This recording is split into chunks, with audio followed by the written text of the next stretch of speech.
So, this is the classic Hearthstone Discord Classic Plus EU tournament.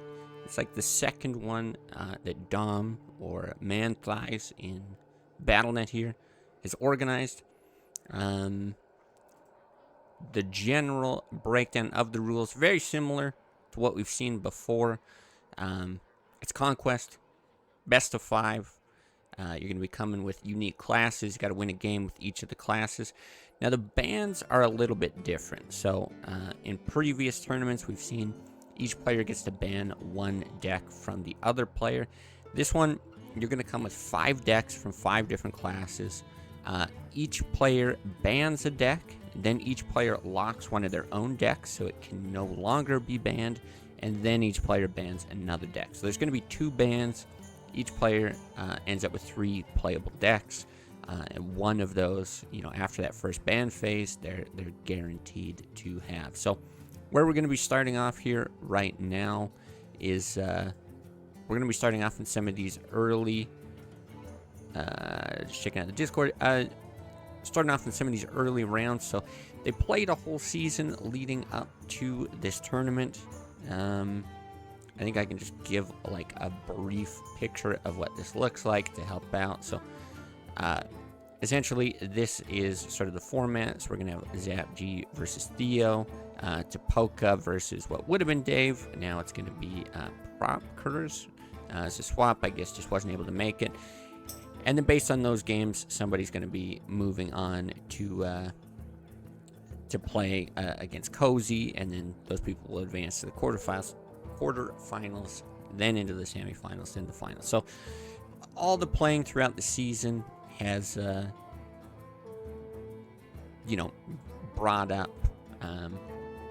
brought people into the seeding, so you're able to skip some games if you performed very, very well.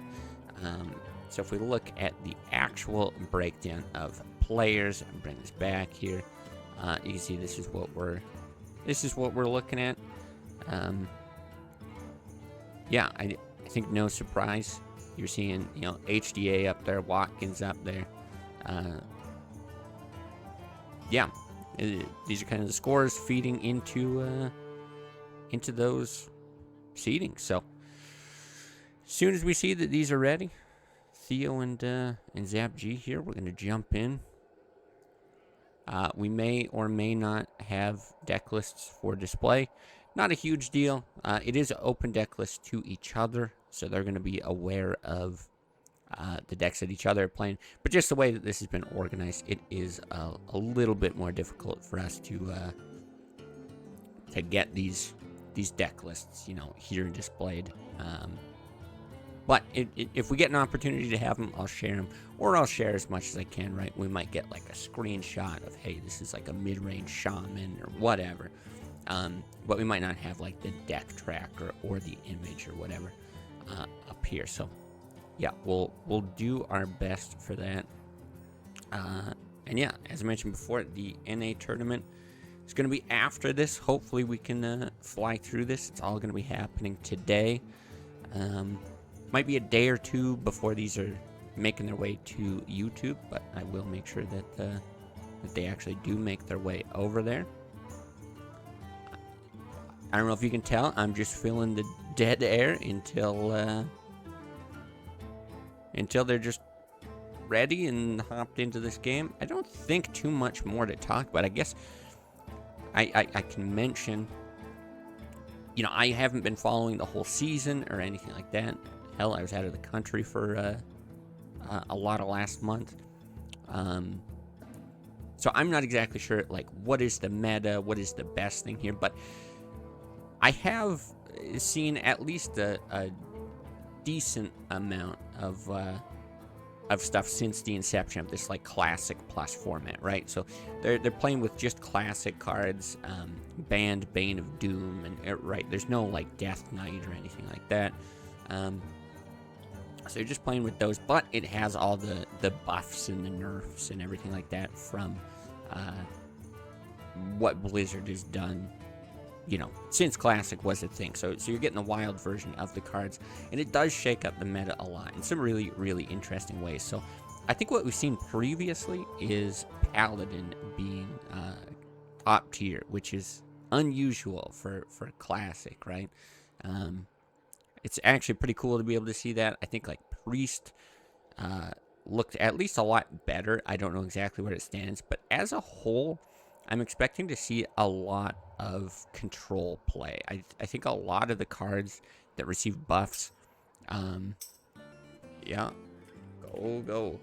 I think a lot of the cards that receive buffs were those control cards, and I think a lot of the cards that received nerfs were things that were like really powerful combo cards.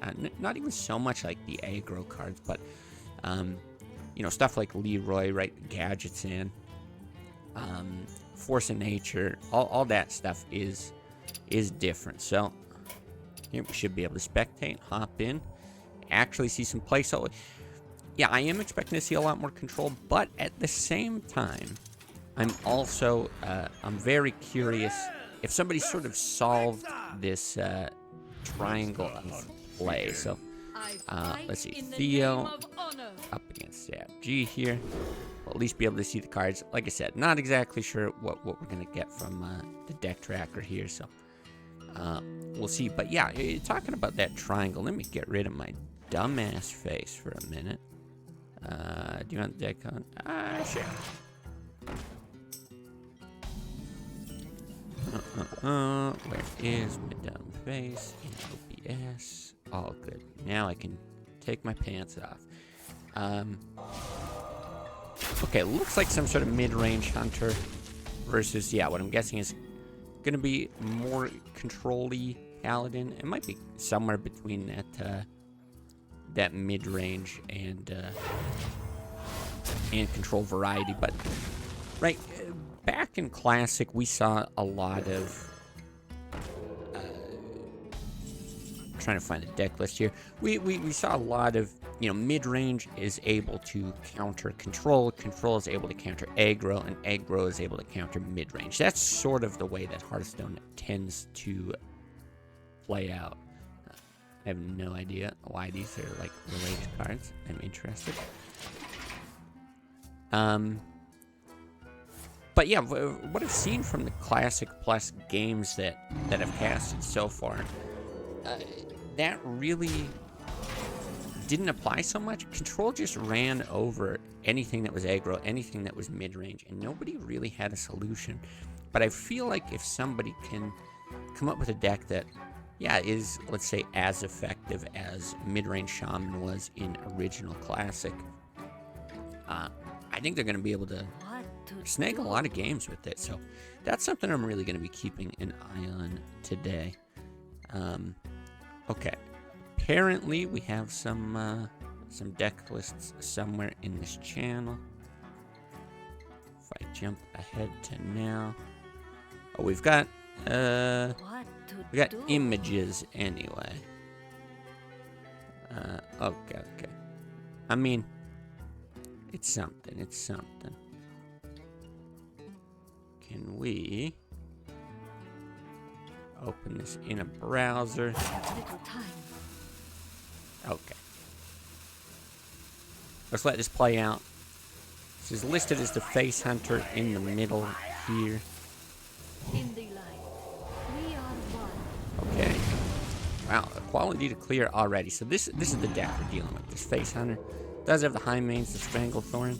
I would argue this is more mid-range than face, just at a glance, but I guess the strategy is going to be going straight face. So as far as I remember, Paladin now has a lot more for options for healing. That kind of thing. Prophet guide me. Some of these cards have changed, right? You see the Azure Drake, it's a 4/5. Guardian of Kings, restoring 6 health, but with Taunt, that's a big deal. Holy Light is now 8 health. It's only to your hero. It's actually been so long since playing Classic. I'm even doubting the original versions of some of these things. But all of that is to say, the Paladin should have a pretty easy time out healing a lot of the damage that's going to come their way, right? What to do? I mean, at 20, True Silver, that's another one. It heals 3 health now every time you're going to swing it. Consecrate's now 3 mana. Yeah, so lots and lots of changes here. See what line Theo decides to go with. I mean, Guardian of Kings, just a super solid play against what's on the board here. But even these Aldors, right? Very, very powerful. These are some of the biggest minions in Zapg's deck. Yeah, I don't hate this line at all. Now the risk here, I guess, is for something like a Houndmaster, which, yeah, he's running 2 Houndmasters, so you know you would be able to get like a 3/7 Tiger if that kind of unfolded in that way.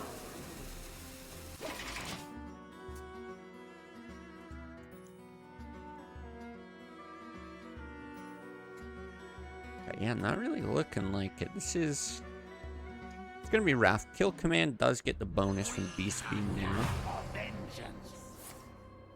And yeah, Zapg just saying, who cares? The name of the deck was Face. The face will remain the place.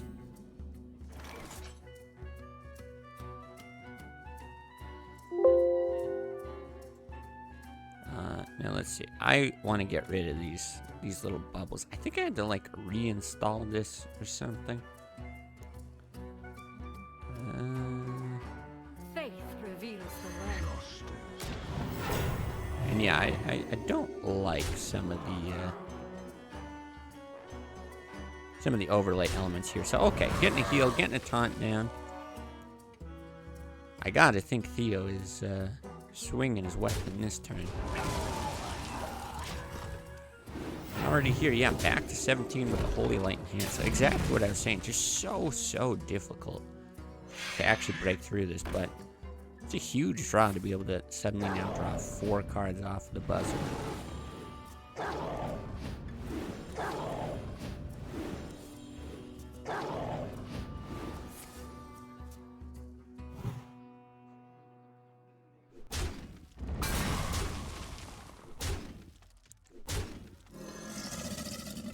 Okay, I believe I did turn it off, but I'm guessing it takes like a game to take effect or something like that.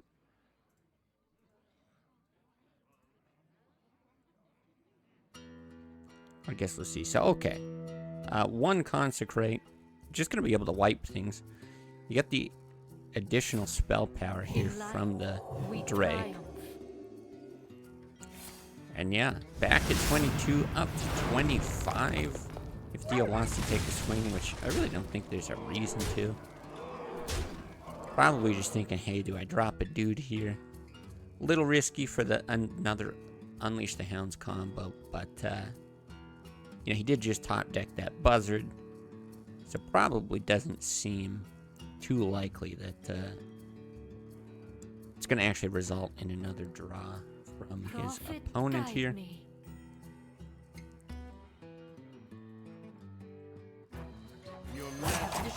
Actually, I just dropped the Spellbreaker.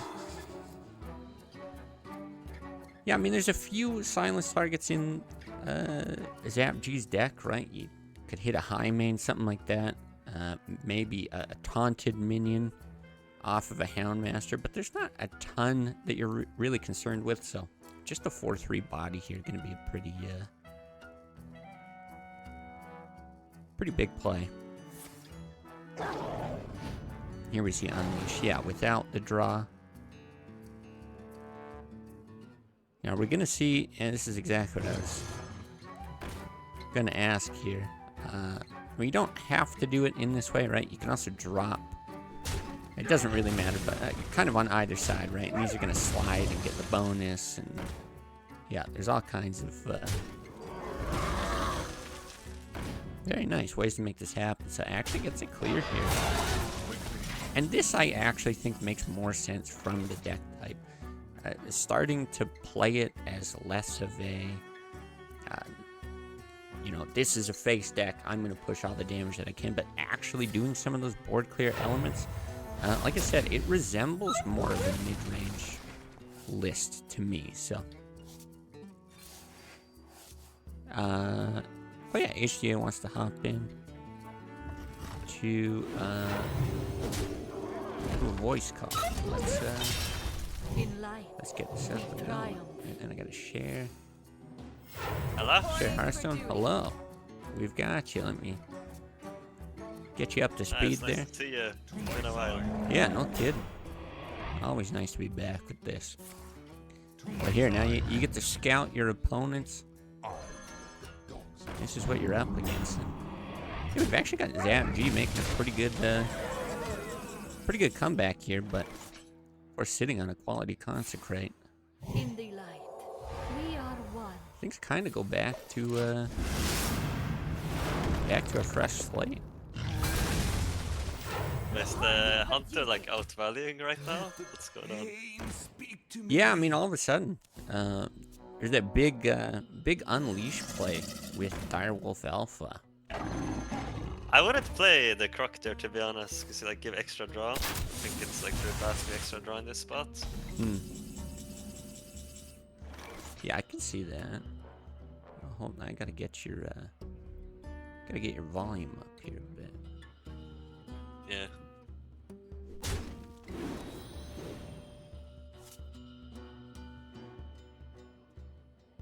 Oh, that's out. I surely you choose to like get the next turn now. Maybe you take too much damage. Yeah, we'll Yeah, you see. kind of take too much actually. You know, I did not realize that Hyman was 7-5. Yeah. But it's like it's low-key a nerf though, because you can have big hunter it now, right? Well, that's true. That's true. Yeah. Kind of plays into Also, the couldn't theme. couldn't Theo trade the 1/1 in and then get on and would have a 1/2 acolyte alive? Oh, yeah, sure. Yeah, bit of a mistake there.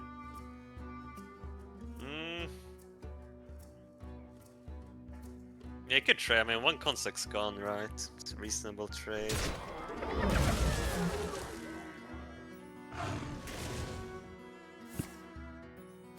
Yeah, and this just, again, going back to what I was saying at the start of the game here, like just so much heal for Paladin now. Yeah. Heal and taunts, and it's why I think it really is panning out a lot better for ZapG now that he's sort of playing the board and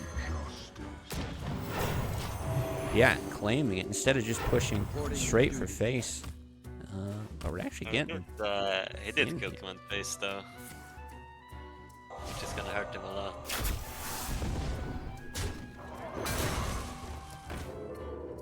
Okay.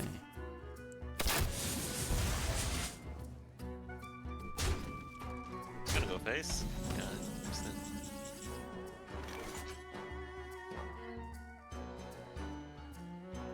So you play your Sarah one, yeah, you can't play Sarah. Yeah, Ysera's a very slow develop here. What if you hit face with True Silver? Would that be like too crazy? It would be pretty great. Let's see. Well, he does have a Houndmaster. I think that would be my fear, is that he would draw into the other Houndmaster and taunt something up suddenly.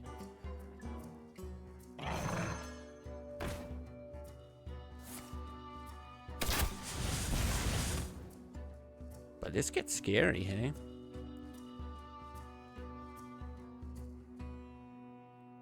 Yeah, Theo I could think be down Hunter to has to 2. go face, yeah. I I think so. think his Hammer Wrath kills Hunter here. You know, the 3 mana, deal 3 damage, draw a card. Yeah, yeah. So you could trade the Black Knight around the Hammer Wrath. I mean, one consec is gone. I mean, if Hunter trades, like the Black Knight, and we draw a consec, like the Pally kind of wins anyway, I think, from Hunter's perspective, so I think you have to go face here. You just gotta play it fast. Yeah, I think so. I think it's probably the best line. It's gonna do Hammer Wrath. Ooh. Okay. Well, you can sort of stabilize here. And I guess Yeah. the thinking being... And what do you get now? Ysera, you're getting 2 random dream cards. Okay, I knew it was different. Yes, it's a good buff, to be honest. So what do you do here next games? I would not do that. Wait, this is good, right? And it trades Black Knight into 1-2 and Hunter's 1 off. It's kind of a good play, because now it's 2-10 lethal. You are still alive. Now, let me double check on the list here. Is there another Stone Tusk board? That's kind of what popped into my head. Unleash the Hound, Stone Tusk. There is Oh, another wow. Stone Tusk. Oh, That is not unlucky. gonna matter though. I feel like almost all Hunter cards should have 1 damage here. Oh, that's crazy. Houndmaster kill, Arcane Shot, Unleash the Hounds. I'll give Hunter kill. Timberwolf, Stone Tusk. Yeah. I mean, there's definitely an opportunity to win there. Okay, hold on. I can get can I turn down game sound or music a bit? You got it.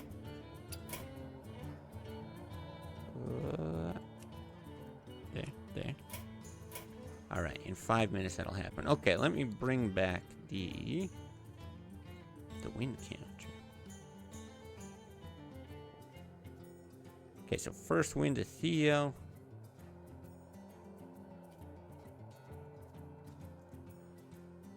Up 1-0. So it is that thing, right? Not going to be able to play with the Paladin again.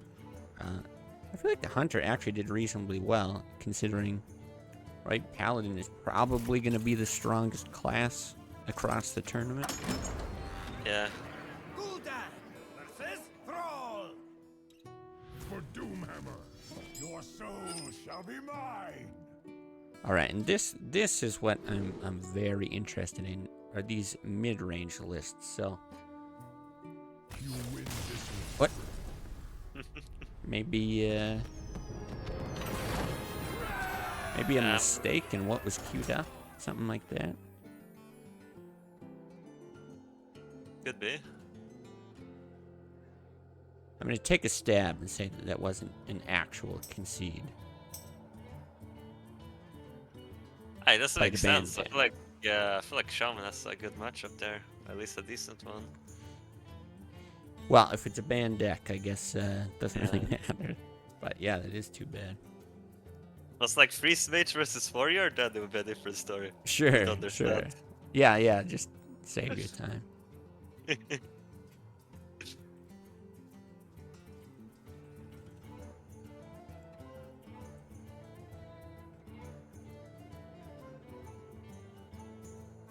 I think Hunter won that game if he didn't kill command phase. He just play for board more. But I Yeah, understand you wanna kill command while he had the spell damage. I understand the thought process. yeah. I mean, if you would have seen how the game developed, I actually think there was a lot of opportunity for My blade burns with holy more fire. board Your play. And soul shall be mine. yeah, I was quite surprised by it too. So okay, we got the Warlock, but this time it's Paladin, and quite a different Paladin. So.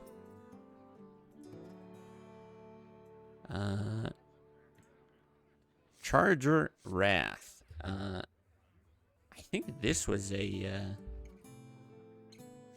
Sakrasta deck way back in the day. Oh really? I think so. Now I don't know how much it's been modified. Taking a look through it.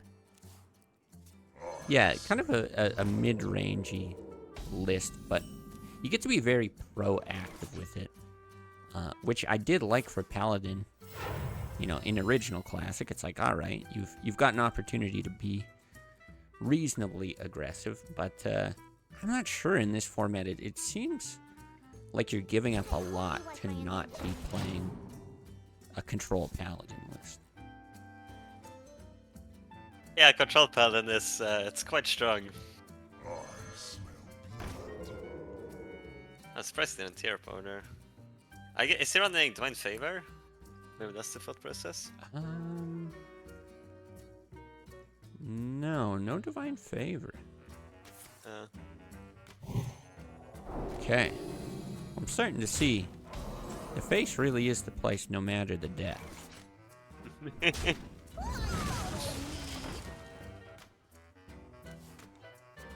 if you look at that Jirax's card, you wanna ideally kill the Warlock before you can play that.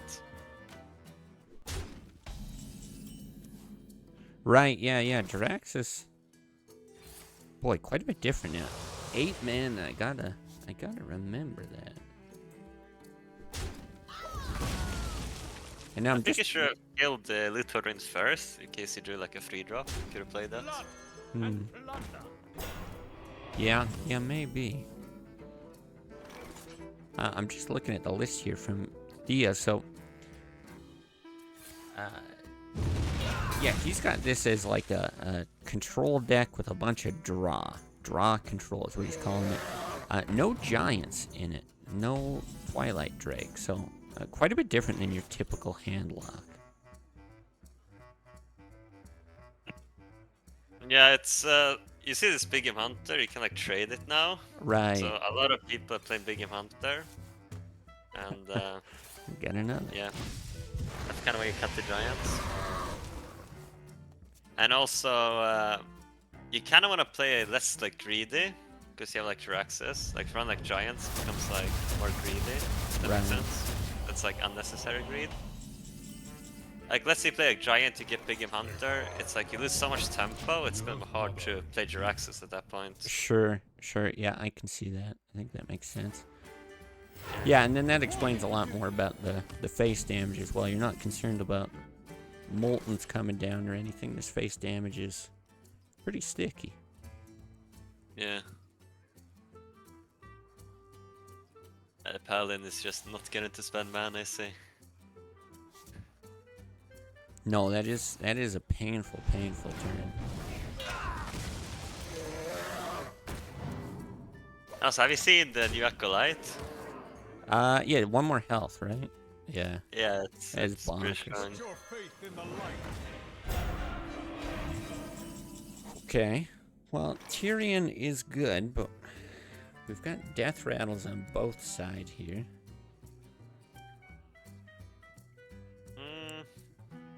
I mean, you like for sure silence it, right? I think you have to. So many possibilities. I mean, look at Big Game Hunter now. You like silence, then you Big Game Hunter. It's crazy, yeah. Once again, one of those buffs that's kind of a nerf, getting into BGH range. I mean, yeah, maybe. I mean, you get +2 attack, +2 HP though. It's quite a bit. Oh yeah, I mean if he can stick, it's I mean that's a hell of a wall to get through. Yeah, it's like Loki and nerf, yeah. But I don't know, I like Theo's spot here. You can yeah, like you said, do the silence. Still We develop have a Ooze. huge board. We have Ooze too. Maybe there's a better play, but I don't really see it. Get rid of the Divine Shield too. Your magic shall not save you. Let the pain speak to me.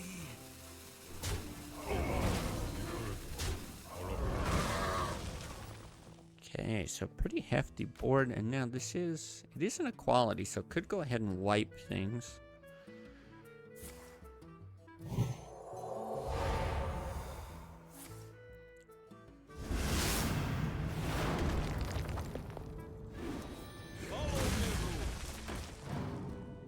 Oh, he should play the Might. No! I think he should play the Might to play on Draxus, maybe. He should have thought about it. Then, Yeah, so you I can't think just hit and I know clear. he could. Yeah, you still can, but you take more damage. It's kind of a big deal, actually. It actually is, yeah. We have Ragnar. I think, yeah, there might be a game we can play, not playing the Might. Because, like, imagine we're 3 less HP now, and, like, Rag comes down. So we go to 1 HP then, after Rag. Yeah, and he really doesn't have anything else to stick it to other than this recruit Yeah, here. it's really hard to stick it.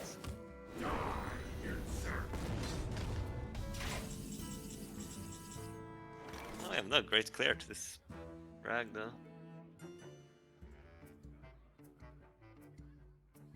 It's like when Nether is like kind of good, because you can Nether and then Drax's Hero Power, like same turn, like after Drax's buff, so it basically gives like Nether buff to. How shall I destroy you? Right. That's like where you see the double nether. I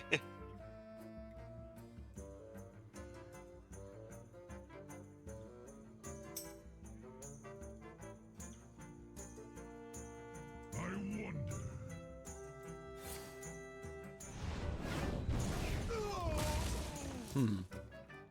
Just look at the top, the Piggy Hunter Siphon, but doesn't find it. I could just play, yeah, I could just play stuff on Ragnarsnit face. That's the Well, play, yeah. it doesn't look too bad, but I can't sweat the problem. yeah, we see a quality run consecrate. silent? It's, I mean, it's You just can silence Rag for lethal, right? well, you could just quality consecrate. For lethal. Oh, Yeah. oh yeah, I didn't see that. That's true, yeah. Yeah, that's pretty painful. Letting Rag live there is certainly a bit risky, but You just stop, take fucking Siphon Pig, you must die. That's... just to rub it in. Yeah. Okay, well, hey, we're all tied up, 1-1. Big surprise. What did we say? Paladin, very good. We got Paladin going 2-0. Yeah, Paladin's strong. You can play, it's like an off-meta deck that's really good into Paladin. Like you can go Mildred. And what you can do is you can like, you know Black Knight is 4 mana, right? Right. So you can play a Black Knight, you can return your Black Knights. And you can play a Big Game Hunter for Tyrion and just double healing touch and just like outlast them. That's interesting. Yeah, definitely. Yeah, I don't know. That Black Knight change, it's so interesting. I sort of thought at a glance it was going to be more prominent when you look at this kind of changed format. But I think at least in the previous games and tournaments that I've cast, it really isn't the type of include that you used to see. And yeah, a lot of people, even though control is such a dominant archetype in this meta, a lot of people just aren't running targets for it.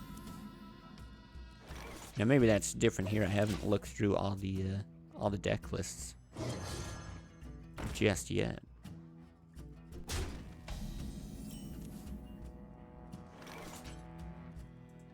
I hope you like my invention. It's looking good, SapG. We don't have Coil on turn 1, which would be really good into that Stone Tusk. Turn 3 is not the best. I wonder what you do here. You drop Blood Mage, I'm guessing? You could, yeah. That's okay too. But Yeah, I don't I think hate I prefer that. Blood Mage. I don't see what that trade accomplishes though. I guess to front value trade. I like that. It keeps 2 targets on the board for the Houndmaster as well. Yeah. I mean, we see a double Hellfire, but he doesn't know, I suppose. But yeah, this is interesting. Again, normally when this is against Handlock, it's the type of thing where there's this like health value that you're like struggling. Do I drop them this low, or am I going to be able to deal damage through these big taunt walls? It's just not a thing here without the Giants. So, you know, ZapG being very aggressive up until now, I think it's going to work out quite nice in this matchup. But you kind of see, because like, you say the meta's going to be like control because the buffs. So you can see kind of like the idea of playing Warlock. You play Draxus and you outbuild the control decks. Sure.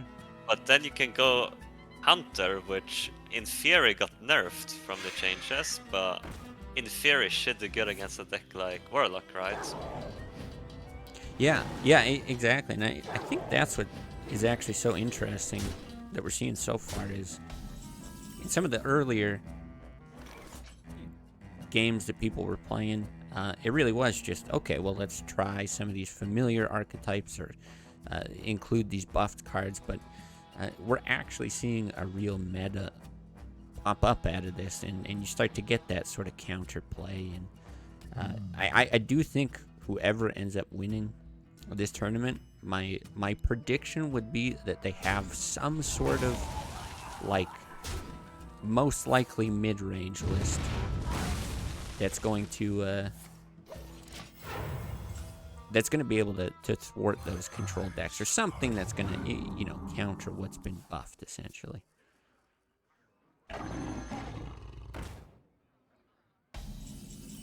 Okay, well, do we see it?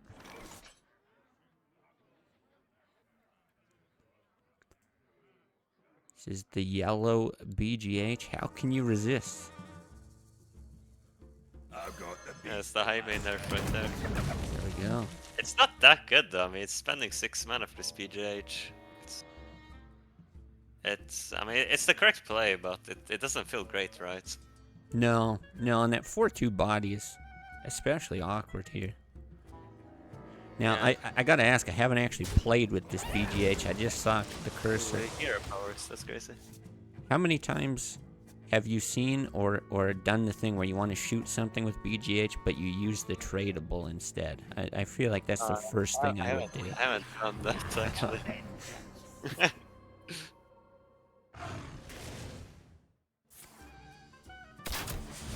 well, things looking pretty dire here. So you can heal up a bit. Okay, well, 2 opportunities to heal if you're really desperate. It's not that bad, right? Then plays Drax next turn. Maybe win the ball. Mm-hmm. So I'm guessing The that's... 4-2 is, he doesn't want to do 4-2 at the moment though. I think that's got to be the decision here, is just, do you use the Siphon Soul strictly for the heal, or can you be a little bit greedier? I mean, it's kind of a nice turn, just like Siphon Soul, do 4-2 and 4-0 here. I don't see the other play really. You Yeah, can't play Sylvanas. no, the only other thing Drake. is Mortal Coil, I think. Yeah, I guess you go like Drake Coil. No, you just die if you go Drake Coil. No, yeah, you have to Farseer. So Yeah, you'd have to draw something off of the coil that's playable. I like Yeah, I this. think it's the only play, to be honest.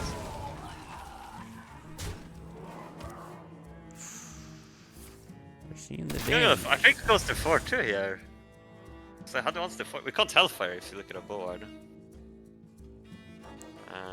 I guess I would have played the 2 Hellfires actually. Yeah, Yeah, I think it's better than High Main. yeah. I'm taking a quick look through the list of Theo here. I don't see any taunts. Wait, really? Yeah, he's Yeah. got a Black Knight. Yeah. Hey, he's dead, right? Yeah, I mean, you Jiraxis and you're up to 6. You got no way to kill your own Sylvan. Well, you could Sylvanas power overwhelming, but then you can't heal. Yeah. I mean, you could Mortal Call your own minion, but You what can you could. draw? You Uh, can't draw a single card that does anything, right? If he does like Shadow Flame, he dies to hero power. If he runs for Shadow Flame, I don't know. yeah, you could get another Siphon Soul. But it doesn't, you can't, it's stealth, right? Yeah. Yeah, because you can't do the Sylvanas play and Siphon Soul. I don't see a way out of it. almost out of time. So the Warlock is struggling here a bit. Yeah, which really doesn't surprise me in this matchup. And the thing is, the Hunter is like very weak, so I still think this is Warlock favored maybe. That's crazy that sounds to say, but That is interesting. Yeah, yeah. I have a lot less expertise in this this format than you, so I'll go with that. But just at a glance, I don't know. I feel like that that Hunter deck actually matches up quite well. Because against it. imagine, so Hunter played Stone Tuskborn on turn 1, right? Mhm. Now imagine the Warlock has Mortal Coil there, and then he doesn't get like the attack buff from Alpha. It's gonna be a very different game, I think. This Mortal Coil turn 1. Well, that's fair. But I do feel like there was a bit of a slump in the mid game as well that was kind of unlucky. Yeah. So, yeah, hard to say if you play it out. But You know, 100 the times. Fortress Stealths is they're kind of strong. I mean, Hellfire is like the answer, but Right. if you don't have a big board and you play like a Fortress Stealth alone, it's kind of strong. Just pushing that damage. Wait, does it not run Sound Fury in that Warlock? No, I don't think so. Yeah, No. he's just got a Black Knight, but it's just too greedy, I think. Wait, I gotta go, 1 sec. Sure, no problem. Right, so not sure what the, I'll be back in like 15 minutes or so. We'll Sure. see. Sure, I'll just leave Yeah. this thing going. Hop in when, Yeah, when you're yeah. ready. Yeah, so not sure what the third deck is going to be here. Just looking through all the options here for Zap G. We already know the Shaman's been banned, so it's either going to be a Warrior or a Druid. Funnily enough, an HDA Druid, so...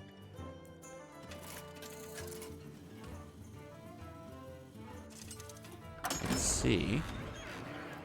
Okay, it is going to be Warrior, and I want to, I want to bring this list up real quick.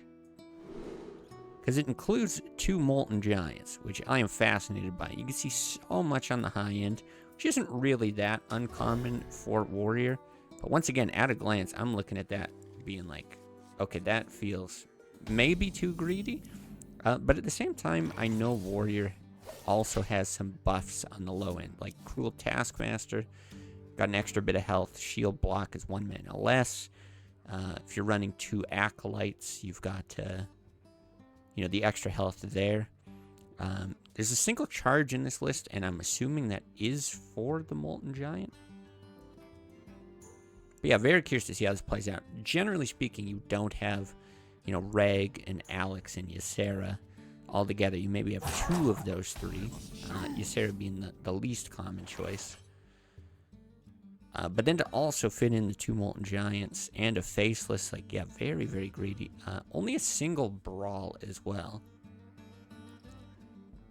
So I am very curious to see how this plays out, because this is a bit of what HDA was talking about before.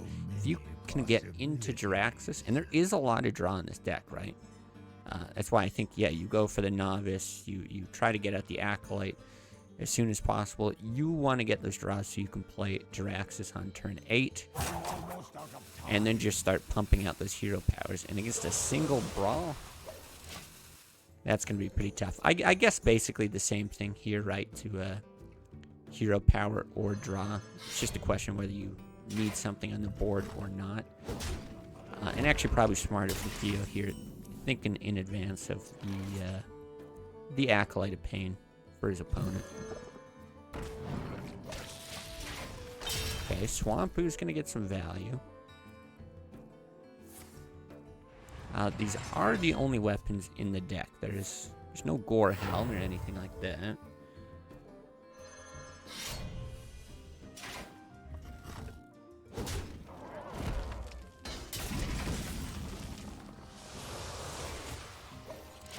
I hope you like my invention. Okay, so Jiraxxus into hand. Yeah, I think we're going to get an opportunity to see really what the power of this deck is. I really like Theo's position here. Being able to get into that Jiraxxus, you see a Twisted Nether, a Siphon Soul, right? These tools that are going to do so well. Yeah, against these big minions that are going to come down for the Warrior. Speak to me. Mind if I roll knee?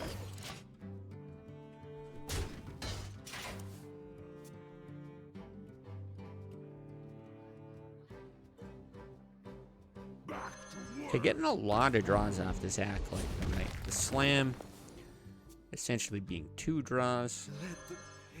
Get another Acolyte there.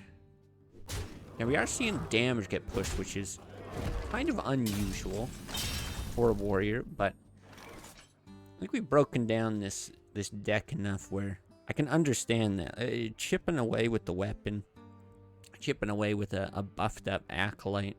Yeah, this damage is pretty sticky. He'll get some health back from the Siphon Soul. Get some armor from Jiraxis. So many possibilities. But going into Cairn or Sylvanas next turn, it's a lot less scary to do something like that.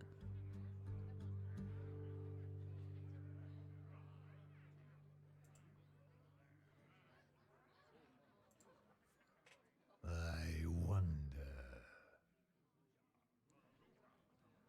Your magic shall Okay, not trying to save deny some of the draw here. Which I certainly don't mind. Yeah, I think you have to remove these things. It's gonna I could still give the one draw for Zap G.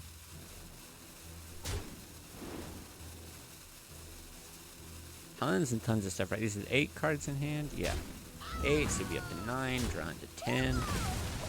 Really, really strong turn. I mean, this is pretty much exactly what you're hoping to do. Now, that's the downside. You are going to mill something. I'm not sure how much there you'd be scared to actually mill. But Zap G for sure has got to be, you know, fingers crossed trying to hit that Jiraxis when you don't know what your opponent has. Something like that would be big. But now we're seeing, you know, double Farce here. It's another thing that's just going to help you get into Jiraxis. That's going to help you in that late game. And we do have the other silence from Spellbreaker. This probably being the best target. I don't think you're concerned with Sylvanas so much because you've got Twisting Nether. I don't believe, or I can't think off the top of my head, what Sylvanas would be able to steal after a Twisting Nether. I don't think there is, you know, there's not like a cairn from the other side here where Sylvanas would steal this Death Rattle minion. Almost out of time. I hope you like my invention. See, 11 cards left. It does get me thinking a little bit, you know, just because Warrior's so strong here in the late game, is there any potential to mill your opponent? What is that? Why the Swamp Ooze? I don't understand. You could have hit... Oh, no. Oh, no. I think that's just a mistake from Zap G here being... You know, thinking like, oh, well, Warlock doesn't have weapons, but Jiraxis has hands. Certainly the 3-2 body is not worth it in this case. A 3-8 weapon is just so crazy.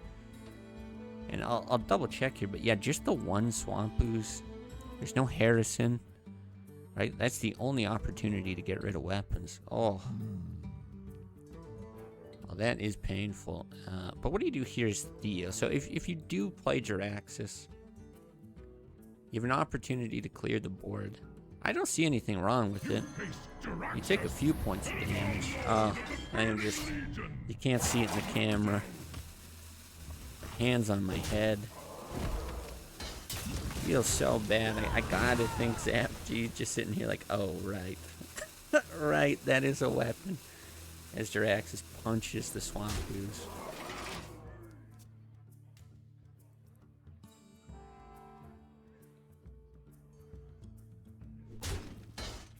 Yeah, I'm not sure it's a huge deal leaving the Acolyte or not, but I think Theo as a whole, you just want to be clearing the board here.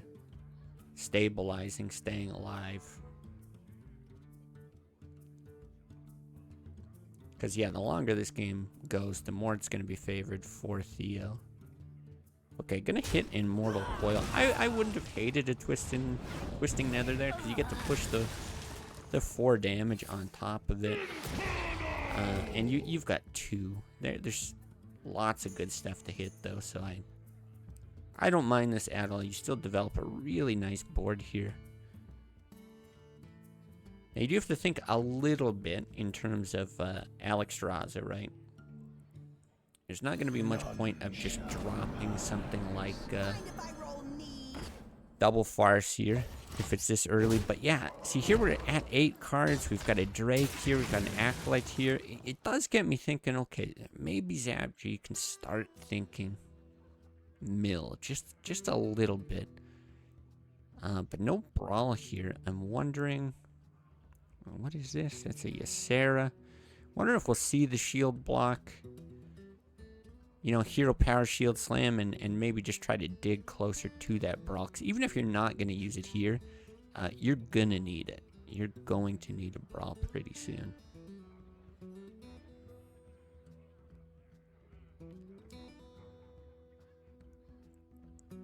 Now, Ysera does do something. Contest the board a little bit. You get those 2 cards. I think Alexstrasza right now has more value just staying in the hand, staying in the deck of ZapG, though. Just the threat of being able to burn through some health. Are these both Awakens? Wow. Double Ysera Awakens. Okay, actually going to make up for a lot of the lack of board clear with the single brawl. Obviously a little bit risky in terms of how much damage you're taking, but Theo doesn't know, right? Theo doesn't know that these are 2 Ysera Awakens, so he's very likely not going to have the instinct to try to burn down his opponent, get them to 10 health or less, and deny actually being able to play it. Instead, ZapG's probably just going to be able to build up a bunch of armor, use that to you know, clear a little bit with a shield slam, and anything else with Ysera Awakens. Hopefully you do the Awakens first, build the armor after. It's just going to be a little bit more valuable for you. Now, I gotta think this is a Siphon Soul. Not really any point in twisting Nether and destroying your own board here. But yeah, this is exactly where these Ysera Awakens cards, they come in very handy, but it's just a little bit awkward here. You can do the one,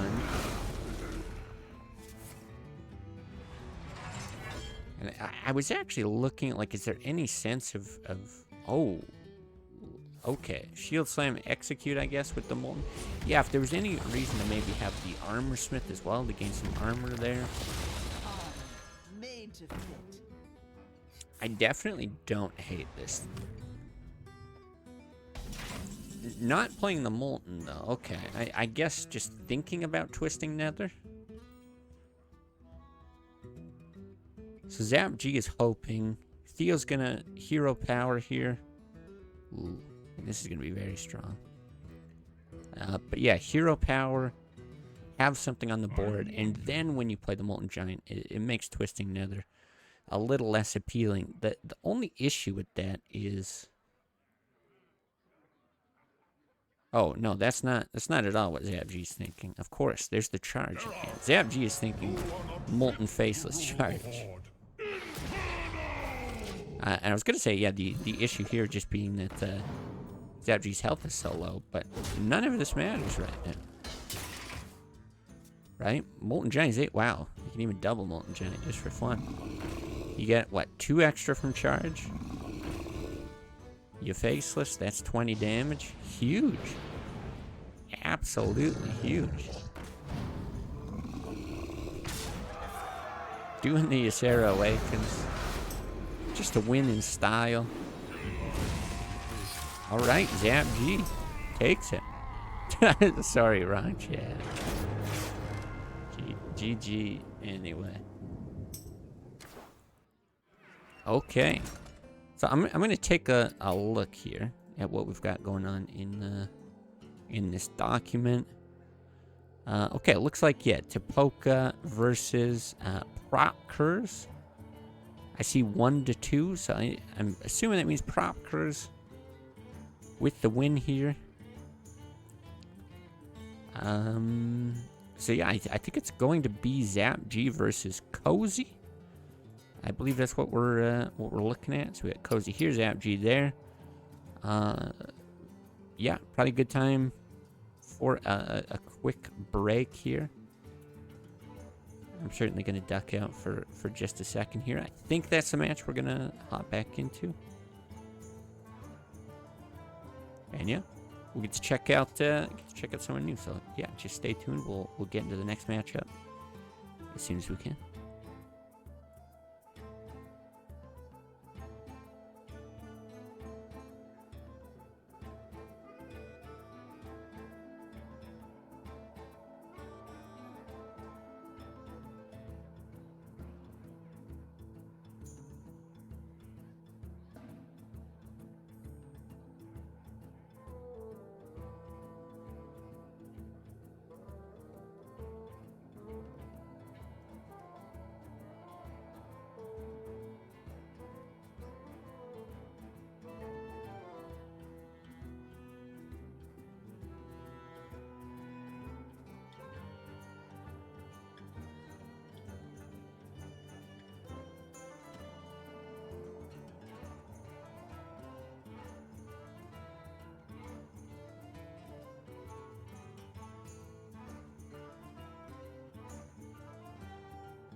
Hello?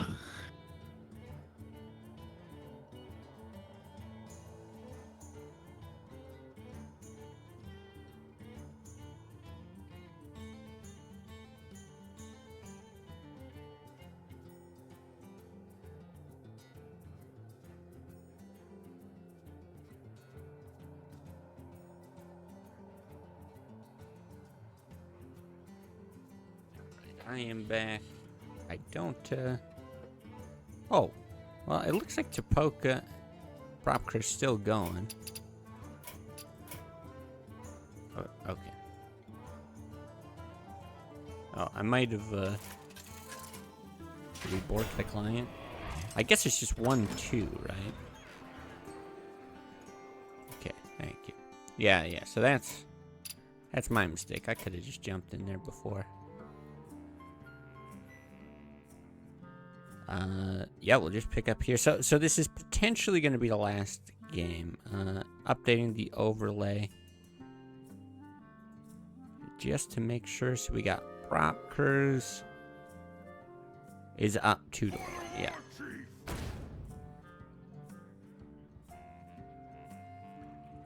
Propkers at 2. Polka at 1. Okay, we get to see some Druid here for the first time, which is kind of nice. Looks like a pretty control-heavy Druid. Now, I do remember Ancient of Lore, a pretty big change. Wow. That was a big rag shot here. Okay.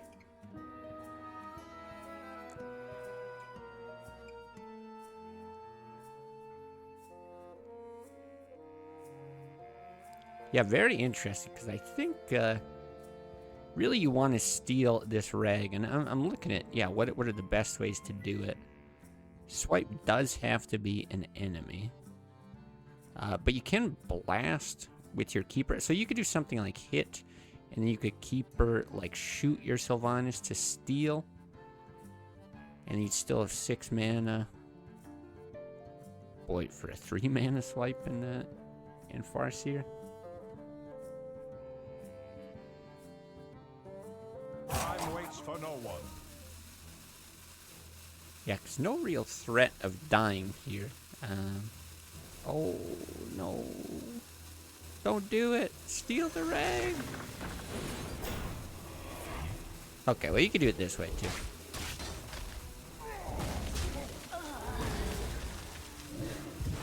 You do end up with a better board.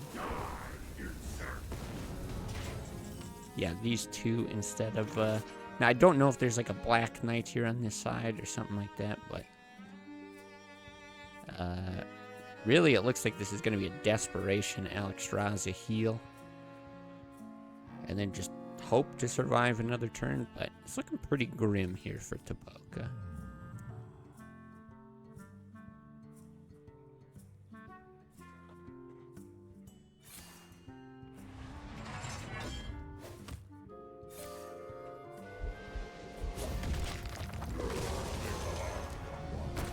The Earth Mother is here. Okay, I suppose this does keep you alive. I guess from what you can see. So you got the 50-50 rag shot. 2-3. I guess you're one off of lethal here. But the rag shot looks pretty good. Right, because you can actually bump and then you can hero power hit face. You're either clearing the board or winning.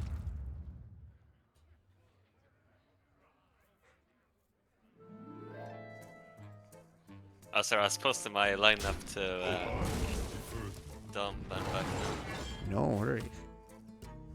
Oh, so you got a 50. This is really good for Druid, yeah. Yeah, this is extremely good. You might have come in right at the end. Not quite. But basically. Okay, so this... I guess it doesn't have to be... Like, you could... Yeah, double whirlwind shield slam or something. Oh, no, this is much better. Still pretty desperate.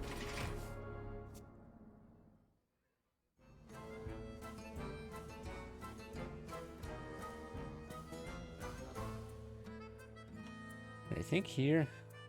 Well, I guess I'm not sure what's going on with the brawls because we came into this kind of late, but... Dropping a couple taunts and having Reg take another shot's looking pretty juicy.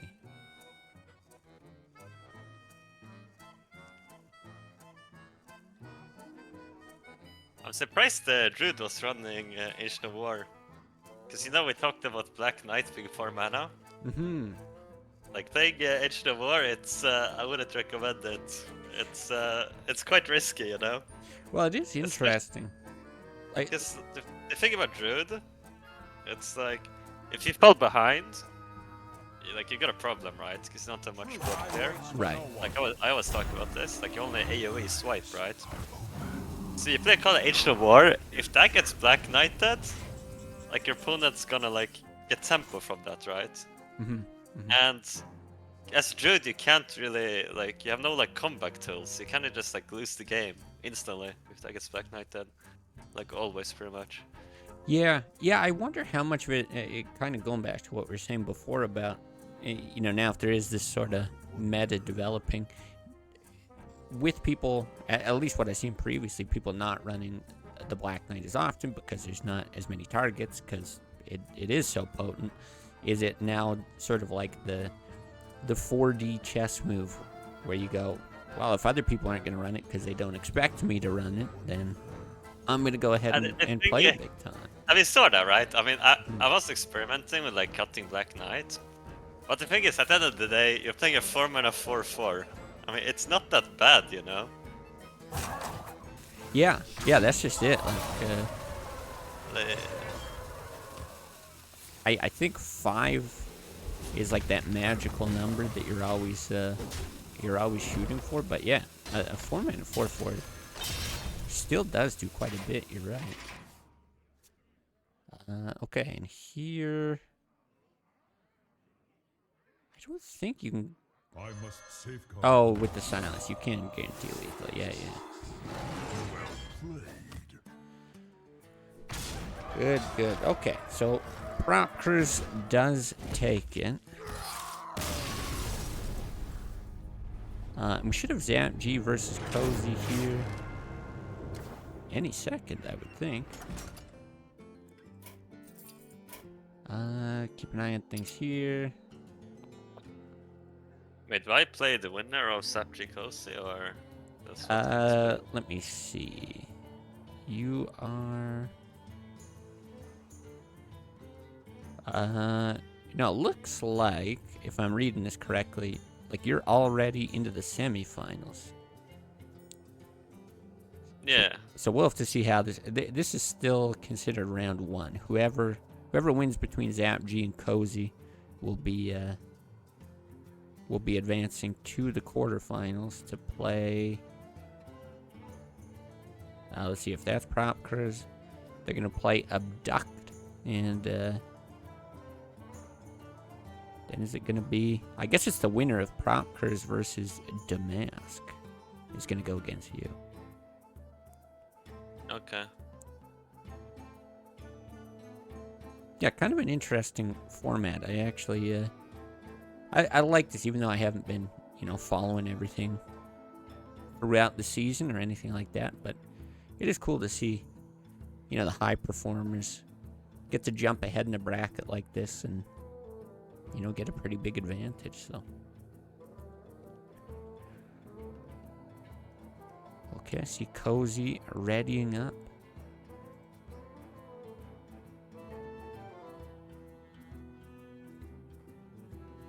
Now let's see if I can find Cozy's decks here. Okay, looks like we're gonna be getting them one by one. But Cozy, I'm seeing a mage, pretty aggressive mage here. We got a druid, like a token druid. I played a decent chunk with Cozy in like friendlies. And it tells me if like Tempo Mage is his favorite deck, Oh, interesting. but it's like very weak. So I would be very amazed if it got banned. Right? Yeah, I'm just looking at it. Like what cards in there got changed? It doesn't look particularly stronger. So unless it just has a better place in. It's in good to certain Warlock, matchups. definitely. Good the But, Warlock. Okay. Yeah. Um, Yeah. I mean, overall the power creep is just a lot higher. There's been a lot more buffs than nerfs. So Right. if a class hasn't got a particular buff, it's basically with a nerfed, right? Yeah, it does look like it would struggle a lot against like a warrior or a paladin, just with all the heals and removal. You play Mana Worm turn 1, Warrior, Fury Vorax. You play Apprentice, well, you can't. Right. Yeah. Like, Warrior draws Fury Vorax, you lose the game. Yeah. I mean, there are those, because I played a decent amount of that list, or something pretty similar during the original Classic days, and sometimes you do just draw insanely well. You get like the Sorcerer's Apprentice, Mirror Image, and then you can just drop like Mana Worms and Frostbolts behind them. Have you seen the Apprentice nerf though? Oh no, what is the change? So it's okay. So still 2 mana free too. Okay. It says spells cost 1 less, but they can't cost 0. Oh no. Okay. Well, I take back what I said. It's pretty bad. That- You can't play like 0 mana Image, 0 mana Arcane Missiles. Oh, It slows down Mage quite a bit. that is so much worse for that list in particular. Yeah, it's a pretty big nerf. And even like Arcane Intellect, it's not that good because we have buffed Acolyte now, and I think like Acolyte is like enough draws. So Yeah. like, I don't know if I think it's good to run Intellect anymore. I see here he's got 1 Arcane Intellect and 2 Acolytes in the list. Yeah. So. Holy fire. Well, hopefully So we it's do like- get to see it. So at that point, I don't even know if you're supposed to run Apprentice. Like maybe you don't have better 2-drops. I think you might be right. It's looks pretty deadly. Paladin deck. Oh. Well, thank you for that. Now we have seen Zap G's Paladin. This is at the Charger Wrath list. But here the Warlock. What do we have for the Warlock? So this is what it is for Cozy. So you got the Coils, Ancient Watcher. The light protects me. Yeah, it looks closer to that traditional handlock, but without the Giants, without the Twilight Drake. So it is still just going for that control variety, but this time we're seeing Sun Fury with Ancient Watchers. There's a little more familiarity there. Shields up.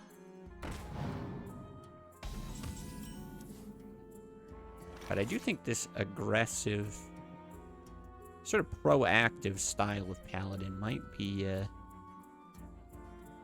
very, very strong here. Did he play Alder here? Because the problem is Hellfire, right? But yeah, I think it's good. Like, you need to play fast with Warlock. I think it's correct. Yeah, hard to say, actually. There's other good Aldor targets as well, but yeah, that is really what this deck is trying to accomplish, is establishing the board and pushing some damage early. I don't hate it with the hand that we see here.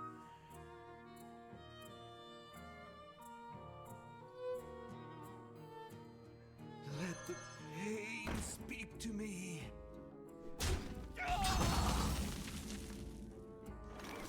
Lord of Justice. Yeah, I mean, this True Silver just... Oh, what? Oh, it's surprising to go through Silver there. Seemed pretty good attack light to me. I'm very surprised by this. Because you're really looking at... Opponent can value trade their squire too, right? Yeah. Yeah, and the thing is, if you didn't do that, if you went with, say, True Silver, you bop the Acolyte, or even if you just wanted to push damage, you go face, you could still swing next turn with the True Silver. Equip the Sword of Justice and play a dude out. And you get a 2-2 and you start things rolling. Yeah. Yeah, I think that's better, yeah. Like turn 5 play, just play Weapon, dude. Yeah, and then you're getting into that, like, Argent Commander, Stand Midnight. I like how that really rounds out. I'm not sure what the thinking is here. Now we see Cozy with just all kinds of draw potential. For the king! It's like we talked about, against Warlock you want to play fast. So I mean the thought process could be that we don't care if we give Warlock draws. We just want to close out the game fast, but I don't even think this is necessarily fast to play. I think we're just giving Warlock draws for free right now. I agree with you, and I think if you want to go for that line, then you just equip the True Silver and go face instead, which I wouldn't hate. I will say that draw of the Blessing of Might here, I think it does bail Zapji out a bit. Looked like it was going to be a pretty inefficient turn, and Yeah. suddenly things are actually starting to look up a bit here, so just see what the And the good thing response is we have enough pressure to the point where like Warlock can't play like Karen right now, right? We have like too much pressure with that That's card. right. So it's gonna take a while for Warlock to like if Warlock can't play Karen, it's gonna take a while for Warlock to like build up a board, I suppose. And doesn't have Draxus in hand either. So I still think this game might be winnable for Paladin. For sure. Oh, I certainly think it's winnable. Yeah, I think probably the way that this lines up, I like Magic shall not how Paladin looks into this matchup. Going for the silence. But have you counted how many draws this Acolyte was given them? Yeah, I don't know. Is that 3 now? Yeah, it might be. It's insane. Because they forced it too, right? Mm-hmm. Ooh. I would have played this commander probably than mana, but this is okay too.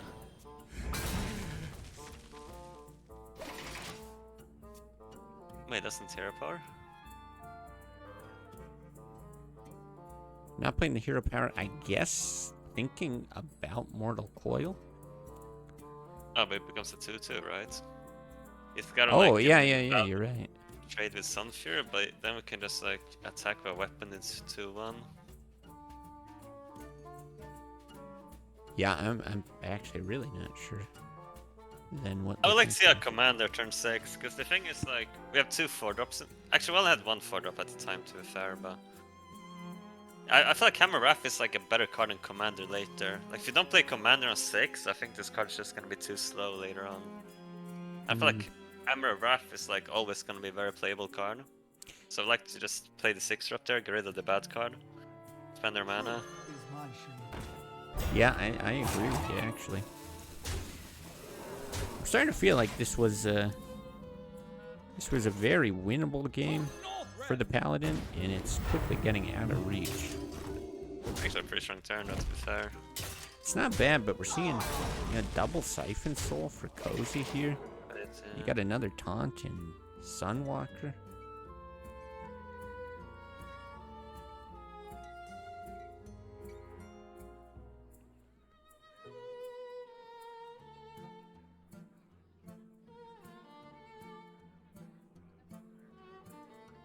Well, we'll see. It's still a little difficult to use this 7 mana efficiently.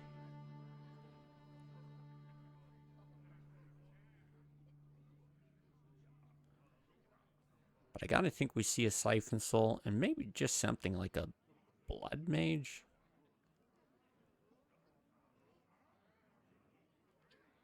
You like the draw, but you don't want to lose the health to do it.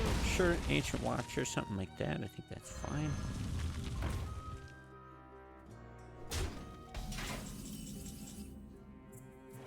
Now ZapG's got to come up with a lot of damage here in a very short amount of time. The light protects me. it's gonna be good, because if... it's could actually be really good, right?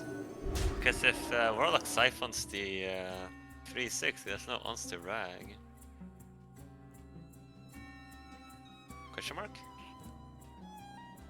Yeah. I mean, rag can get out of control. We'll see what happens. Yeah, it's interesting. Cause here I'm thinking you do Siphon Soul and some kind of silence, and I'm not sure if you actually want to silence the Watcher or the Argent Squire. Wait, does ZapG run Black Knight? Do you know? I could check here real quick. No Black Knight.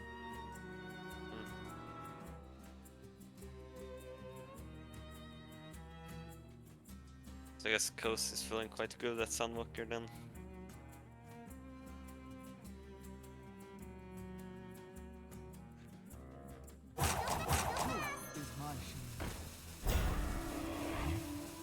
Oh, it doesn't fight one, interesting.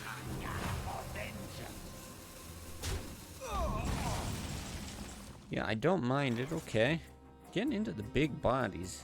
And these are real good draws for ZapG here. Put your faith in the light.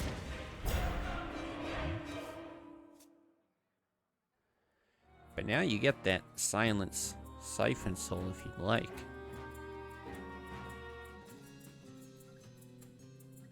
I'm really not sure what else you would do. Island Siphon, yeah.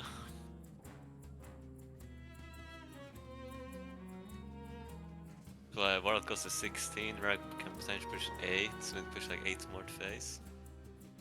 I guess I'll see what Paladin maybe winning this. Good win. Couple nice rag shots. I mean, True Silver does present 8 damage if the face is exposed to you. We got a good on-step for too.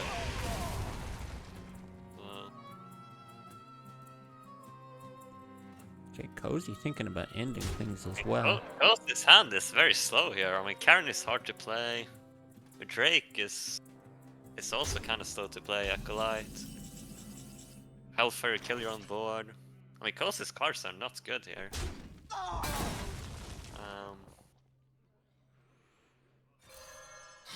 He's holding on to Rag, yeah. Follow the rules. Yeah, I don't mind this. This is going to set up for Job done. Reporting for duty. a real nice spot here.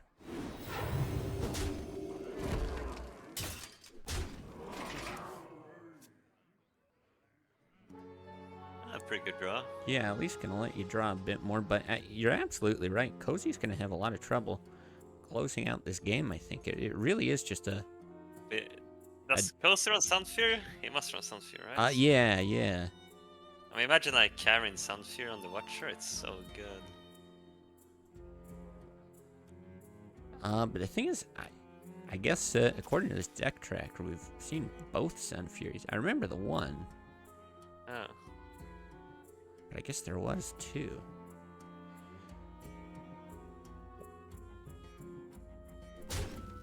Argus also got buffed, if you haven't seen. It's 3/3 now. Right, I do remember that.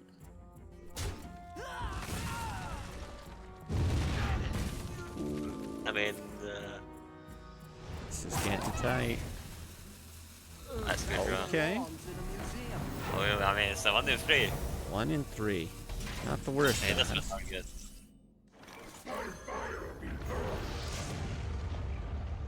He's not gonna like do a bit of praying before he's gonna get the turn.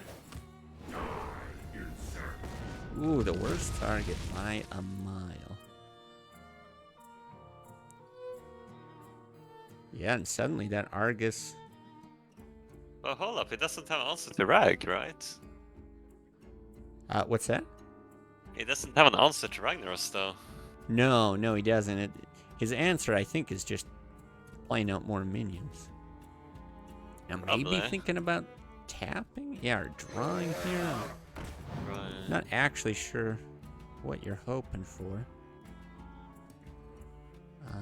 You don't need to be concerned with the silence on the reg. You could play 2 and 3 drops to make it less chance. Yeah, that's So exactly what I was getting at. Okay, Oh, consec? Ah, not quite. Still though, gonna improve your odds. it is, yeah. If he kills Drake, he's not dead. Warlock doesn't have 1 damage. No, not at the moment. 2 out of 3 for this to be okay, and wow. That's crazy. Once again, ZapG has just been channeling the face all day. I shouldn't be surprised that Reg takes a shot there as well. What do you know? What do you know? Paladin takes another win. I'm not sure if we've seen Paladin lose a game. Probably not. Well, we haven't seen a Paladin mirror. That might be So I think the way you beat Paladin, I mean mid-range Shaman is slightly favored. I think it's still a pretty close matchup, but I would say mid-range Shaman is slightly favored versus Control Paladin. I think Ramp Druid is also slightly favored. But we're still talking like 55-45 matchups, like 60-40, something like that. Mildred is like really good. I think Worgen Warrior could okay versus Control Pally. You do have a lot of burst, but they also have a lot of taunts, so it's kind of hard. right. Well, I mean, the one thing that I'm sort of wondering here, you know, the best way to actually beat Paladin is just to ban it. But we've seen Paladin play it in, I think, from pretty much every player here, at least like 3 out of the 4 players. Yeah. So I'm curious about the thought process. You know, talking about the whole ban process, getting to ban 2 decks, but 1 of your choice. You can also just do that, target something like Paladin, and then build completely in another direction. So Yeah, that's like probably the best decision in general. It's like me personally, like I like my Druid, right? And playing Druid and banning Paladin, it doesn't make the most sense because Druid does good into Pally, but Druid does really bad into Shaman, right? sure. But even then, like, it's very close because Paladin is just so OP. But, like, for me personally, it's like very close. I think for most people, you should like always spawn Pally pretty much. Yeah, that's sort of just the instinct that I have when I look at this. But again, if you take that kind of approach that you're talking about, where you're able to actually hopefully target Paladin with something else, you know, maybe it ends up being fine, or maybe it opens up some sort of other deck building opportunities. But we just haven't really seen that here.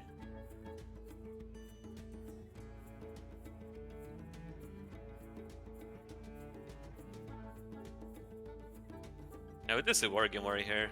I think Worgen Warrior is like really, really strong. It's just very difficult deck to play. It's probably the hardest deck in the game to play, I'd say. Interesting. It's certainly not easy. Like right now, I think Enrage on the Acolyte is kind of obvious, but imagine us playing as like controlled Pally, you know, you might be like, oh, that's a lot of burst I'm missing, whatever. Like, just got a lot of decisions. Yeah, no, I can see that.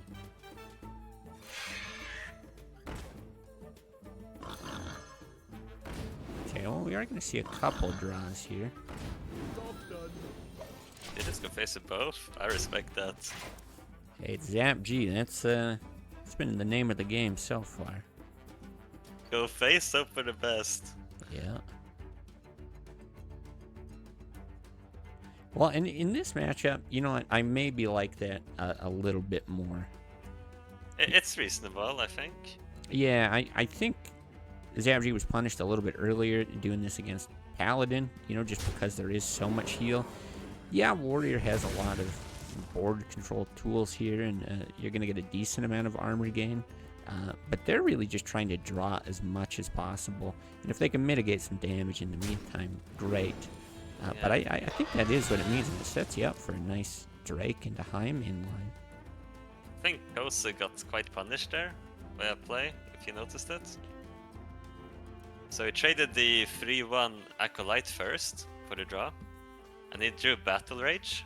So if we like trade the 1-4 first, it could have Battle Raged 3 minions, like 3 targets. Which, I mean, 2 mana draw 3 would probably have been the best play. Right, yeah, I guess maybe just concerned with overdraw at that point. Yeah, I can see that. I can see that. Probably would have been the correct play to Battle Rage 3 targets though. Yeah, I mean, we're seeing here, getting down to 5 cards in hand. I'm a little surprised that we didn't see it. Okay, and that sneaky Jungle Panther play. Yeah, Zap G saying, who cares about the board? Who needs draw from the Drake? This should do 4 damage, so let's play it. If Sapjik could draw Timberwolf here, I think he has definitely a chance to win this one. We can like Buzzard, Hounds, Timberwolf, that sounds really strong. But I draw Timberwolf, I think the Warrior is too good in the position here. Yeah, well, I think we've got Timberwolf in the deck. I'll double check this, but yeah, it is double Timberwolf. Yeah. And I mean, if we get a little bit further here, 1 more mana kind of thing. There's also a couple Dire Wolves for maybe some sneaky Unleash plays as well. But yeah, not going to help next turn.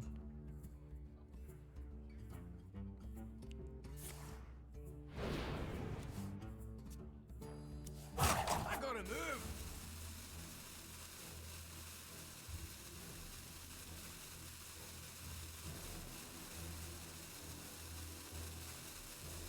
Yeah, and that's like, do you in the rage or not? I mean, you get tough decisions this deck.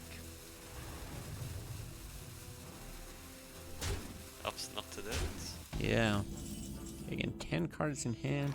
I haven't really been tallying just how much damage potential Cozy has, but seen a lot of the tools here, right? We've got the Worgen, we've got a Rampage, we've got an Inner Rage, but we don't have the Charge. That's really the key piece missing. Yeah, that's a lot of time to draw it. Yeah, that's the thing. A lot of opportunity here. Now, it does get a little bit scary. The 7-5 here, not going to be easily cleared. And I think you can take damage from the High Mage for 1 turn, but if you're getting hit more than that, then things start to look pretty dicey. That's good.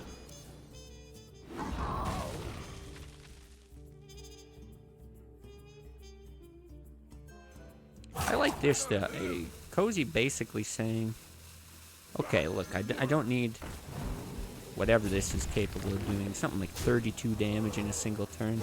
Really just setting up for, if I can get one thing on board that's able to swing, it doesn't even have to be a Worgen with Charge. It could be an Armor Smith that's hurt, or it could be Inner Rage on that Taskmaster. That might be his best chance at winning.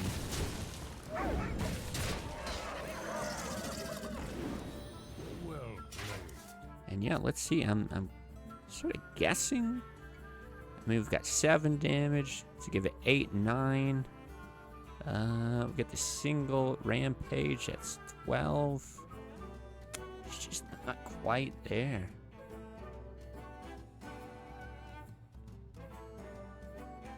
So Kosi might be thinking about keeping his execute from Houndmaster. Something to keep in mind. They block your organ damage.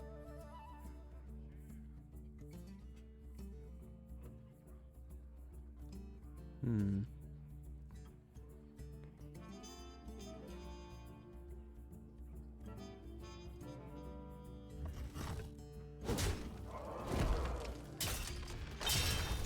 Okay, yeah, just gonna get the War Axe equipped. Get stuff out of hand. You gotta think that charge is coming.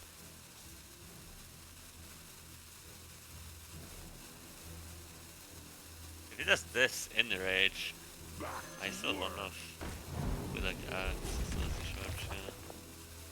Hmm. Yeah, that is a tough turn to navigate. Oh, I guess good rot there. Yeah. That's the thing, and it's probably not a big deal. Actually, burning that kill command kind of nice. Just because, yeah, I don't think Zab G can do a whole lot of damage over one turn. This is the kind of deck that needs a bit of a board to be able to stack damage and push it. That's it, both like talked about. It's definitely a good start. It is, but I think what's really missing here is a Houndmaster. What you'd like to do as Zap G is be able to clear these minions so there isn't a target for something like Inner Rage Rampage. And then have some sort of blocker. Here. I don't think Houndmaster saves us if you just charge, does it? Well, let's see. If you can clear everything, and then dodge a charge. Execute. This, yeah. I think that's what you gotta do. But maybe it's just not doable. Cause you're right that you get up to 9 mana next turn, you can just draw with the Cold Light. It's not lethal, is it?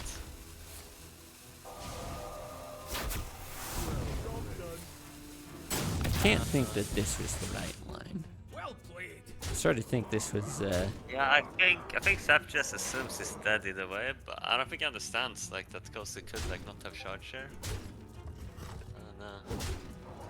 Yeah, I'm not sure if it's that or just kind of. I think there's definitely a way to set up a 2-turn lethal. If Kosi didn't have charge, there must have been. Yeah, or maybe just a bit of desperation, trying to figure out a winning line. You don't see it, so whatever. Yeah. Might as well just shoot a bunch of damage face. But anyway, didn't get the combo, but still got the win. Yeah, it's actually pretty crazy. Mm-hmm.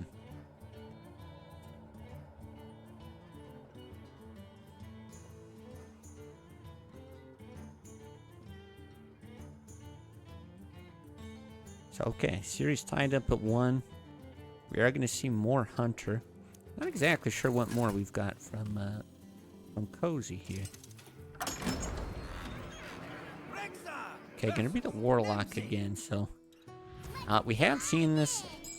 Once again, I think this is a situation where... the Hunter's real happy with these changes. Not having to worry about Molten Giant all of a sudden. Hero power is just so good. And what we don't have here from Cozy, no Twisting Nether. Whereas we saw before, double Twisting Nether. Lots of board removal tools. We do still have a single Shadow Flame, 2 Hellfires, 2 Siphon Souls. So it's not like there's nothing. But I do think Zap G, with a combination of hero powers and spells, is also going to be able to establish a little more of a board here. So, let's see how this plays out. Shields up. That's a really good play from Kosi, I think.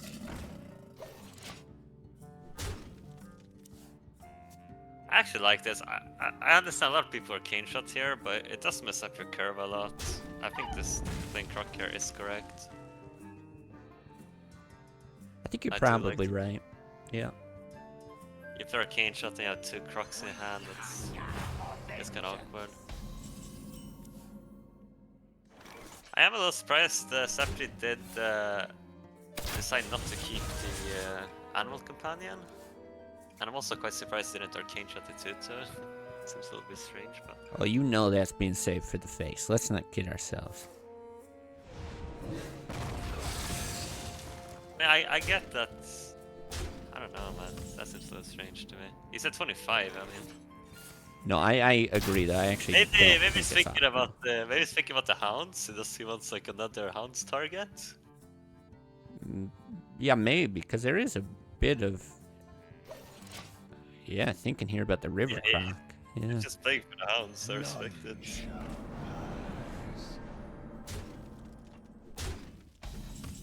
Buzzard one time. That's pretty good. Still not Pretty bad. good draw. Yeah. Now Argus a problem. We didn't see these warlocks. They didn't play like Argus Sun Furies. Like we didn't see any like strong Argus Sun Fury targets. Yeah, I think there was maybe that one Argus right at the end of the game last time, but it wasn't really didn't really make much of an impact.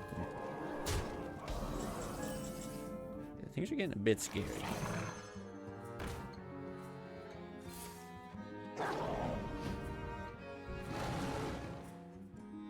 Pretty good hounds. Maybe Sapchi knows exactly what he's doing.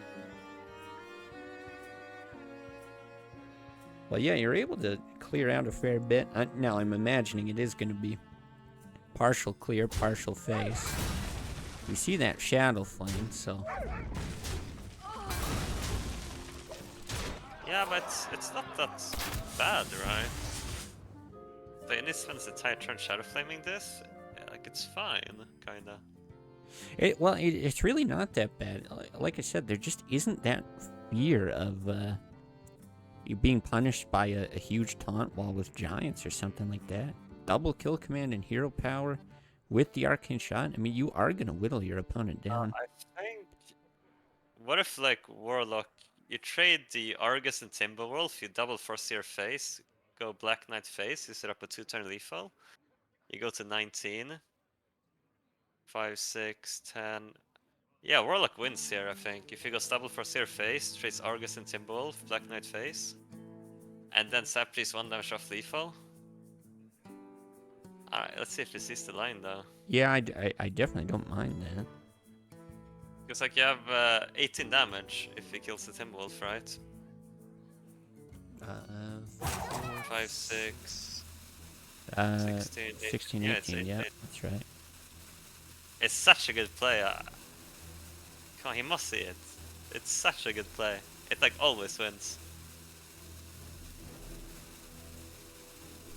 Do you see it? I think it sees. Oh, No! Unfortunate. Unfortunate. No! I wonder if No! How does Hunter clear though? If you go some Foreseer here, like Hunter can't clear that. It's too much board.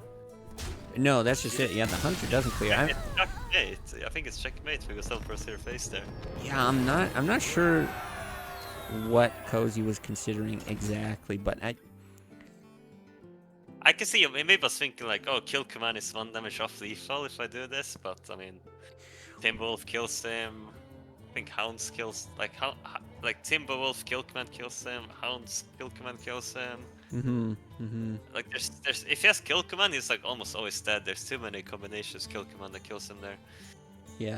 yeah, exactly. And no, it seems like maybe the thinking was kind of there. You're looking through the deck list, you're looking at all the ways you can die, and then I don't know, it was just kind of last second. I got to do something and played out Sylvanas, and I'm not sure how well thought out that was, but it does give us an opportunity to see this mage here. So I can't win Yeah. them all. okay, I'm guessing it's the same thing, some sort of like banned deck getting played. Yeah, looks like they're not paying much attention. It's okay, these things happen. They need to focus up here, I think. It's the pressure, but this is the mage that we're looking at. So pretty similar to I think what we're used to from Temple Mage.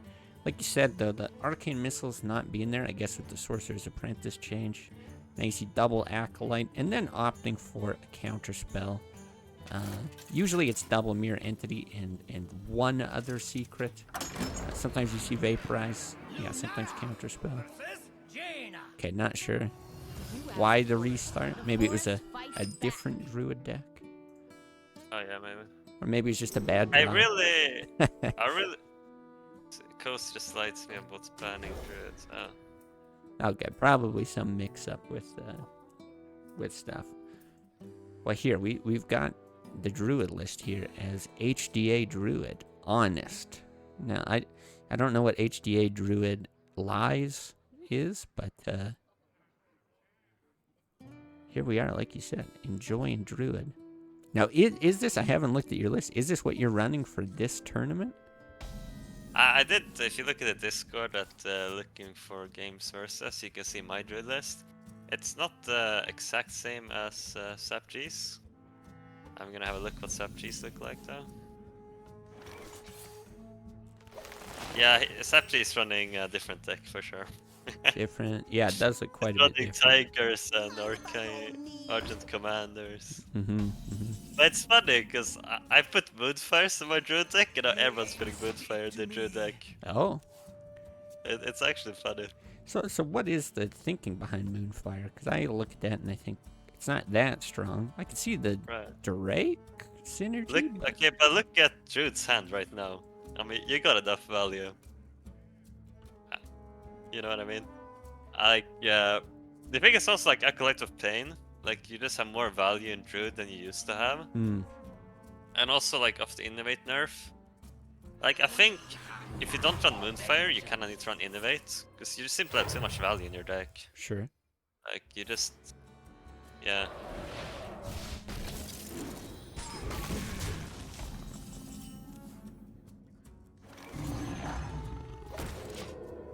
I can see maybe you could play, like, Argent Squire. Like, some early game menu like that, same Moonfire. I think would be reasonable as well. But now Okay. you can see Yeah. you can see the power of counterspell here. I talked to Cozy about this. Like, he wasn't running counterspell, but I told him put one counterspell in the deck to make it more tricky to play against. Because I mean, look at Druid's position now. He well, he drew Moonfire, so he's chilling, but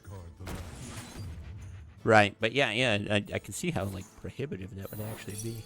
Let's see if I can get Yeah. rid of this secret overlay thing. just like putting one counterspell in the deck just makes it a lot more tricky to play against.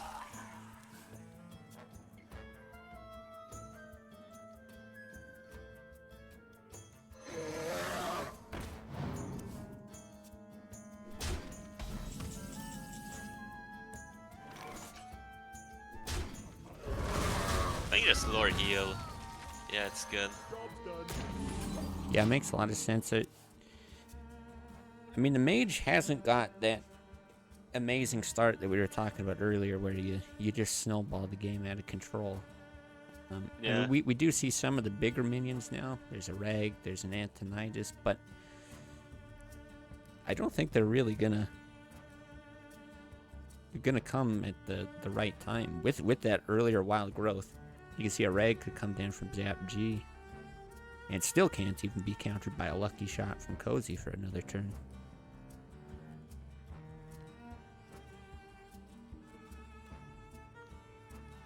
Quite rough, and then Rag comes down as well. I assume there's no big hunter in this mage deck.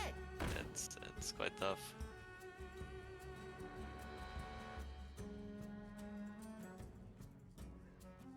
Yeah, this is not the spot that you want to be. Runs out on I think he was hoping to hit that 2/2, maybe could clear it with the hero power.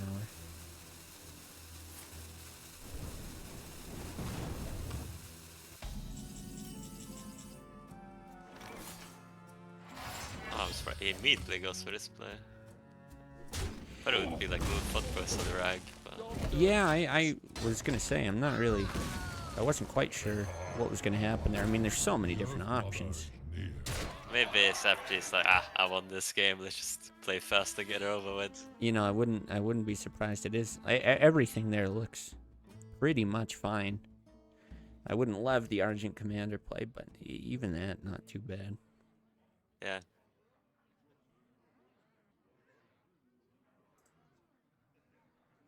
Yeah, this is how you want to play druids. Like when druid gets into this position where opponent has to clear your stuff, it's so good for the druid. You just keep putting big minion on big minion on big minion. It just has too much value. Right. The second your opponent starts to play reactive, you know you win the game. Yeah, I think you're 100% right. Usually when you get behind like this, your way back into the game, there's only one, and that's through Antonitis. But without the Arcane Missiles here, you really don't even have an opportunity to get a bunch of fireballs and win with some sort of lucky line that way. Yeah. Skip like Rag and Sniper Rag, but Well, I think that's what it's going to have to be.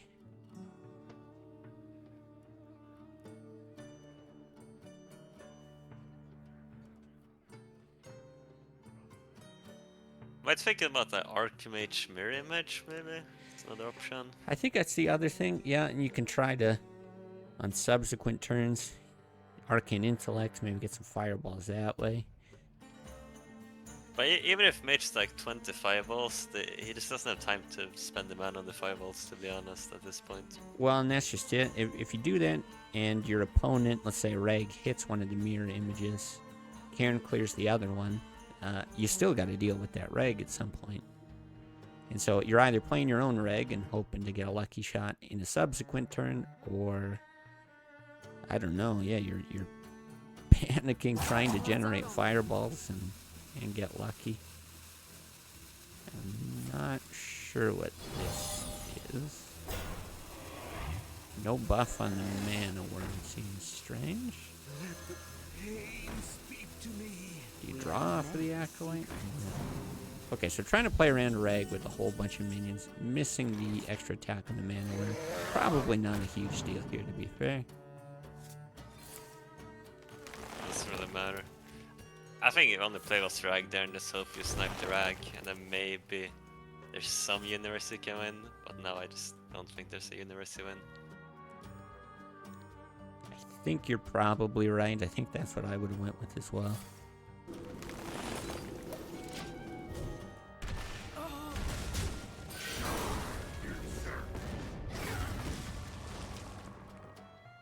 Well, you still have an opportunity to do that here, but the problem is that lore is unfrozen. So otherwise, what are you looking at? Something like an Acolyte hero power to clear it? Boy, I mean, this is just a worse position than last turn.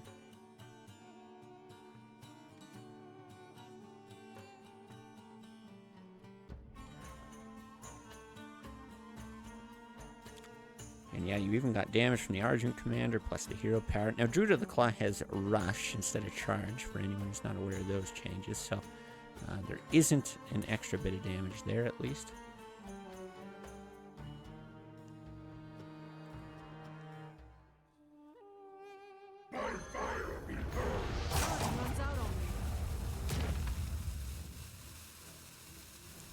I'm not sure if you don't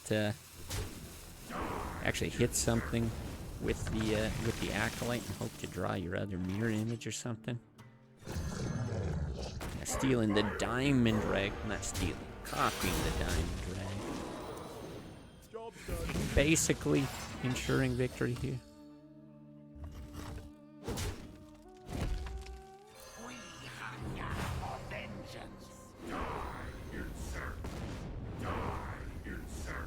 And what do you know?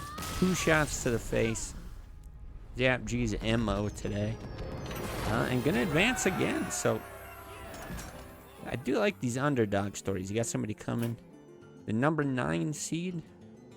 Working their way, I guess, into the quarterfinals. So right now what I'm seeing here, we got Prop Cruz versus Damask. I'm seeing 1-2 in the sheet. See if we can't just jump in, catch the tail end of this. So actually the overlay is going to be up to date. Okay, looks like we are. I win. Well, looks like you do. We are quite literally at the tail end of this. Okay, Damask, as declared, wins it here right at the end. So Damask as well going to well, this is going to put Damask into the semifinals. So now I think what we're left with is Zap G versus Abduct. So kind of unintentionally here, going to be following Zap G's journey from the number 9 seed going up against the number 4 here. And if Zap G could win that, would actually be up against well, the number 1 seed in Watkins. This might just be a little minute here before we get into the next one. And we'll see, yeah, as soon as Zap P is ready. Do we have Abduct here? Sure, I sent out the friend request. Maybe I'll send it again. But probably a good time for a quick little bathroom break or something. And I think I will take advantage, but good time for viewers as well.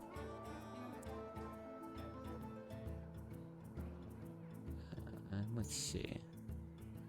See if we can't. Request is sent. Yeah, see if we can't get both sides ready and spectating here. So, yeah, we'll hang out. It's just I'm playing apparently. What's that? Dom just messaged I'm playing apparently. Ah, Alright. Well, catch you soon. yeah. Catch you soon. Okay, well, I'll be right back as we get these next games going. Hang tight. Oh, it says you can play 5 minutes, but yeah, I gotta like prepare for my match.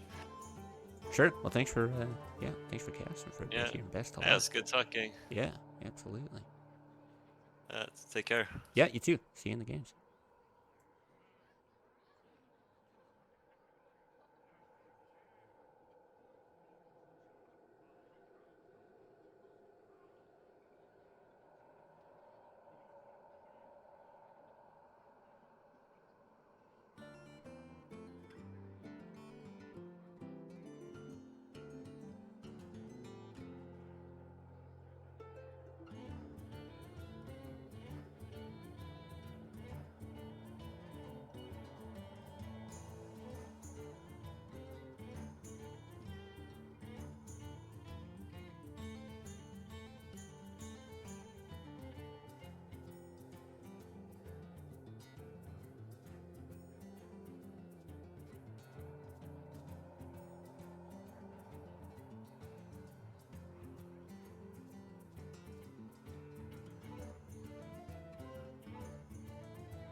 Okay.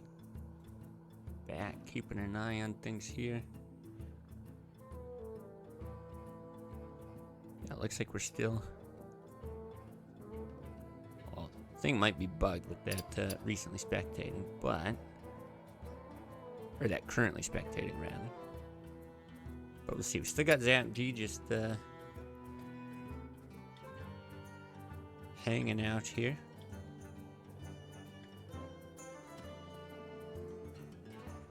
But yeah, Damask versus HDA, we might just jump into that one then.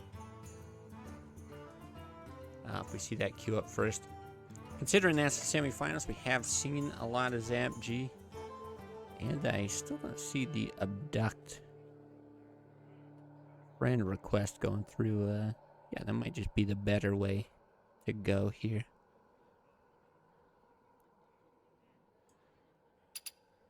But yeah, we'll just keep an eye on things. Once there are games, at least we'll jump in. We can always jump over from one series to the next.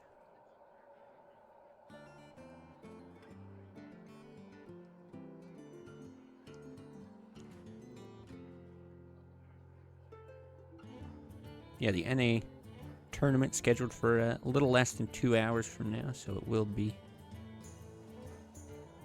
a little bit of work to get all this done and figured out. Smoothly move into it. I think there's a decent amount of crossover between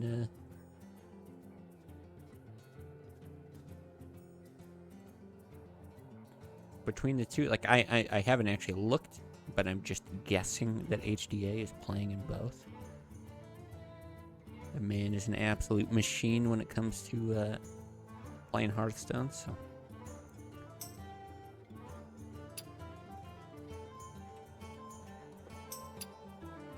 Right.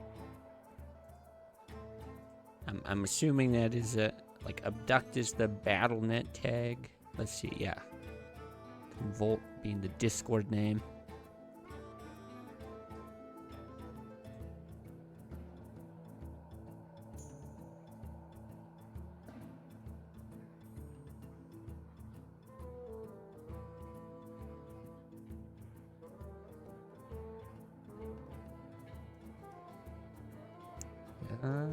But yeah, I don't know. I guess we can look ahead while we've got some dead time here. What decks other people have got, so let's see. If we do get into HDAs, yeah, he'll have a more typical druid, like he said. I think that is something that he likes to play. Very, very good with it. He's done very well on ladder previously with druid.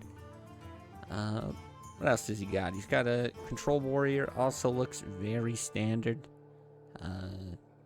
Yeah, almost something that you would have seen in typical classic.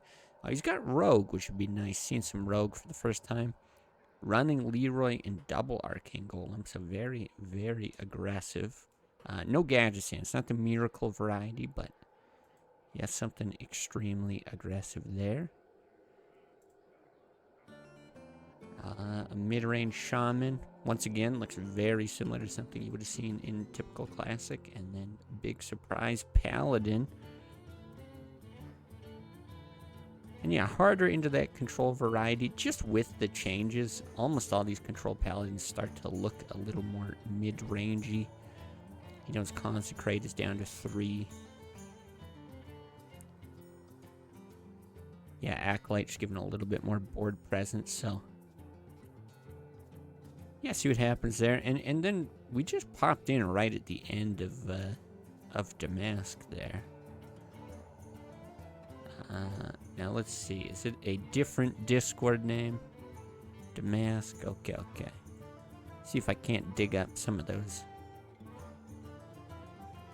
decks.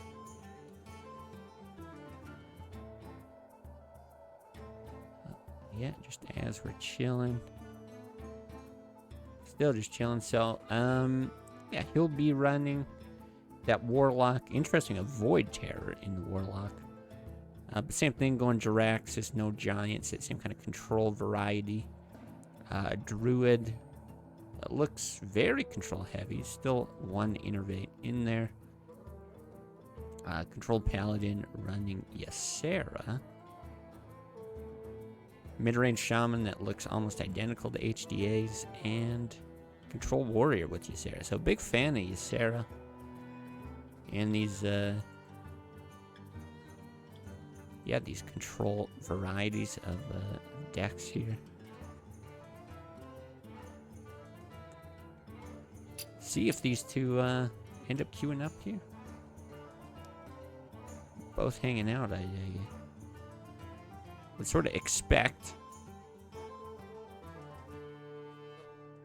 Yeah, even the Twitch chat just saying people are getting organized, that sort of thing.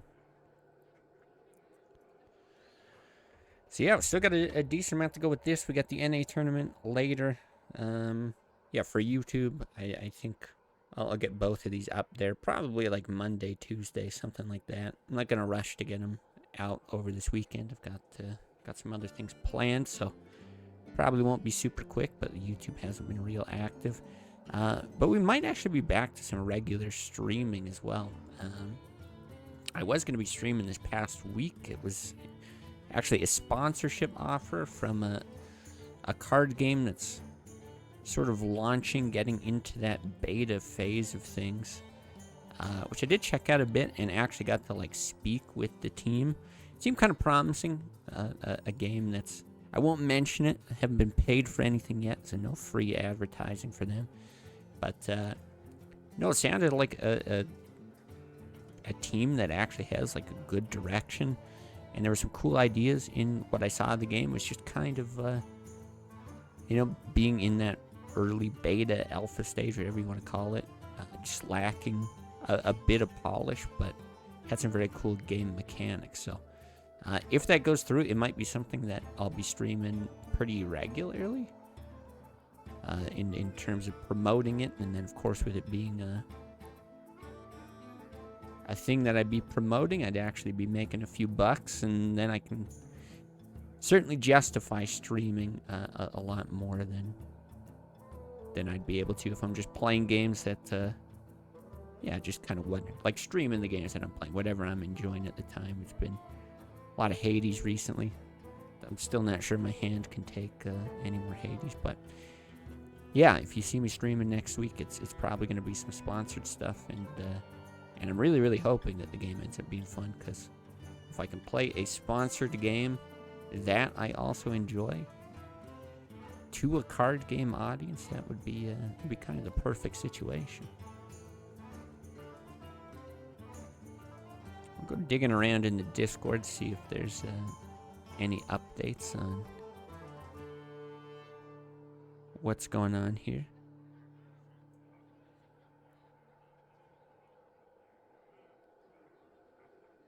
But yeah, if he doesn't show up, this Convolk, he's got 15 minutes to show up. Otherwise, it'll just be a forfeit.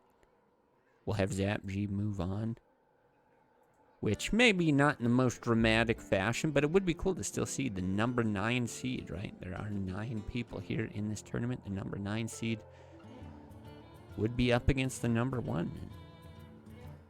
Yeah, like I said, I always love those underdog stories.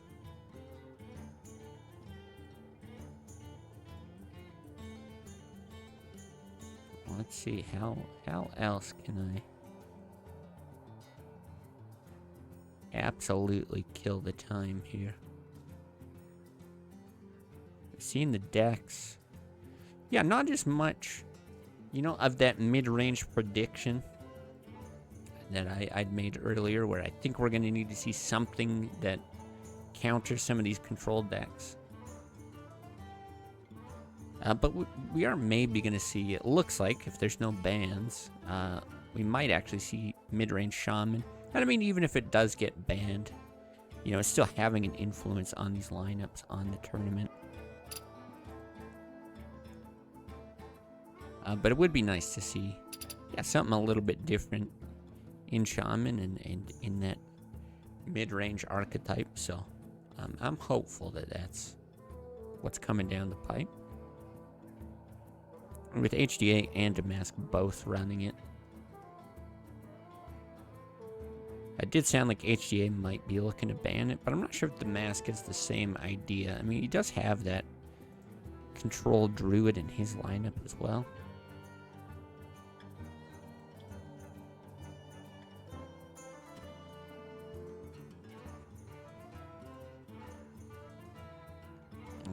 Really, really, really starting to look like it's going to be a forfeit here.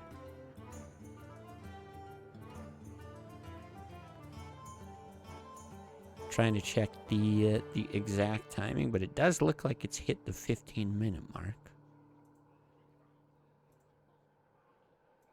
So I'm gonna tentatively say that this does look like a forfeit, and yeah, we'll just jump into the semifinals. So that'll give us.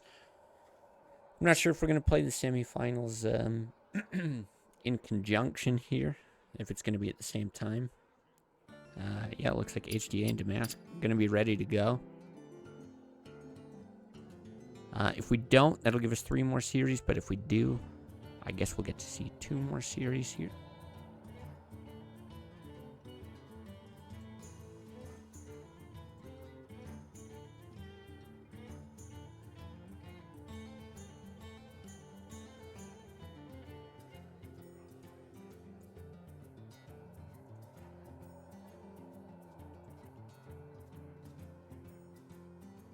we're getting close. We're getting close. I see HDA bans are done. Should be good to start. Getting excited here. I need my fix, man. Need more Hearthstone. It has been fun. It's been a lot of fun. It's looking really forward to getting back and casting this stuff. I will say, out of everything from streaming that, you know, I miss when I take these breaks, when I haven't been streaming for a while, I don't so much miss playing Hearthstone, you know, every now and then, but I do really miss casting it. These tournaments, they're a lot of fun. And it doesn't even have to be a tournament setting. You know, just seeing people play games against each other. No, this is an absolute blast. So, yeah, we got Paladin into Warlock. I was going to say, it is, as far as I remember, more of a control Warlock here. But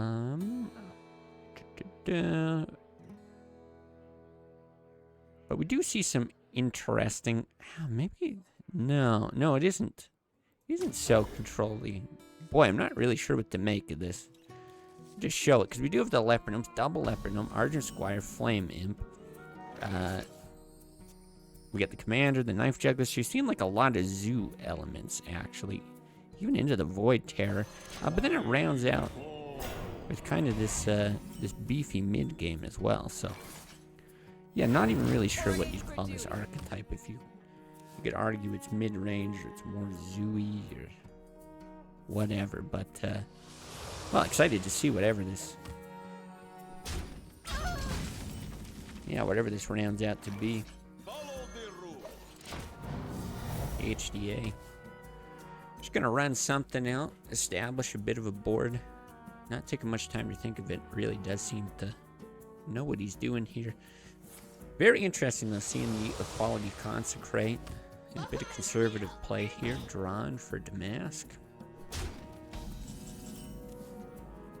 And yeah, double Equality, especially here, not what you want to see.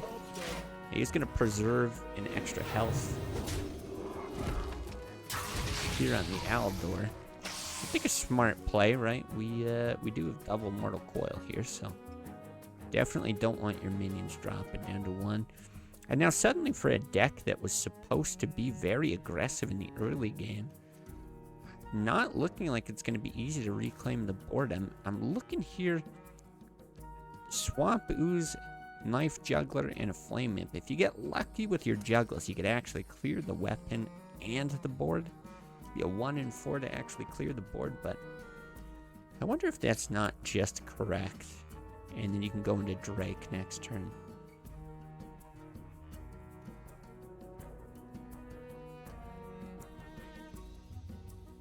I think that's what he's got to be thinking. He's looking at that ooze, going, okay, I do want to destroy the weapon, but yeah, do I want to play the Juggler? And I think this is fine. I don't think you have to play that coin out. I think you have to take the risk on the Juggler. But that being said, I don't know exactly what the follow-up. I guess it's a Cairn. Damask just looking to, establish a bit of that board control with Cairn. And Cairn is awkward, right? Peacekeeper is one of the best answers to something like Cairn. We see the one gone. Equality not that scary with the Death Rattle. Now, I would be very surprised if we don't see Cairn here.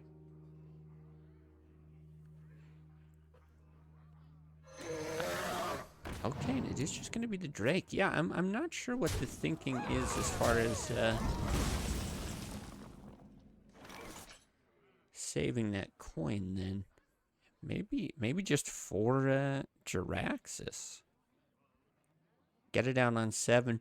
Because the thing is, Damask has to be looking at this hand and thinking like, oh boy, there's going to be all kinds of like minions. You're thinking like 6 drops and good answers here, but what he doesn't realize is it's double Equality Consecrate in hand, so it's just lots of like reactive board clears.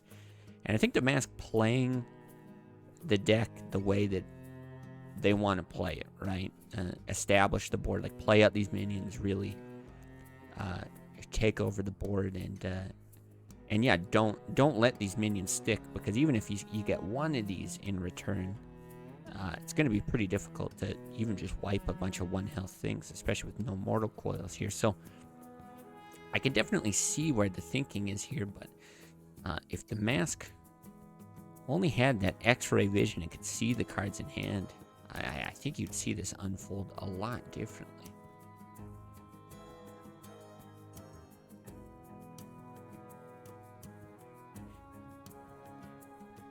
So see what he wants to do here. You know, something like Cairn is very good, but this is why I thought it was going to be a coin Cairn earlier. It's a pretty slow play. You get a bit of heal from that Jiraxis. You know, you can get some heal from the Siphon Soul later.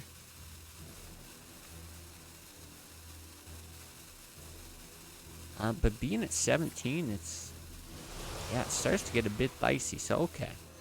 We see the Black Knight. I like this. I guess the thought was just, hey, can I take 2 damage here? I know I want to play the Black Knight. I mean, it's a fine target. Hitting that Sendrin. Like, the only other thing you'd be looking at is a Tyrion, I think. No, it's probably not true. I guess Guardian of Kings, right? Must be in this list. Yeah, Guardian of Kings is in the list. So there are actually a lot of Black Knight targets. Maybe more consideration going into that than I thought.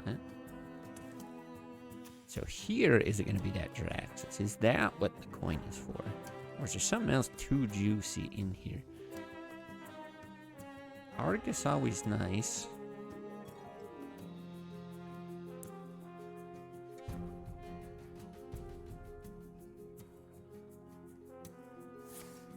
Yeah, this is going to be very, very interesting, because I think this is the right way to do it.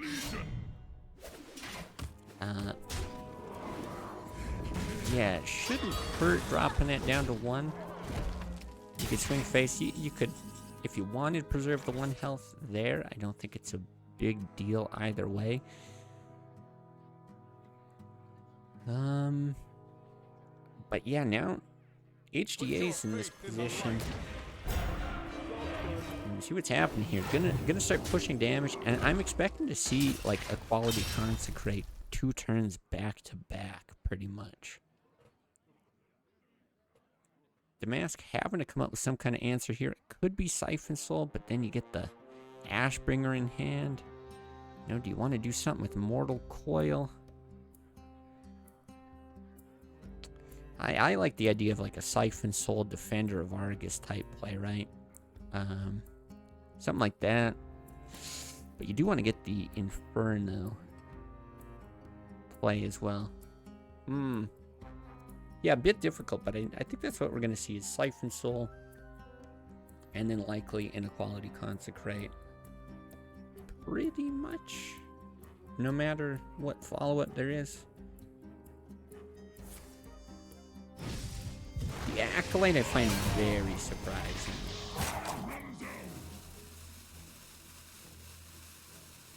Like, getting Jiraxis out and then not hero powering does seem a little crazy to me. And do you at least play the Gnome?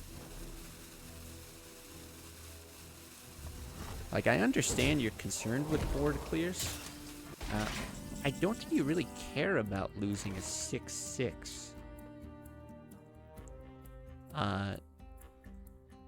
Yeah, in this situation, I think it's just fine if you're forcing a consecrate, a quality consecrate play because of your hero power. Yeah, that's an advantage to you. And at some point, it's like, you know, this Leper Gnome is probably only going to be good for the Death Rattle. Why not just play that out? Yeah, I'm not sure. I wouldn't have even hated like a power overwhelming on something like the Drake just to get the extra damage.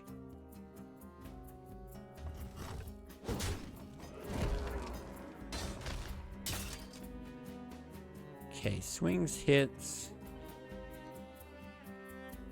Probably Like, I don't think the draw really matters. Like I said, I'm expecting back-to-back quality Consecrate. You know, he's just setting up. He's got 7 damage next turn. I think the consideration here from HCA is, can I die, right? He could just leave the board as is. And I think if he didn't have the other Equality Consecrate, that's really what you would want to do. You know, leave the board, try to survive, and then you just set up for this and push damage with the weapon. But is there any way to not die here from Damask? I mean, the other thing you're doing by removing the board there, if there was another Siphon Soul, right, it wouldn't be easy to target something to gain health either. So, The light protects me. you know, now we're going to see that The light that protects Argus play try to establish a big board, but it's too little too late.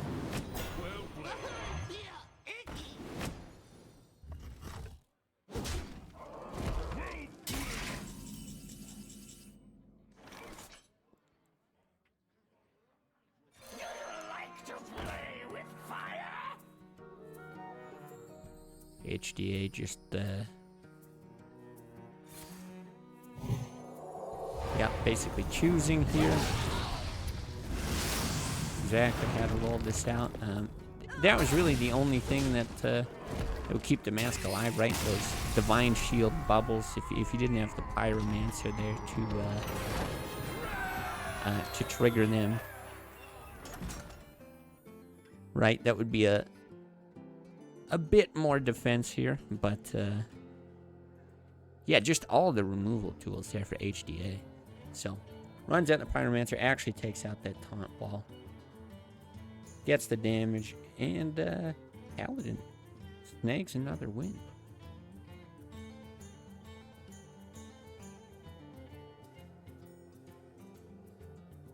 So yeah, we'll see what the response is here.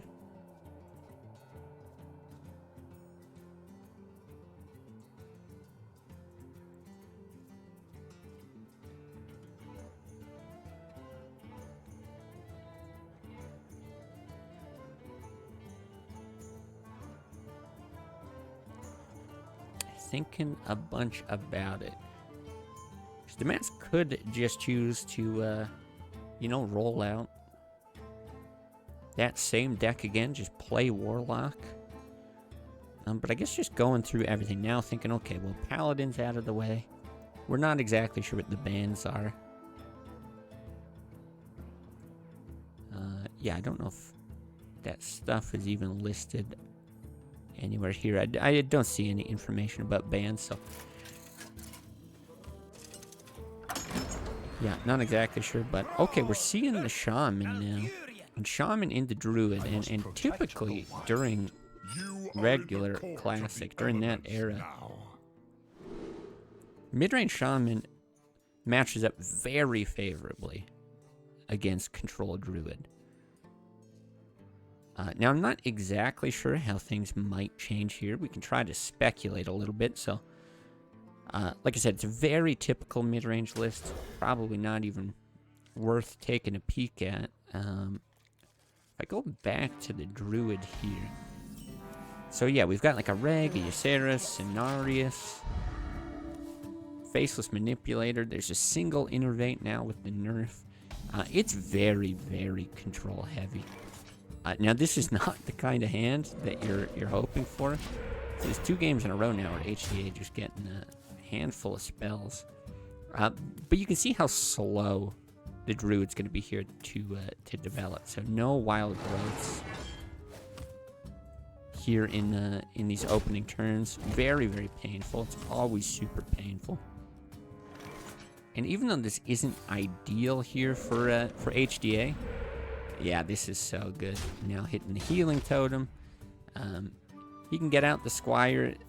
You know, he's got to be thinking about swipe. Like, does he want it or not? I think it's fine to get out.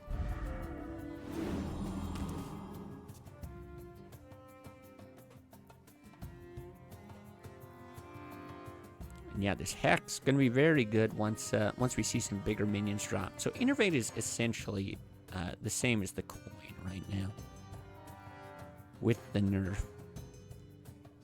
And here, yeah, just so awkward. The Black Knight can potentially hit Alec here, and I think, well, let's see, is HGA running any kind of like Sinjin, anything like that? He's got 2 Defender of Argus, and he's got Feral Spirit. So I mean, there's some other taunt targets that are going to be better than say this totem. But the other consideration here is, okay, if I'm Damask, I could draw into a 6-drop or something like that next turn. Then I could innervate and coin, get it out. So maybe you just play something like the Farce here. With what we see, good chance it just gets bolted. But I think I would like that line a little bit better. Let's go. Gonna go ahead and keep her to shoot that, just to establish something on the board. You know, the 2/4 body is fine.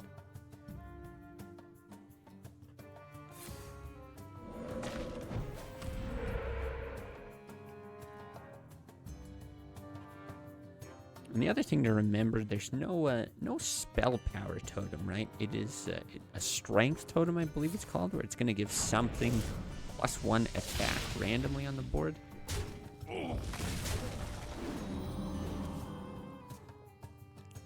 Okay, and the Acolyte, not too bad. Again, HDA just not able to put on a ton of pressure. Instead, just going to be making these very efficient moves. Playing out a bunch of totems. Getting as much value as possible off of these squires. And if anything big does come down, right, he's got the Hex. He can do a Lightning Bolt. But yeah, double Lightning Bolt, double Storm. Certainly not the ideal start. So, as bad as this matchup is, and as rough as this looks in a lot of ways, I think still looking okay for Damask. Now, HDA probably thinking a little bit about what he wants to do as far as the totem goes. Generally speaking, you don't want the Searing totem. This is, in most cases, the worst totem. So yeah, you want to go ahead. Oh, we do have the spell powered totem back. Interesting. When did we get the spell powered totem back? Okay. I mean, I'm cool with that. But yeah, it used to always be the strength totem. Okay, well, what a surprise. Anyway, the reason he does it, he doesn't want to get the Searing totem. He doesn't want to trade it off and then potentially resummon it. So, all right, well, that's kind of neat that we got this back. In the other Classic Plus games, it was still that strength totem. So, you know, now we're seeing Cenarius. This is where, you know, you wish you had some other minions to buff, but really, looking at the deck, there's not a lot of small minions. I feel like Cenarius isn't in here for the +2/+2 buff. I feel like he's gotta mostly be here for the taunts, and then there's a little bit of flexibility. Some games, there's gonna be some other minions you can buff up, maybe make more efficient trades or build bigger taunt walls. And here, Damask, setting up for a more favorable swipe, I have to imagine. HDA sitting on double Lightning Storm. I'm probably considering using it now. HDA banned Paladin and Shaman. I wonder. Okay, good to know.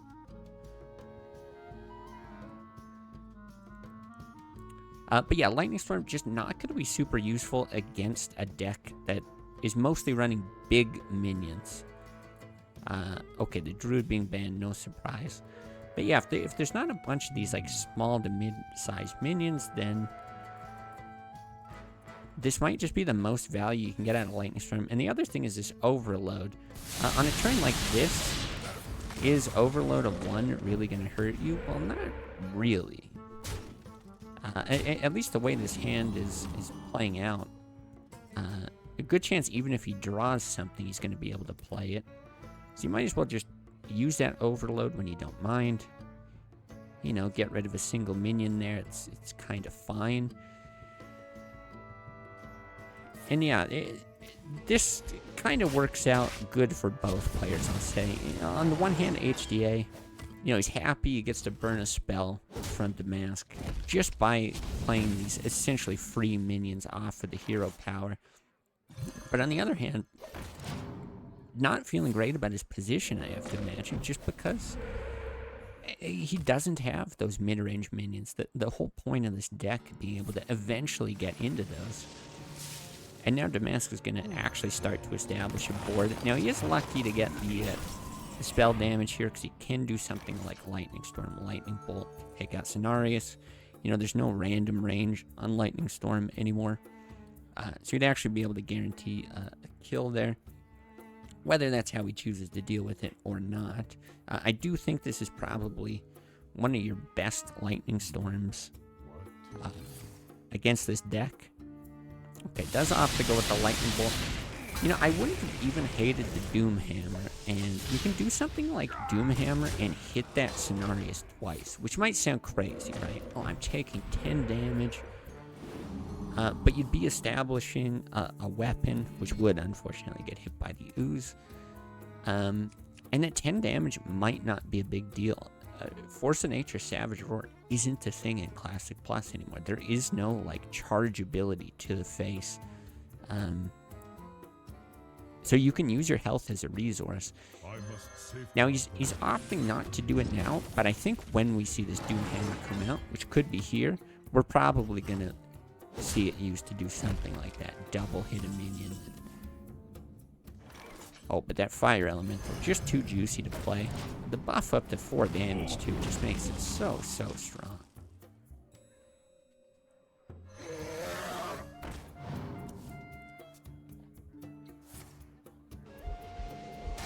Okay, but quite literally the perfect response as well. So here with the Rock Biter, you know, you don't have to actually go ahead and block twice. I don't think you'd really hate taking another 4 damage. But that's going to be about your best usage of Rock Biter.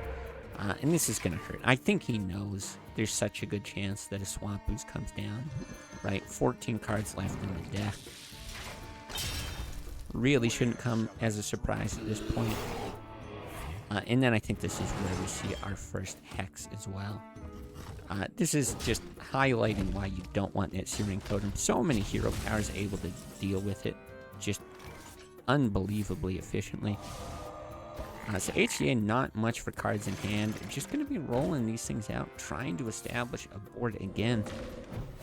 But a Control Druid at 10 mana, it's just going to be threat after threat after threat. HDA, I mean, both players really not drawing too well.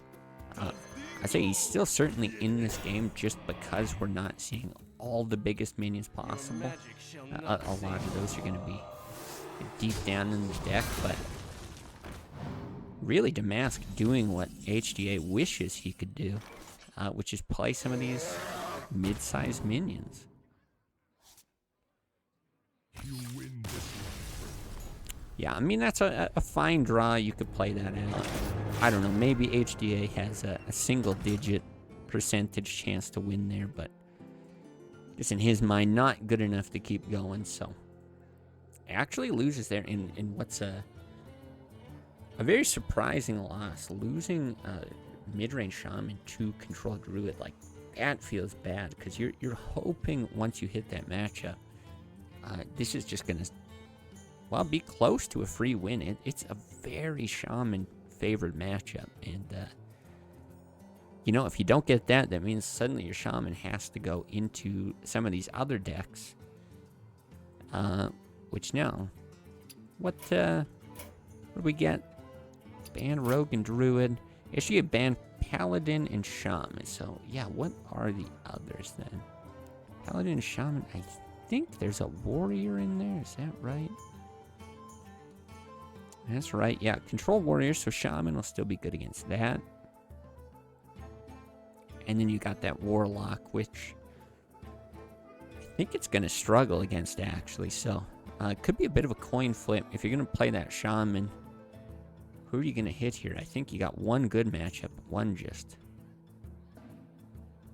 yeah, not so great one. Because Shaman struggles a lot against Zoo, It's not really traditional as you, but instead, strap yourselves in.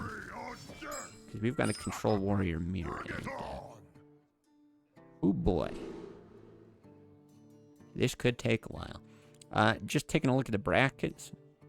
We do have Zap G versus Watkins. So it looks like a forfeit is going to propel Zap G into the semifinals. I don't see the games being played right now.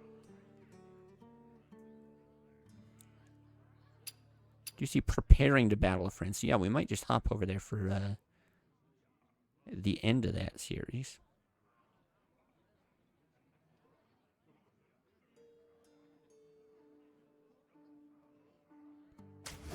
Geez, when I see that timer, I feel like I gotta press the confirm button. Okay, so if you've seen me play it all, cast it all, I love Warrior.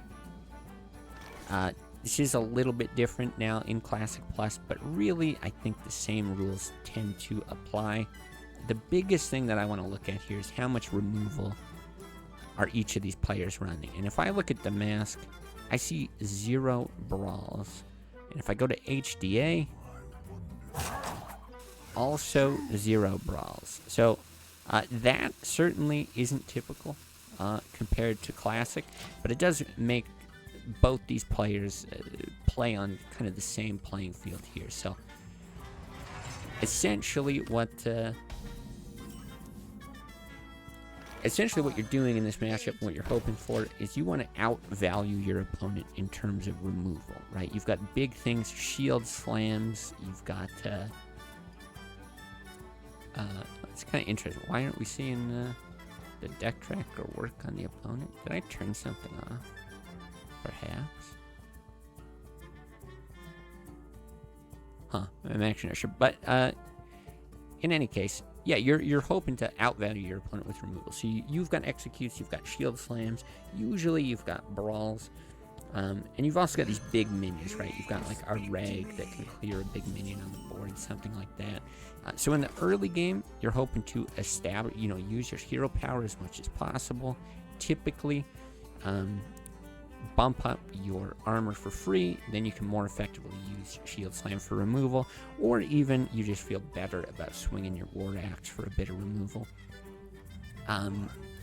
But because, it's a mirror matchup, it is kind of a one-to-one thing, you have this direct comparison of resources. Well, how much have I spent versus my opponent? And sometimes, because one person's draw is going to be more removal heavy than the other, you're going to see a lot of things like the Kor'kron be used to actually strip some armor, or you might see a War Axe used to just strip a bit of armor to make that removal less effective. So sometimes one of these players will take on that more aggressive role just based on draws. But generally speaking, I think both players would like to take on the more control-oriented style and just sit back and use those pieces of removal effectively. Now, a lot of times it will come down to Brawl in typical Classic. And the reason being, there's some RNG built into that. So one person might get 2 minions killed from it, whereas the other person might only get 1. Or they'll be very unlucky and get 0 in some like desperation brawl move. But because we don't have those brawls, it's really, I think, going to allow for a lot more skill expression here in this matchup. It takes a big piece of RNG out of the equation and just says, hey, are you able to play this mirror more effectively than your opponent? And we're seeing a lot more aggression here from HDA. Even the opportunity to do something like Taskmaster, trade into that Drake, and he knows he's fine spilling minions out on the board because there's no threat of Brawl. So yeah, interesting to see with just a few very small tweaks to what we're used to in Classic.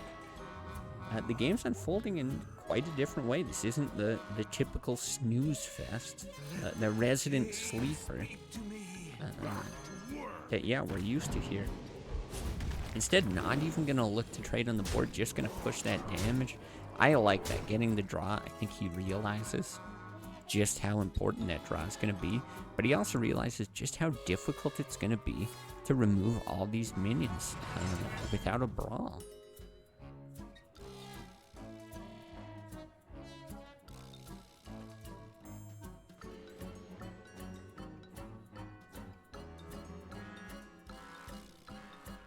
So tons and tons of options here from Damask. Right, Corcoran could effectively trade into these. And I think he's got to kind of hope for a 2-for-1 here. Right, probably deny some draw on the Acolyte. It's the best thing you could do.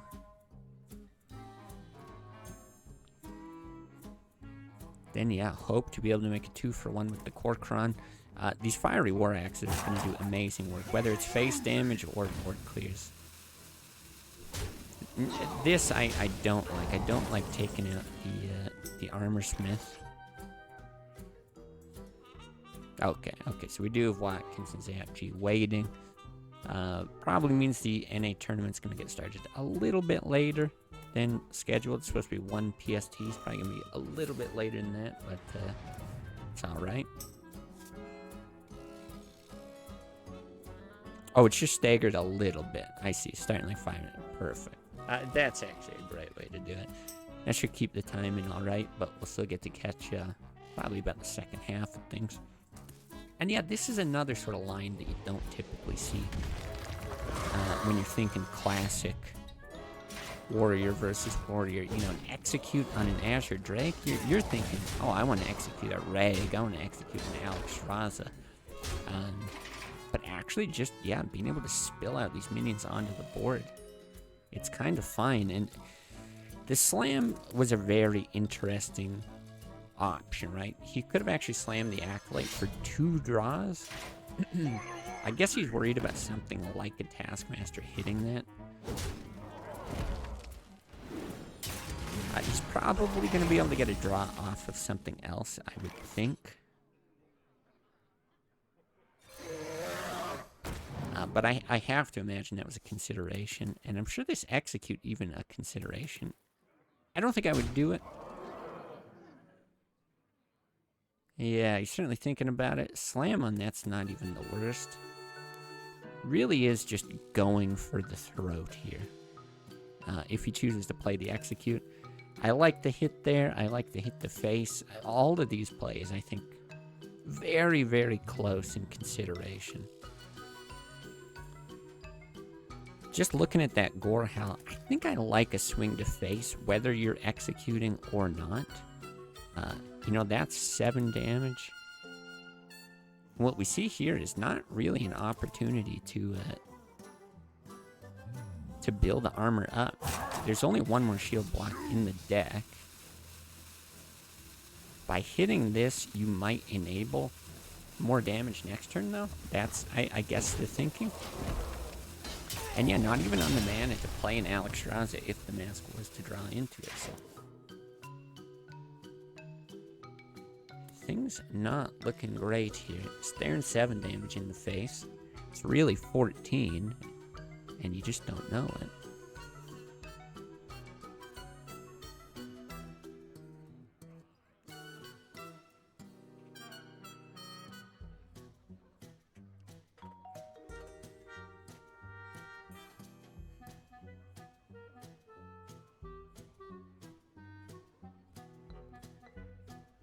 Yeah, I think the mask is just thinking, trying to think through every possible way he can survive. And from what I can tell, there just really isn't a way. Like, even if he gets, okay, the perfect rag shot on the Drake, he's still dead to Gorehowl, right? He can't armor up with it. Maybe there's something in the deck he could trade the BGH for. Yeah, honestly, something like this is not bad, right? He's still surviving 2 Fiery War Axe. I think he just has to play a line, assuming that there's no Gorehowl in hand. probably gives Damask the best chance of success going forward. But yeah, it just doesn't happen to work out here. So gonna be 2-1 for HDA. Yeah, I'm just gonna step away for a moment, get some water, maybe look for some food to just munch on. I am starving. But yeah, we'll see what Damask ends up choosing, whether it's the warrior or the warlock. And I'm expecting to see warlock versus this shaman here.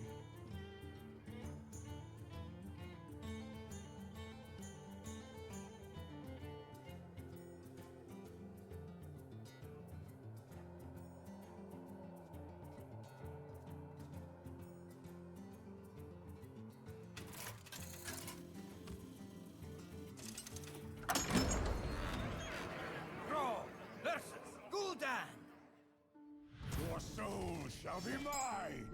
You are in the court of the elements. They don't have any now. food available to just pick up and eat, which is too bad. I gotta actually spend some time making something. But yeah, I think this is a sensible choice from Damask. Like I said, Zoo is a very favorable matchup against Shaman. This is close to Zoo. You'll notice like the nerf to Abusive Sergeant, pretty significant here.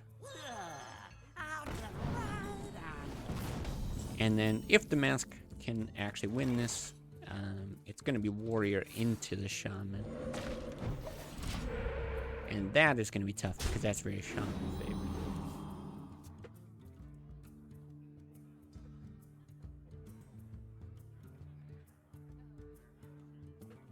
So typically Zoo here, in your normal Zoo deck, yeah, you're working to clear the board. It's a board controlled deck.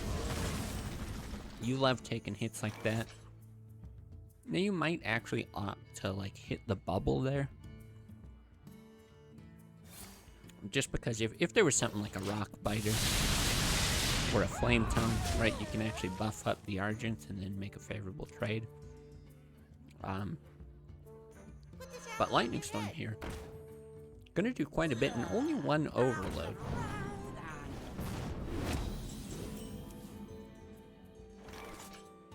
And see, this is it. We see the Flame Tongue. I was gonna say, one overload there was actually making quite the impact, but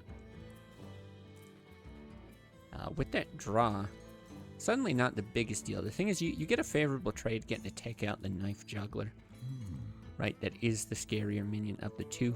But then you're also giving up the Flame Tongue for free. The Flame Imp just gets to take it out next turn.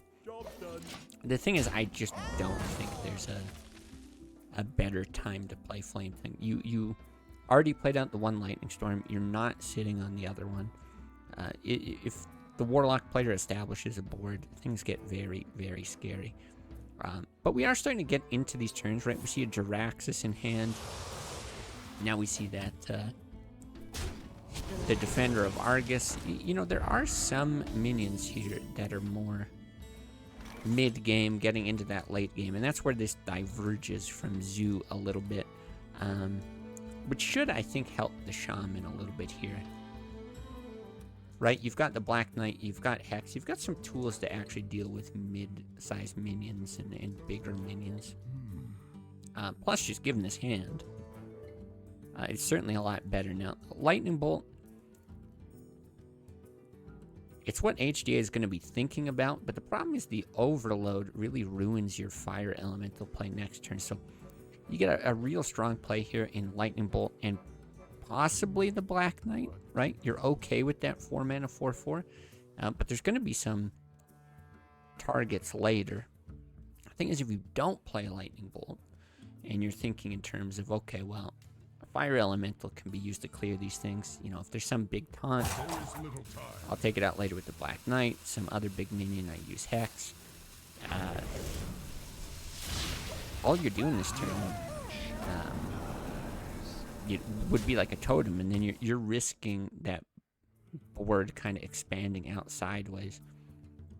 So yeah, this is where you see Shaman have an opportunity to really come back.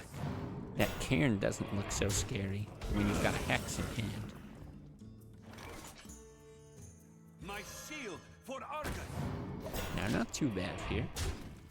Taking something out. Take heart, young one. The Earth Mother is near. That Cairn is almost certainly just going to get evaporated.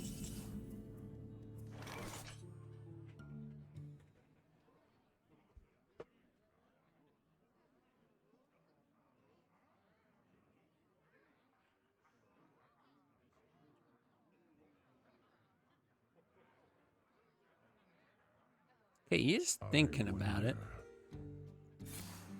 Not exactly sure what the consideration would be there, but yeah, I quite like this because the other thing it lets you do is play the Fire Elemental and Hero Power in subsequent turns, right? You're not overloaded. That lets you establish a big minion on the board with an immediate impact, but you also just get those kind of free minions with the totems, and those can start to make an impact as the game goes on in these late stages here.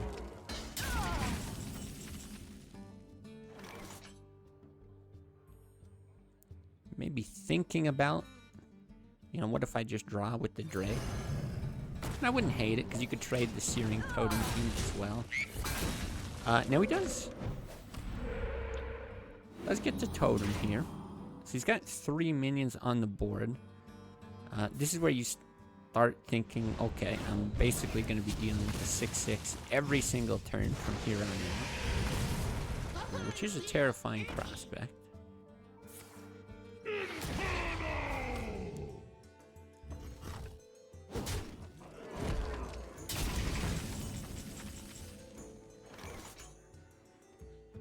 And now the question is, how does HDA close this game out?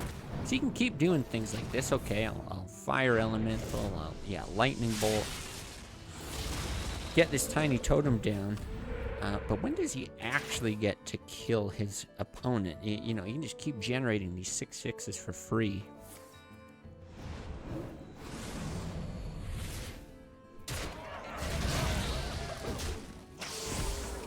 Now, unfortunately, not able to also consume the additional power overwhelming stats from that Leper Gnome, but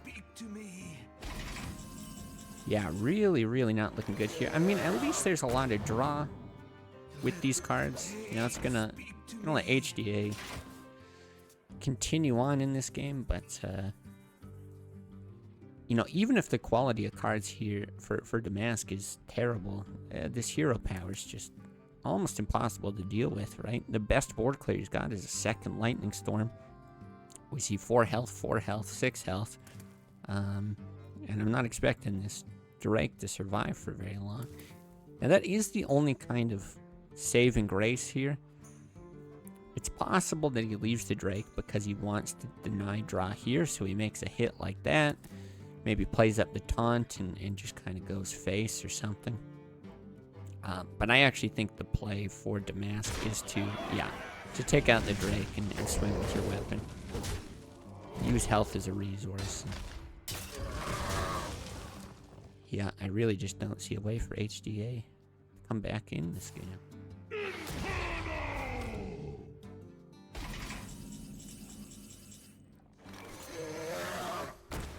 Yeah, I think he's just playing things out, you know, see what kinds of draws he gets, but I'm not sure that there's even anything he can really identify that's gonna help out a lot here. Yeah, just calls it there, but not too much to panic about here, right? That does tie up the series. There's one more game left, but he does get to go into that Control Warrior, which should do very good against the... It's going to be basically the opposite of that Shaman game. It's going to do better in the early parts of the game, and then it's going to suffer a little bit later if the Warlock's able to get into that Jiraxis and stabilize and everything like that. The thing is, Warrior is...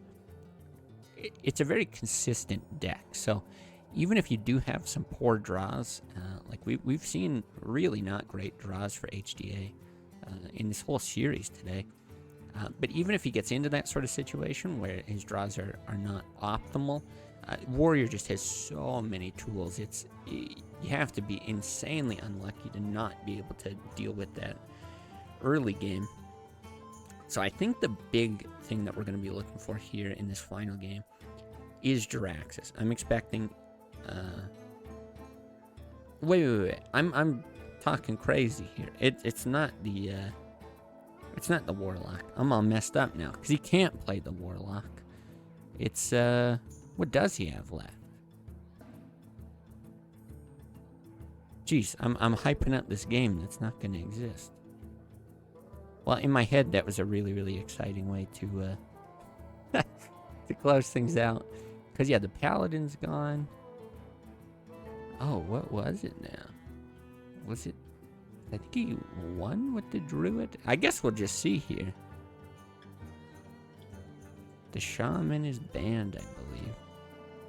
Boy. Did I mention, I'm a little hungover today?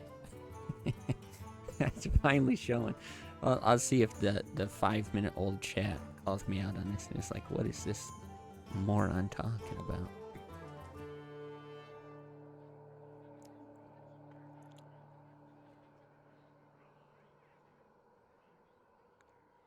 Yeah, because in my head, that was sort of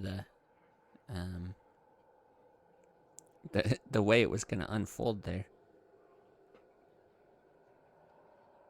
That it would have to be swapped in the other direction, right? Like HDA would have to swap decks, and Damask would stay. But no, it's he has to get a win with Shaman against Damask swapping decks.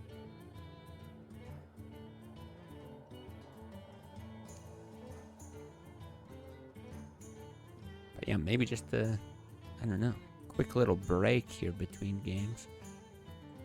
Yeah, I can't remember. For whatever reason, I just can't remember what the band Paladin and Shaman, but I can't remember what the 2 wins were with.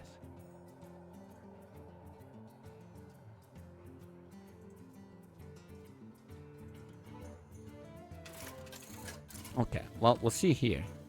See the reality of it. So the Shaman against Warrior. Okay. Maybe that's why it was mixed up in my head. Like, for whatever reason, I thought, you know, oh, it is going to be a Warrior game. That's right. And so HDA has the favorable matchup here into Warrior. So yeah, once again, this Warrior doesn't have Brawl. So Shaman had a favorable matchup into Warrior previously in regular Classic. That's maybe what all these XDs are for, is just how favorable this is going to be. No, actually, it's probably for how bad of an initial draw this was. But what you would have to do as the Warrior is use your brawls very, very effectively. That's how you actually win this matchup. And something like Gorehowl is crazy, crazy effective, because you can just hit like tiny minion after tiny minion after tiny minion. Damask doesn't have either of those. He's got no Brawl, he's got no Gorehowl. Now, he does have the Harrison, which is very, very good against Doomhammer. But honestly, that might be the only win condition. And HDA is, I mean, he's a smart player. He thinks through these things in advance. I think if HDA is thinking clearly, he just never plays Doomhammer. That's his lose condition. Don't ever play Doomhammer, and just go ahead, play out these little totems, whatever you end up drawing. Yeah, I really don't think Damask is going to have much of an answer for it. Now, this deck is going to be a little more proactive, like we did see in the Control Warrior Mirror. HDA played it in a more aggressive style, so now Damask can probably, you know, play this Korkron and take out a totem. These kinds of things are fine. Whether he does it here on this turn, or he waits a turn probably for the Flame Tongue to go down. Yeah, these are okay exchanges. But I think as this game goes on, it really is just going to be so hard for Damask to ever take control of the board. And I think that's what he's thinking through right here. He's going, okay, if I coin a Korkron, what do I do next turn? Probably play another Korkron. And I think that has to be the approach he takes, right? If you don't have catch-up mechanics in something like Brawl, you have to be proactive. And he actually has the hand to do it, so this isn't a terrible situation. Now, with perfect information here, you could set up just an amazing lightning storm. Yeah, you don't want to hear, but you could avoid something like lightning bolt. Force him to play out the other Cork Run and then play Lightning Storm. I don't think you would ever think that way. I think what you want to do is hero power Flame Tongue and then make this trade. And then he'll end up playing the other Cork Run to take out your Flame Tongue, and then you bolt it at that point. That's probably what we're going to see here. But like I said, HGA is very, very forward thinking. He's probably considering all these different things, and yeah, maybe he goes with something a little cheeky. What?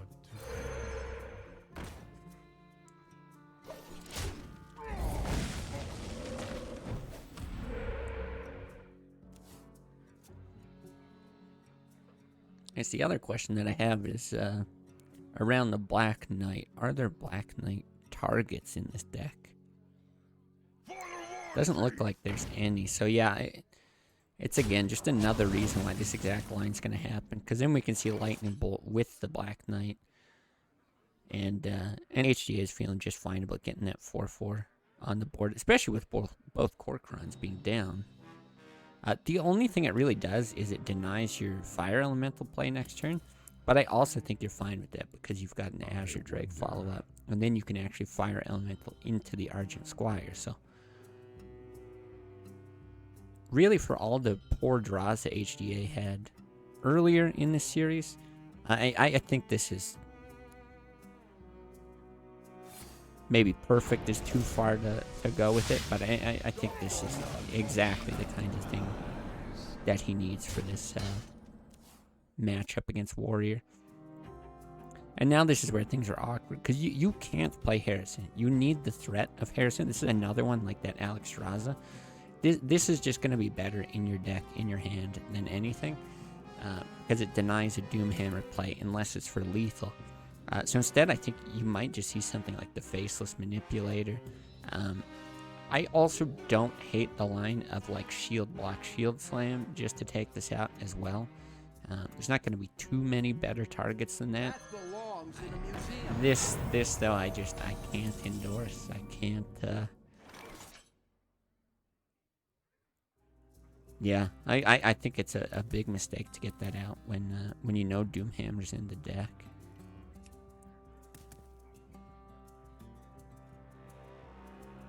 Now that being said, if I'm going to give Damask some credit here, things haven't been going swimmingly up to this point. You're looking at a Shaman with 6 cards in hand. You're probably expecting the worst, right? You're probably expecting that this doesn't go so great for you.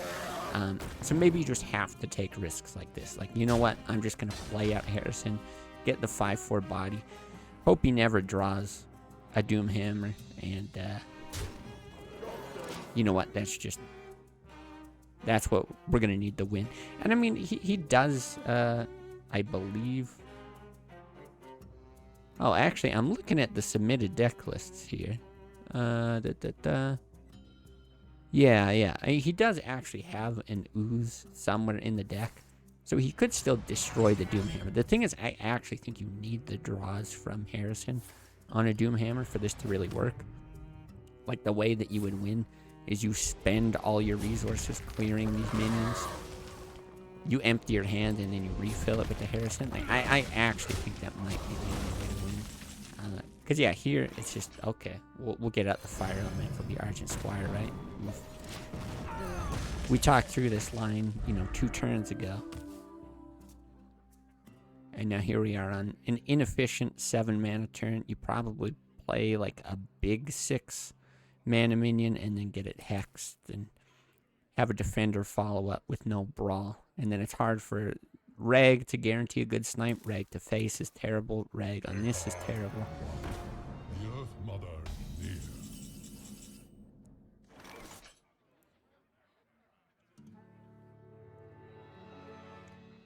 Yeah, and at the same time, even with that line, if you get an Argus, a Hex, you know, you take out the Frog, and now you're also stripping the armor.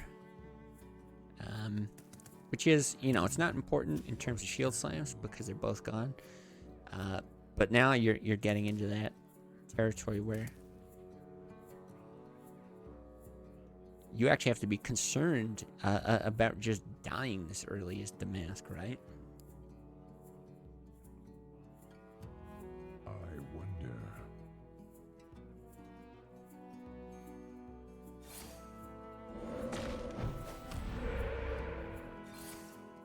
Okay, so not doing the Defender. Gonna get down the Golem instead. I like that. Yeah, I actually think that's better. And then you presumably follow up with the Defender next play. Still 3 bad targets here, right? Because for Rag, hitting the Golem no good, hitting the Squire, hitting the face. I have no time for games. I like this from Damask. You see the Hex gone. So you think, okay, well, if there's a Hex gone, maybe I can make some sort of favorable hit into here and steal something good.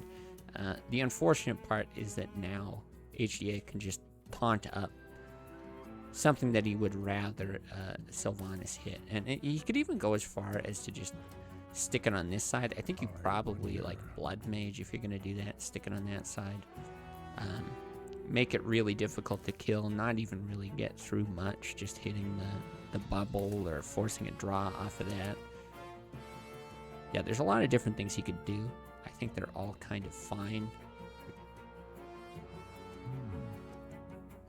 But in my mind, yeah, that's the way to do it, is taunt up 2 minions. Push a whole bunch of damage to face.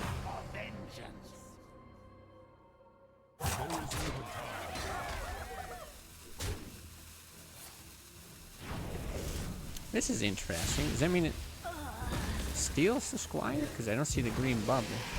So he missed 1 damage on the Squire. My shield for Argus. I'm trying to think if there was any reason why he wouldn't swing there. I think it's just missing 1 damage, but... Yeah, I'm actually quite surprised by that, because what if it would have stolen the Fire Elemental? I guess that's what he's thinking. He's thinking if it steals the Fire Elemental... I don't know, then he makes some sort of hit. Yeah, then he hits and Lightning Storms. That must be what he's thinking. Then he can take out the Fire Elemental. I don't think this is going to kill him, but I think it's going to solidify the game.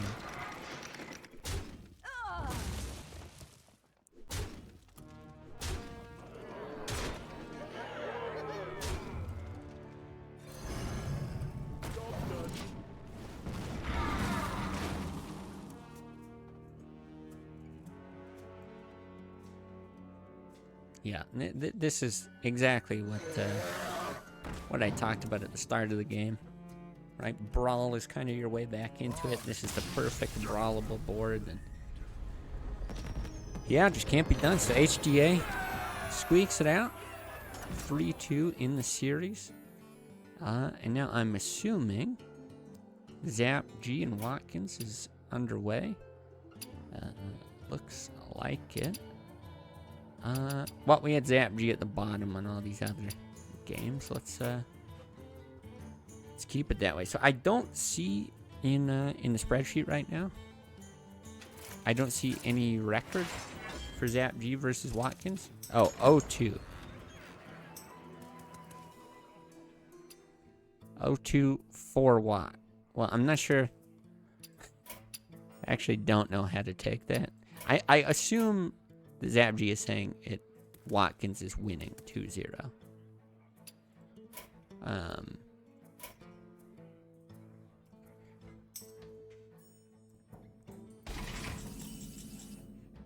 But anyway, we got this control warrior mirror. Just get to catch the tail end of it.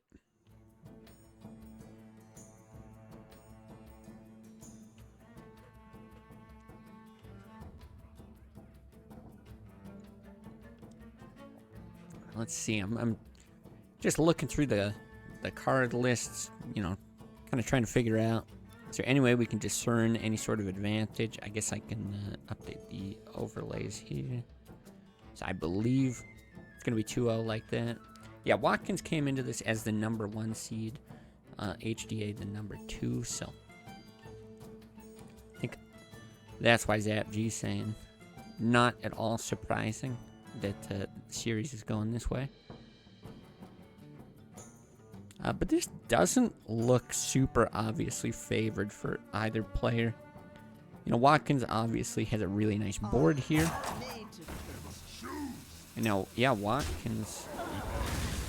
yeah, ZapG down 2-0.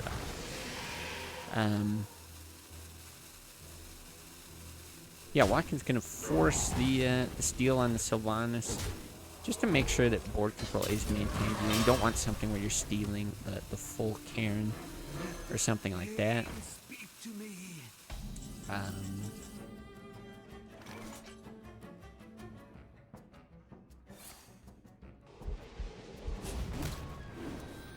But yeah, just looking at ZapG's hand here, lots of tools to get back in this game.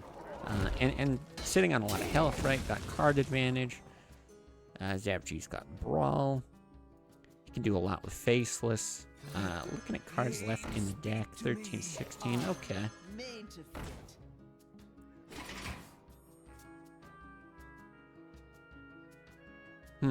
Interesting. I kind of like the idea of holding onto that Armorsmith for a Brawl play. And then this also gives, yeah, this gives an opportunity to hit with the Acolyte and not force a draw. Yeah, I don't like playing that Armorsmith at all. I think you keep that in hand. Then if you're going to let Watkins draw with the Acolyte, you have to make an Acolyte trade. You can't just do something like Gorehal hit.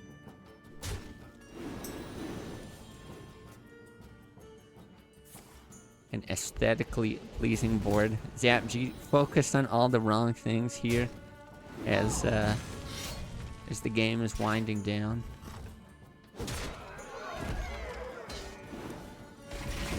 Focus out, ZapG. You could do it.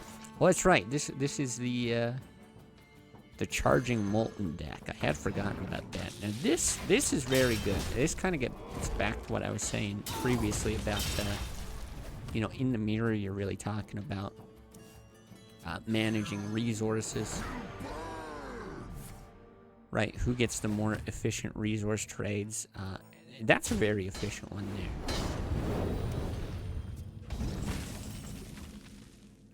Wow! As a big game hunter just kind of drifts into the hand of ZapG, blasts the Baron. Perfect timing there. Now let's see. Do we see a reg? I mean, we saw how fast that the BGH came down. The thing is, you have to know with Faceless in the deck, it's a little scary. Because you can do something like, you know, Faceless Whirlwind Execute. You end up with a reg. They end up with no board. Watkins is playing this very conservative, and I think probably correct. Again, we didn't catch the start of the game, so it is a little hard to say for certain, but this feels very smart. And now here you have an opportunity. If you want, you could Alex. Yeah.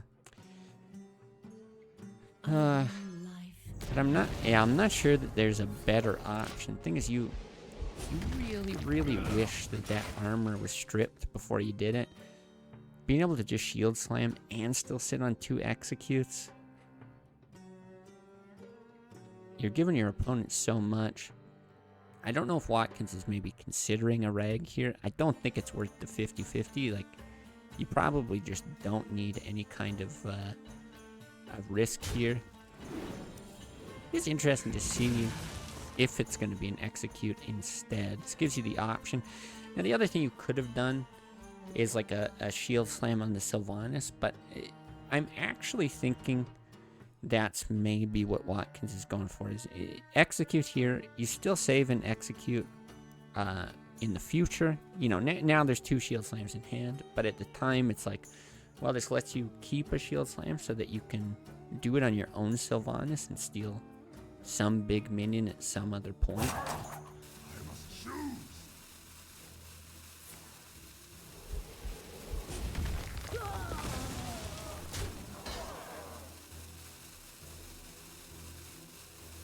And then, yeah, I guess the consideration here, just, do you play out something? Do you not? Very, very, very interesting stuff.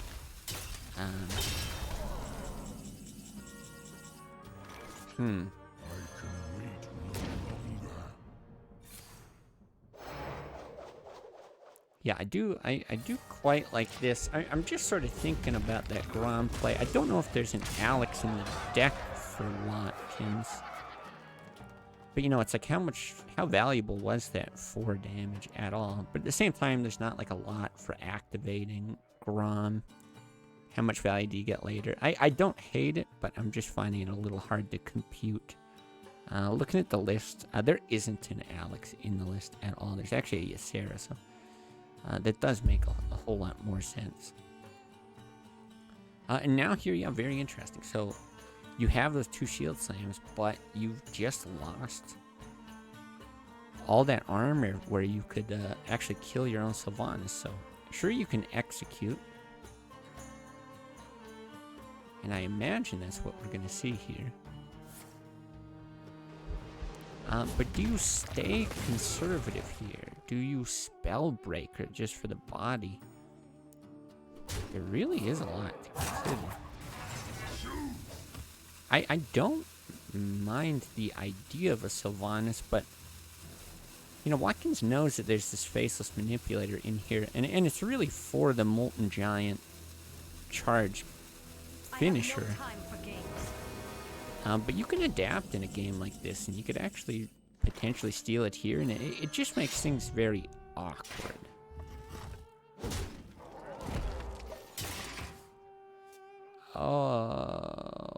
Okay.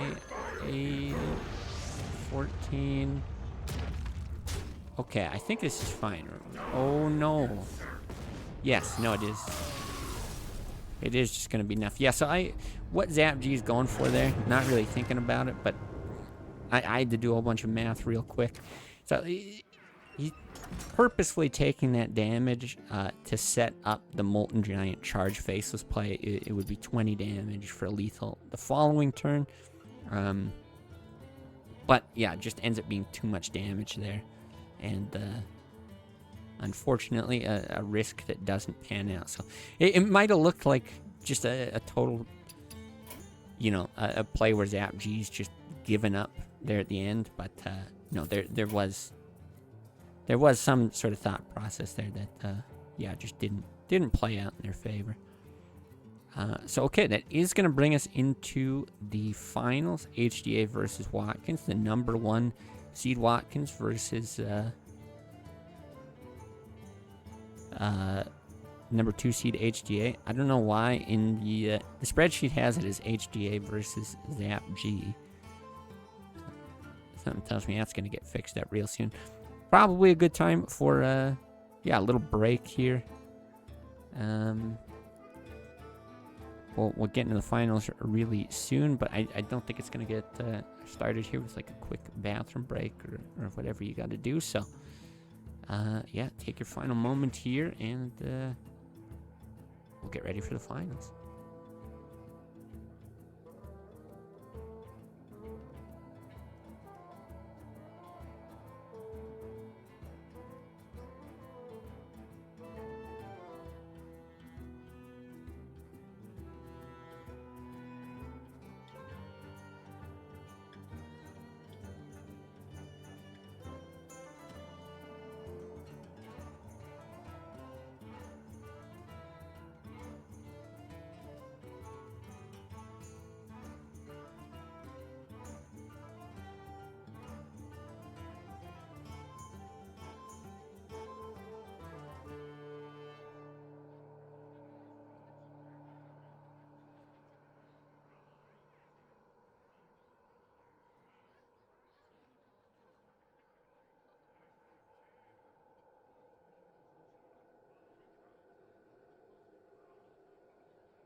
like they're preparing to get into it.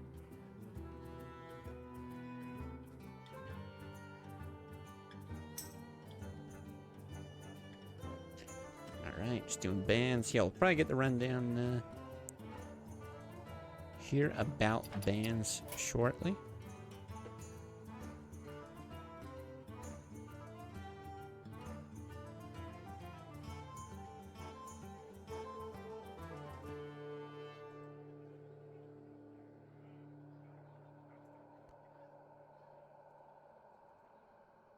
Yeah, we'll see. I expect it's going to be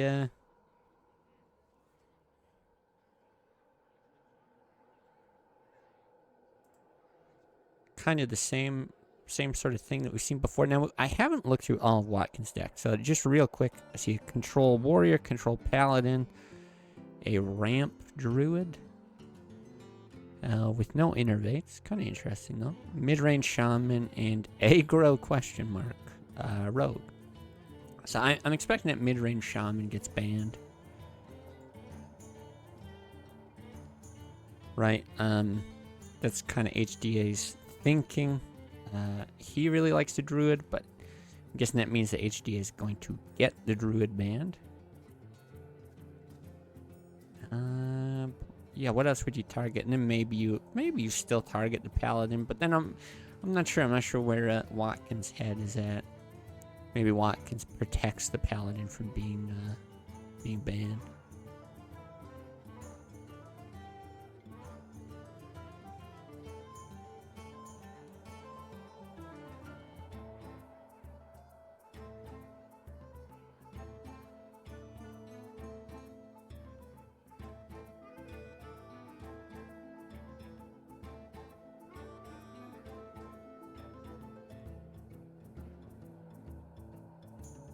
Yeah, excited to see these two players. I mean, I know I've casted HDA a ton. Like, seems like every tournament, doesn't matter if it's NA or EU. He's, you know, he's in it. Tends to make it pretty far. Watkins, I'm sure I must have, you know, casted, seen these games or whatever. It just doesn't like stick out in my head as much. Like, I can't remember as many games where I've got a chance to cast Watkins here. So I'm not sure if that's bad memory or if I really just haven't seen as many games. But just looking at the season standings, said being rank 1, I believe undefeated throughout the entire season as they played it out. You know, it's real impressive. Impressive against anyone else, but, you know, here against his opponent, HDA, I think the way that everything was structured during this season, everyone had to play everyone, so, you know, I see one loss for HDA. Match score is 5-1. Now, I'm not sure exactly because there's different amounts of matches being played by everyone, but he was 5-1, Watkins was 8-0, so, that makes me think Watkins probably was the only person to actually beat HDA during the season, and that's yeah, pretty big feat. And, you know, coming into this, it's gonna make Watkins the favorite, even though I think HDA probably has the longer tournament you know, history to his name.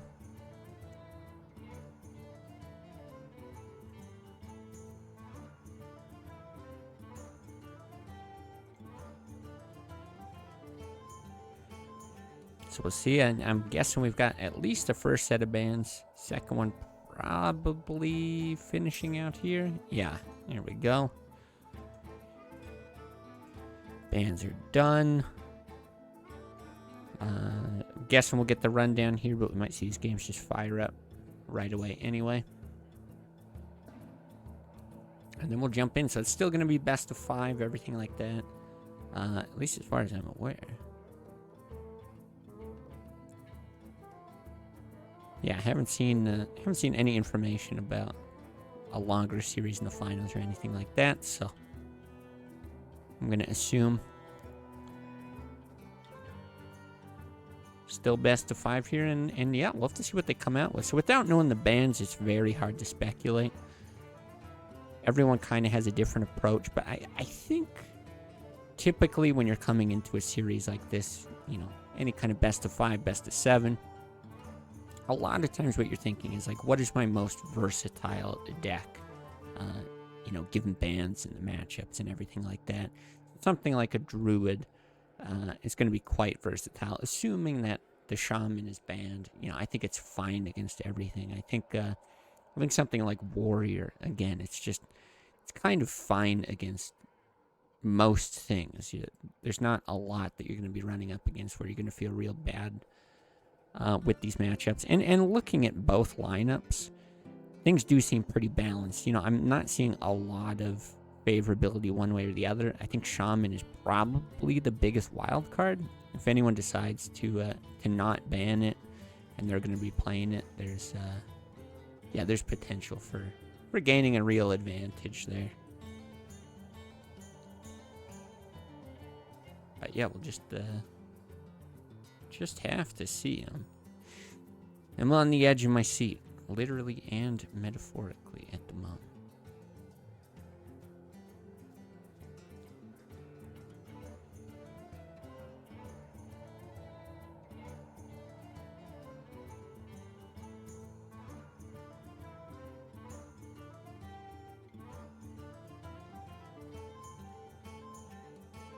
Boy, they are really building the tension here.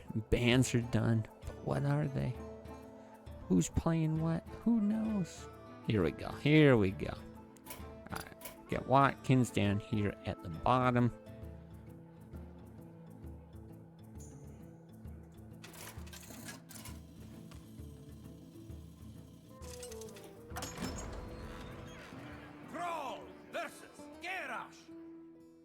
Okay, so yeah, no shaman ban. Very, very interesting. We'll have to see if we do get information about the bans here.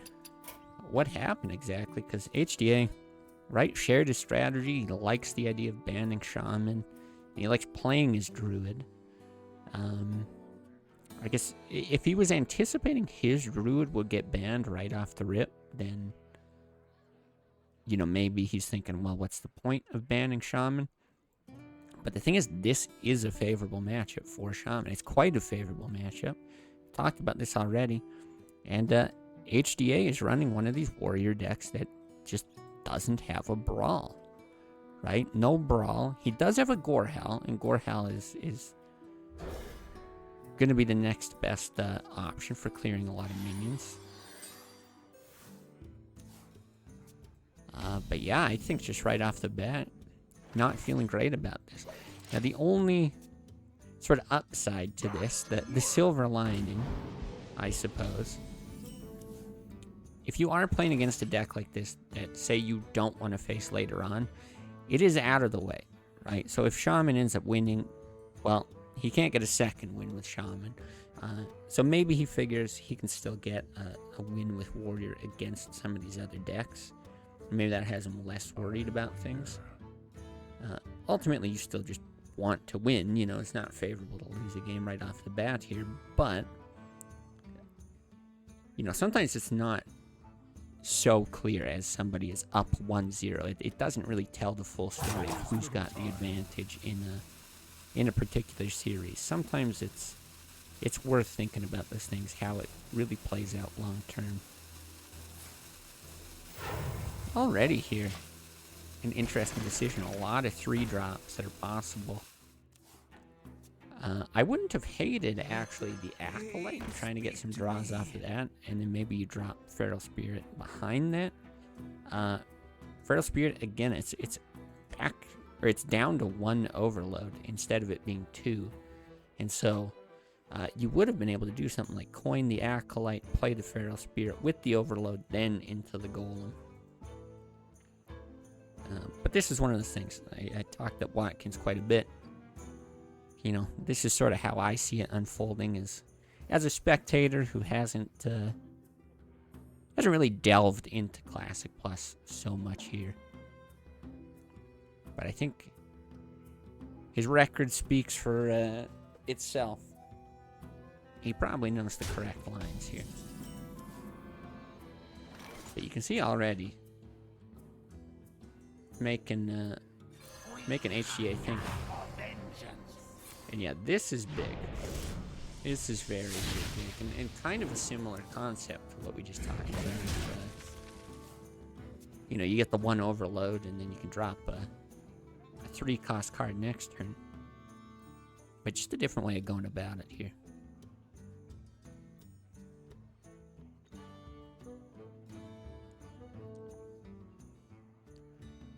So yeah, what am I looking for from HDA? It's pretty straightforward what Watkins wants to do. Watkins wants to go wide, and he doesn't want to, you know, commit a whole bunch of big minions to the board as he does it. Like, hey, it'd be fine to do a Drake because you're cycling with a card and everything like that. But the goal isn't to plop down a whole bunch of big stuff. So, okay, we got Paladin and Druid banned for HDA. Good to know. Yeah, you just go wide, you go really efficient. That's the play from Watkins. HDA, I'm looking for that Borehell. Yeah, I guess he has to, right? He has to establish something on the board. Watkins banned Shaman and Druid. Okay. Okay.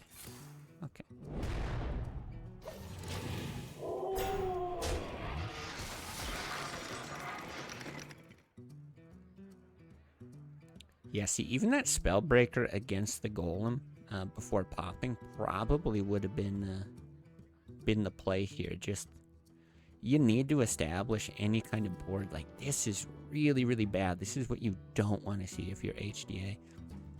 You want that Gorehell. You want stuff like Korkrons that can trade like 2 for 1 potentially if things go well. You know, worst case, you take out something like this, and then maybe it gets cleaned up in a lightning storm or something like that. Maybe even like a searing totem. But boy, this is going to be a very, very tough position. So I'm not exactly sure what the consideration is here, because you can also go for a draw off the slam. You could shield slam the damaged golem. It's not like the worst thing, but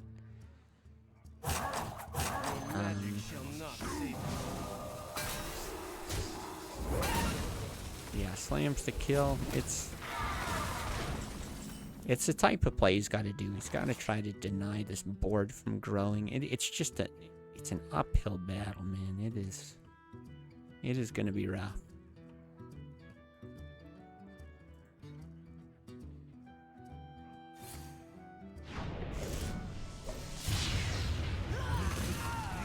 Speak to me.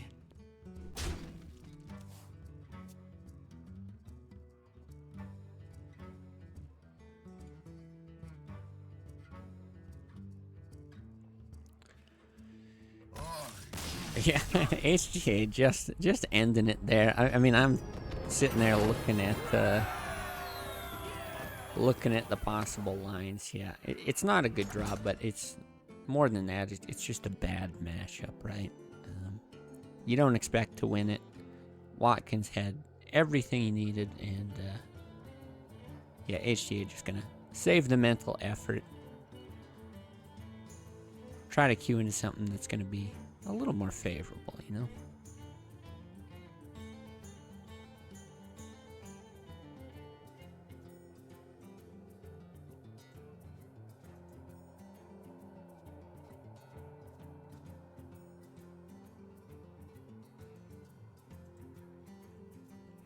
So we'll see now. Okay, let's look at those bands again. What? Interesting little UI. So Watkins banning the Shaman and Druid, HGA banning Paladin and Druid. So what does that leave Watkins with? So Watkins winning with the Shaman, can't play Paladin and Druid. That leaves a aggro question mark rogue. And a warrior of his own. So warrior versus paladin. Okay. Fight with honor. Just taking a very quick peek at this warrior. Super typical. You do have one brawl. You have a Ysera instead of an Alexstrasza, which I think is going to help in this matchup. And then if we look at HDA's Paladin, I think also very standard, right? Yeah, super duper standard. So, again, thinking back to original classic, how does this normally play out? What are the win conditions? Well, Paladin loves a very, very late game. It sort of has the same effect as what we just saw from Shaman. That's that you can build a wide board with your hero power, right? This 1-1, not super effective on its own, but the wider that you go, the more difficult it is for the warrior to deal with. You know, it's just going to eventually sort of snowball out of control. You're going to chip away at the warrior's armor. And it can do things like make the brawls really annoying and difficult at a few points in the game. So, Paladin just kind of wants to hang on until that late game, you know, drain some resources, eat and execute a shield slam, you know, trade decently, efficiently, make sure they're drawing a bit off of the Acolyte. And then if they get to that late game, they're gonna do pretty well. So, what does the warrior want to do? Well, a lot of times it comes down to one very efficient play. So, we see here we've got one brawl in this deck.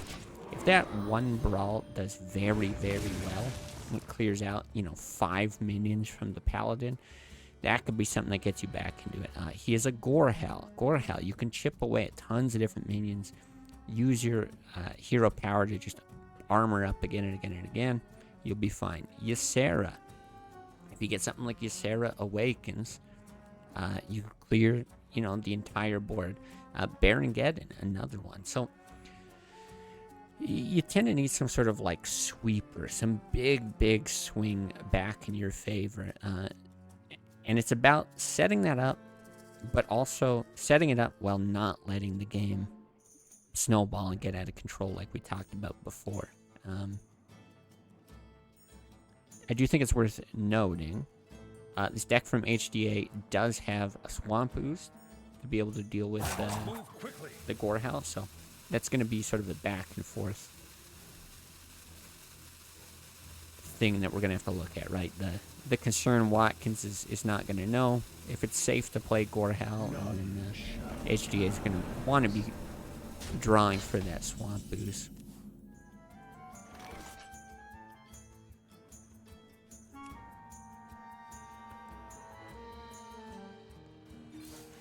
Okay, trade this guy back again.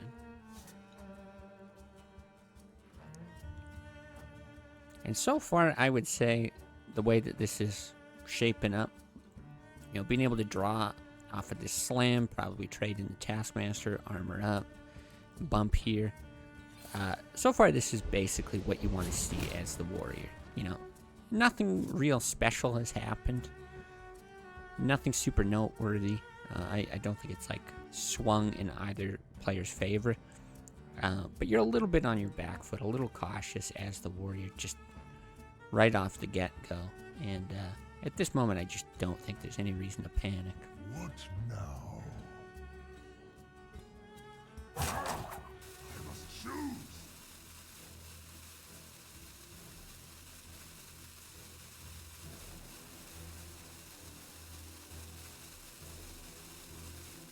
Not really sure what the thinking is here. Like, is there consideration towards executing or something like that?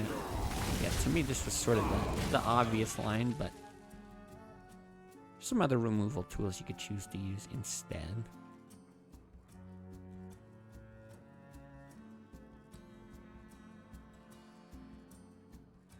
And yeah, now for HDA.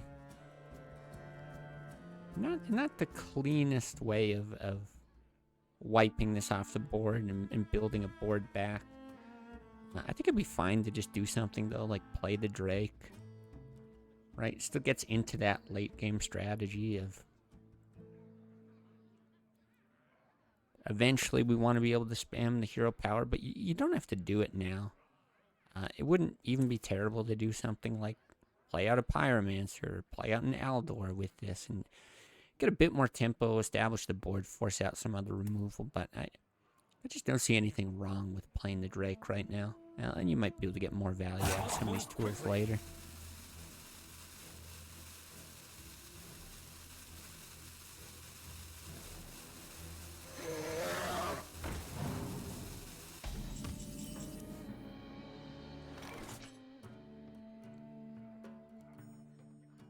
Yeah, overall, I think just very, very even. Both players sort of getting what they want. Little removal tool here. This is going to help. You're totally okay chipping away at that armor, especially if you can just hero power afterwards.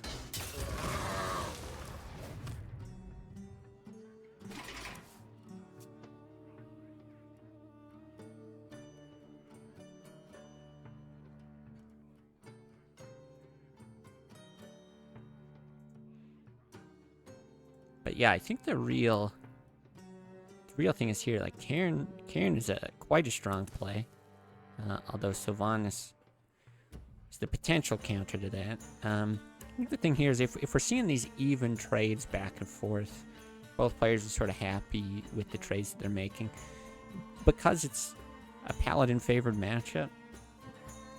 I think it just means every turn it's getting slightly better for HDA. Right now, it's maybe not the biggest concern, but at some point, it's going to then mean that it swings pretty considerably back into his favor. Now, this is really unfortunate for Watkins. What you'd love to do is play Sylvanas and then coin a Shield Slam. Just steal that Cairn straight away. But I'm guessing the only reason HDA felt comfortable playing out Cairn is because he knew that that wasn't a possibility.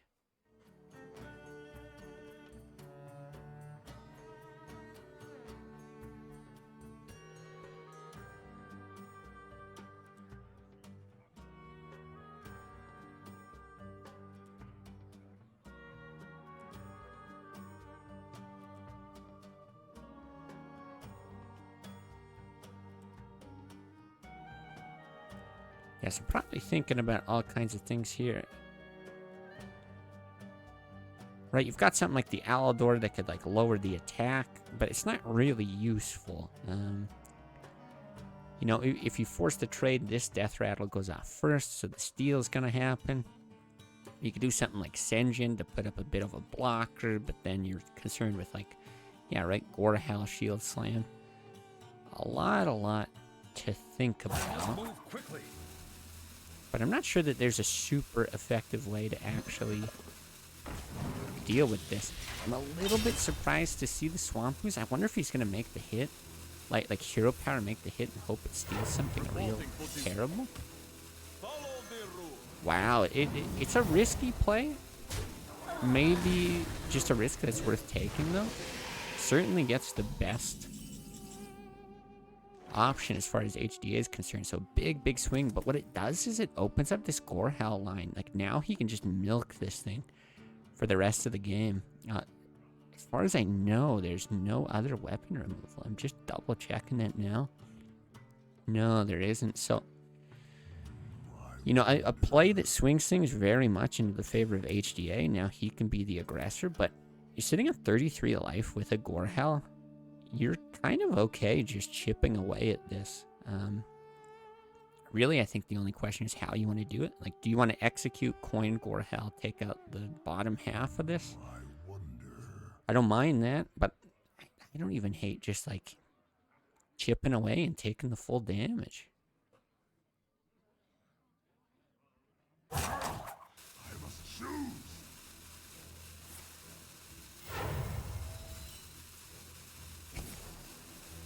Yeah, so this is going to be the execute line.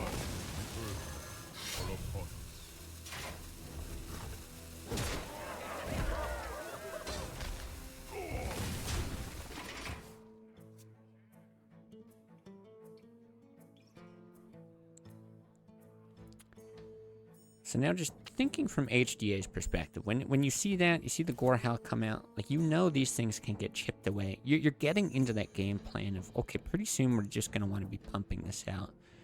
Tyrion seems like such a strong play here.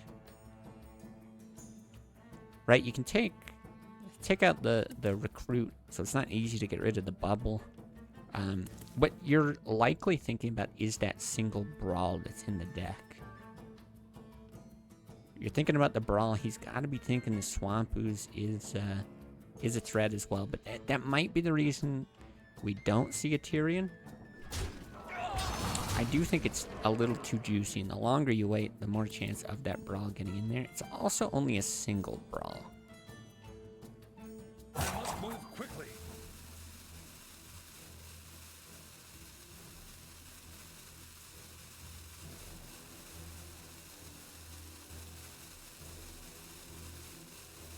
Yeah, you can tell. At the very least, he's thinking about it a lot. Oh, jeez. Maybe not the thing he was so concerned with. I guess he probably was thinking about the BGH as well. The fact that it comes off the top, it's just, you know, it's the exact same effect as if that BGH was sitting on the left-hand side this whole game, but it just feels so much worse when it comes off the top. Also worth noting that there was the shield block for an additional draw, so...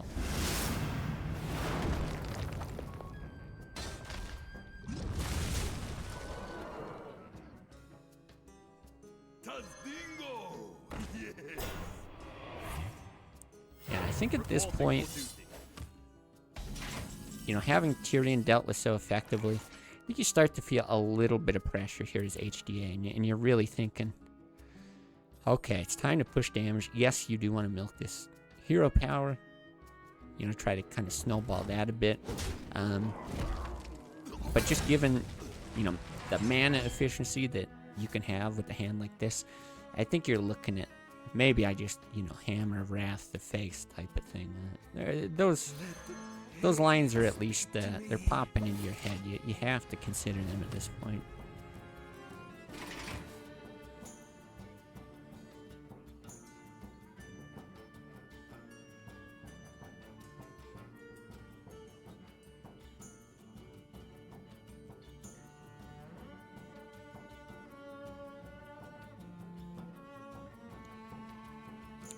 Just 4 health on this Acolyte. You know, unless you want to do something like Burn Inequality, which I really, really don't love here, I'm just about guaranteed to get 2 draws. I don't hate the Senjin Hammer hero power play, but again, he hasn't seen the Brawl. He doesn't know if it's in hand or not.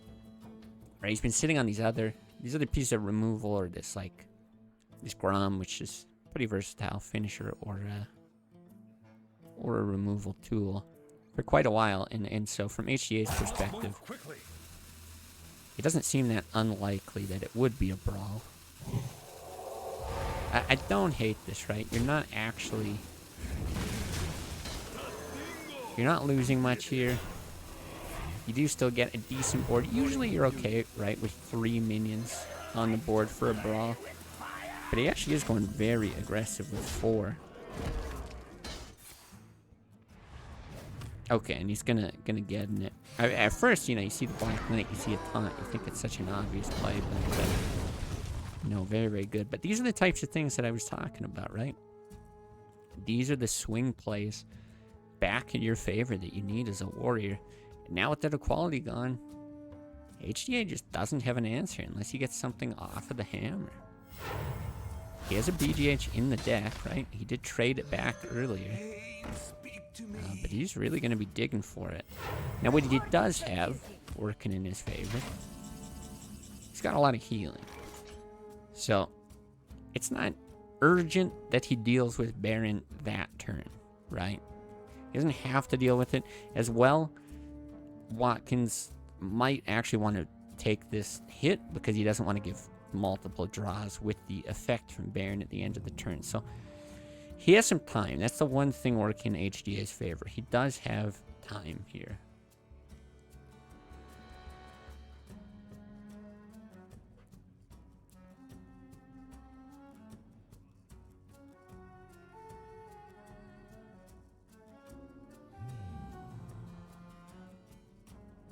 Yeah, and I think Watkins just considering a lot. Like, he could play the Grom to take out the Acolyte. You know, just leave the 1/1. Push a ton of damage here. He's thinking like he just saw an equality. What are the chances there's another one? Well, there is a chance. Certainly is a chance. And then there's the BGA. So this is where HDA, yeah, he was buying time. He gets a couple more draws here.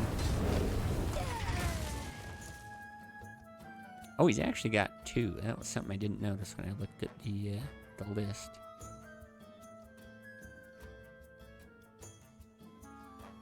I've got the beast in my sight. Reporting for duty.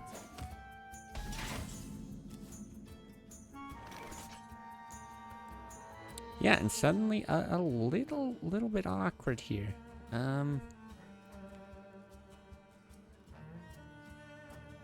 14 health is still a fair bit. HGA's not going to be threatening that anytime soon. You see Watkins hovering over the Grom, and I think probably considering, you know, do I just run that into the BGH? Does that kind of help me establish things? And I really don't mind that. I think this is probably correct as well to take that out, just in case there's an equality with no follow-up like the Consecrate. Oh, quality off the top, but he's also got the BGH, so I imagine that's the way he's going to choose to deal with it. I've got the beast in my sight.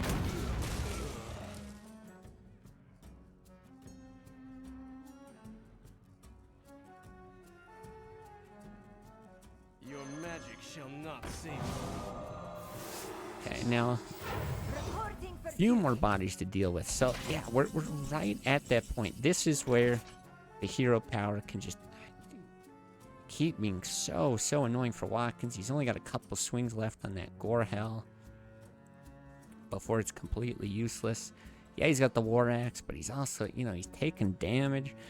And even if he's just taking little tiny bits of damage as that happens, talk about buying time. HGA just plays those heals, right? And he can keep getting okay draws.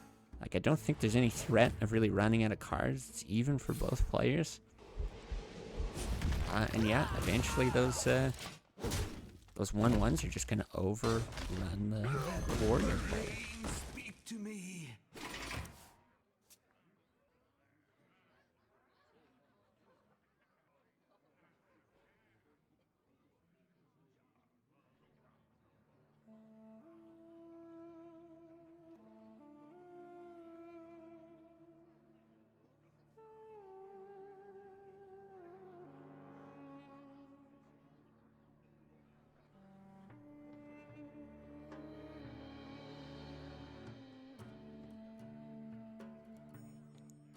So I guess the only real thinking here is, you know, what do you do with this hand?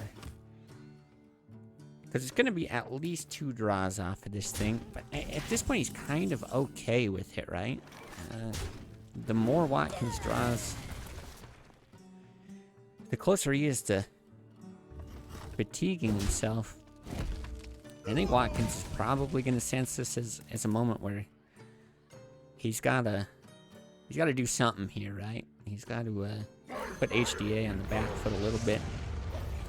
You know, it's just going to eat this combo here, the Equality Consecrate. I think HDA is going to be fine with that, but also, right, you've got like a draw here that is going to, I don't know, you're a little bit apprehensive about playing. And you got a couple draws here you can start to be, yeah, potentially apprehensive about. He's hovering over the Drake. I can't imagine.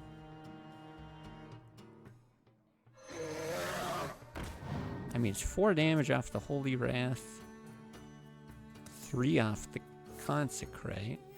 Reporting for duty.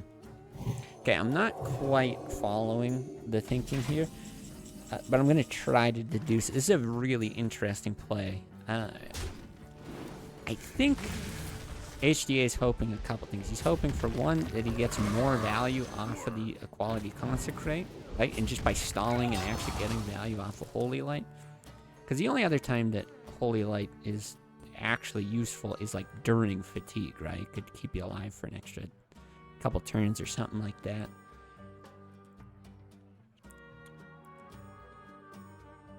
But I don't know. Because it does sort of show to Watkins. I mean, sort of bluffing in a way. Like, I didn't have anything to do with the reg. This is what I had to do. So maybe Watkins feels a little more comfortable rolling stuff out. But, like, even if he gets the care now, and then we see Inequality Consecrate, it's really not that bad.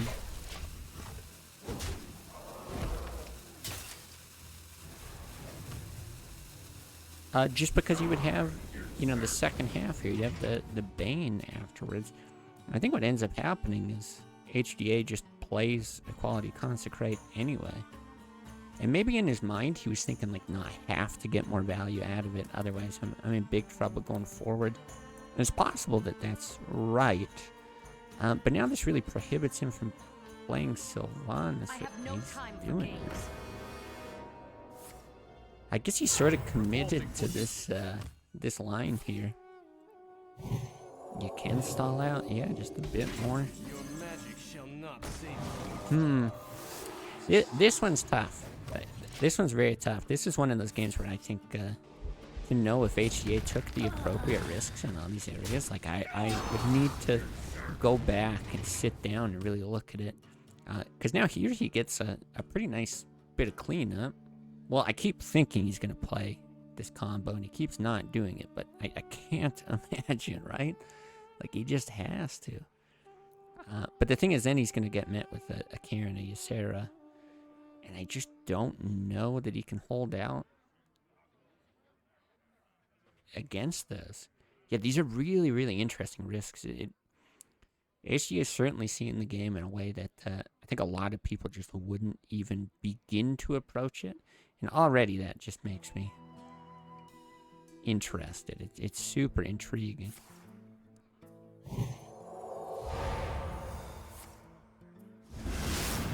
Okay, get down the Kodo as well. I quite like.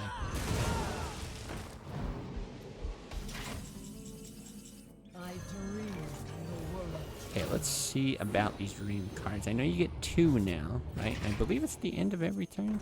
We've seen Awakens, okay, Dream. Just kind of curious if there's been any changes to those Dream cards. I'm not aware of any. Okay, this is interesting, though. The Guardian of Kings, big card. But Ysera Awakens as well. Huge card.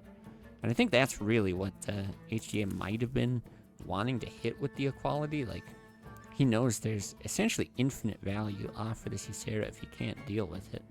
So either he wants to force Ysera out later when these decks are way thinner, or he actually wanted to hit it with the combo. And maybe he's just happy enough.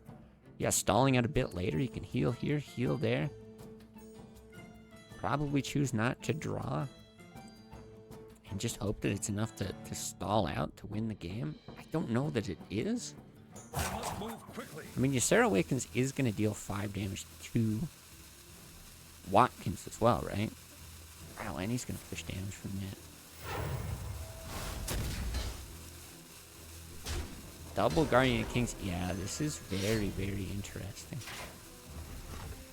Well, let's see how this plays out. It feels like at this point it's basically just math, right?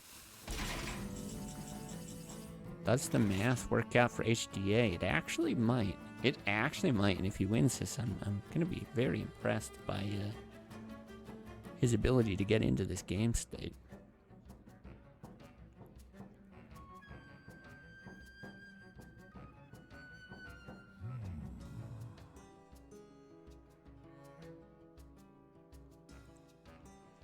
Because now, yeah, if you're Watkins, you're thinking, boy, I mean, I can't Ysera Awakens immediately. I'd have to do something. I'd have to, yeah, shield block and or armor up. You look at the armor smith. But then you're like out of cards. Is it good? But it's also dealing 5 damage to HDA. You know? Something like Dream's not even that bad. just because it removes 3 potential damage off the board. But yeah, this is one of those positions where shield block's a big question mark. It can be good, but you know, it's that exponential damage off the fatigue that you just never want to get into.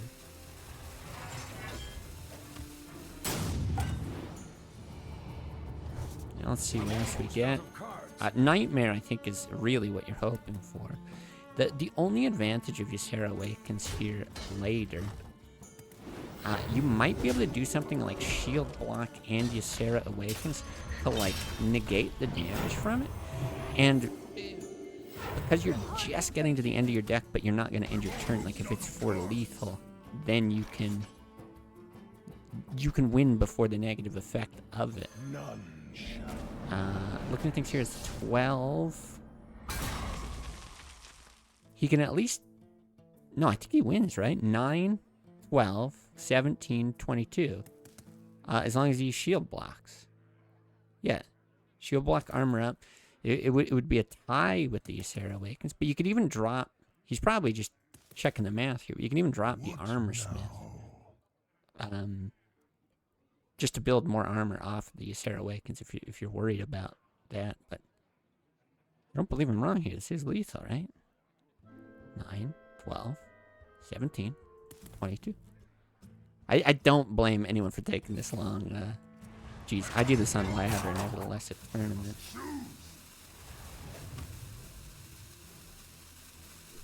Oh no. He just didn't see it.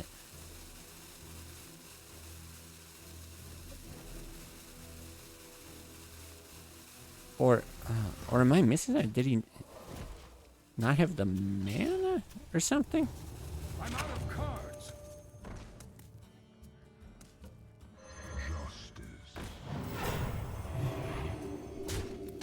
Am I crazy? I want to go back now, but I'm like so sure that was lethal, right?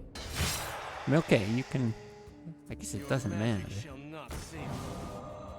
Yeah, you can make me.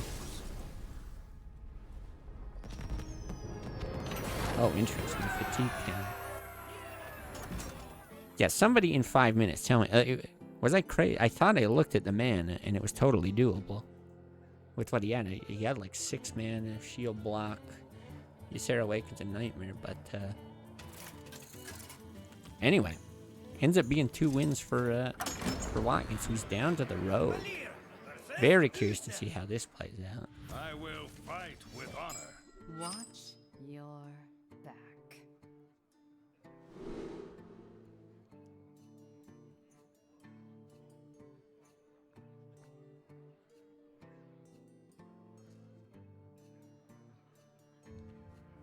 Yeah, so this is...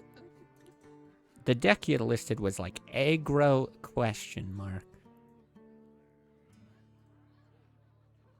It's got like Shadow Steps, you know, Leopardome, Squires, Loot Hoarders, Saps, Double Arcane Golem, and a Leroy. I don't know, it looks extremely aggressive to me. I don't know what the question mark's for, but... The light protects me.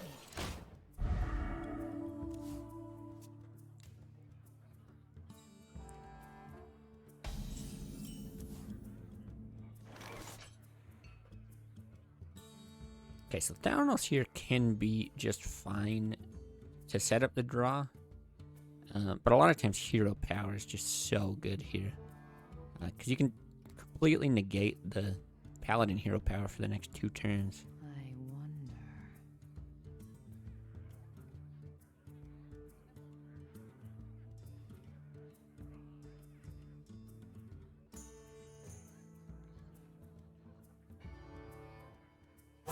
Choose soon.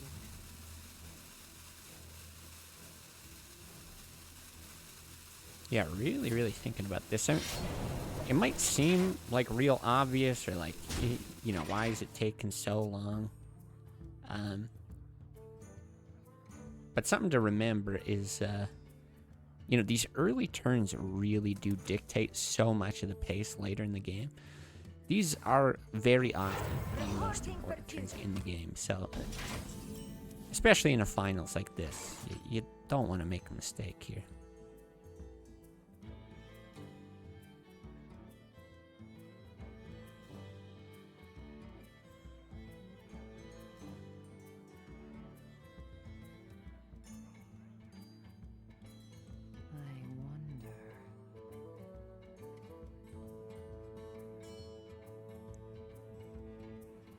Yeah, so I would think hero power you're totally comfortable with, like just swinging, taking out this this recruit. But for sure consideration, do you want to give your opponent cards? And generally, this is the kind of deck where you're very comfortable doing that.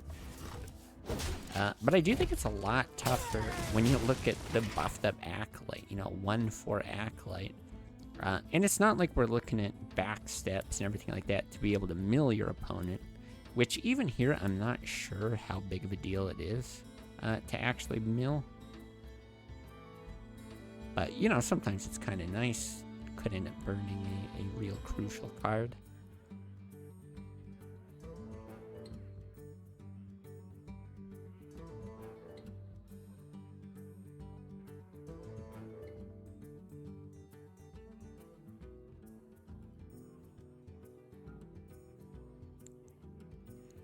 But yeah, I guess a lot to consider here, because you don't want to use any kind of removal that's like too much of overkill, right? Consecrate can be very good against a board that this can build. It's going to be a lot of very weak minions, that kind of thing. But as well, I don't think these boards tend to get so wide just because the minions are so weak. But I like this here. Right, you get rid of 2 cards, kind of thinking through any sort of mill play. Now you end up killing that, so it's just not even possible to pick back up. And this is interesting. Acolyte just so strong, even in an aggro deck, you're just totally comfortable playing it out like this, which is absolutely wild. And really, just going to be a super annoying card to deal with here.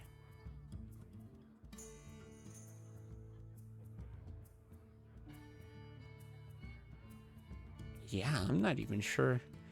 I mean, you take 5 damage if you're going to do something like hammer it. Wow, this feels insanely awkward.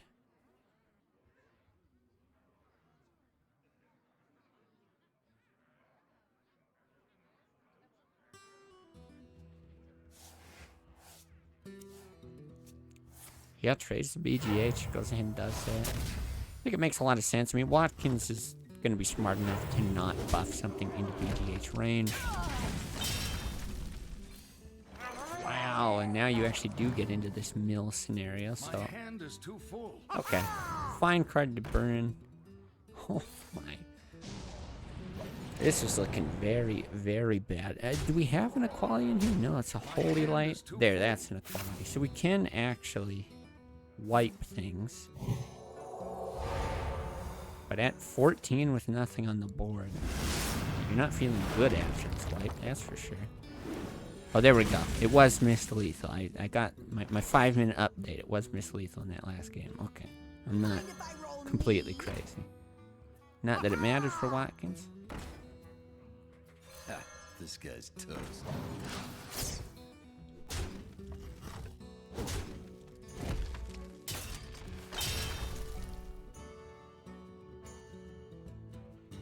Okay, so again, I mean, there's a hammer. There's a lot of healing.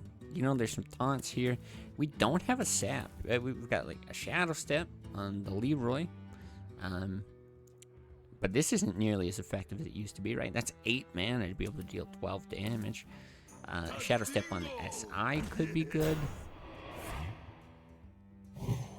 This is actually looking at a point where HDA could stabilize quite nicely here. Have to see what the draw does for Watkins. Ooh, the sap is huge, though. Yeah, sap is big, but now that I think about it, right, Guardian of Kings would be a sap target, being a big taunt. But in some sense, you also kind of don't want to do it just because the heal's going to come down after. Tyrion, though. I mean, it's perfect on Tyrion. It's so good against Tyrion that I don't think HDA will ever even play Tyrion. That's how good it is.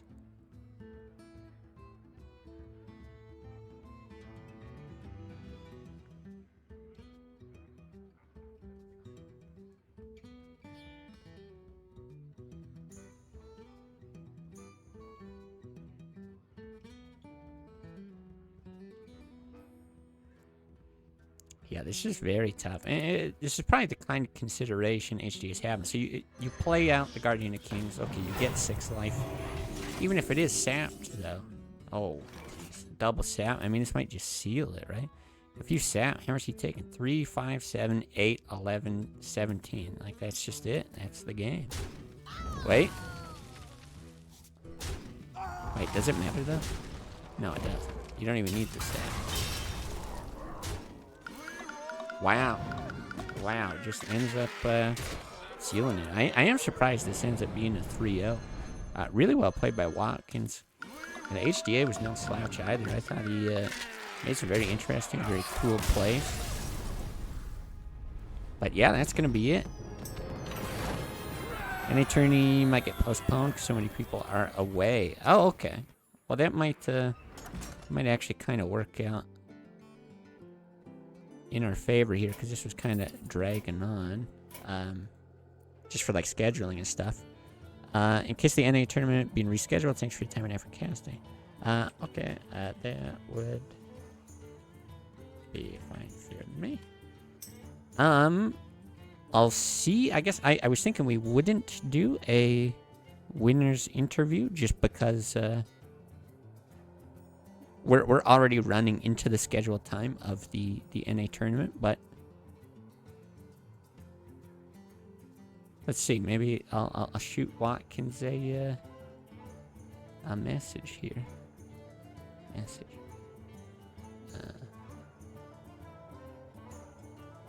Let's see.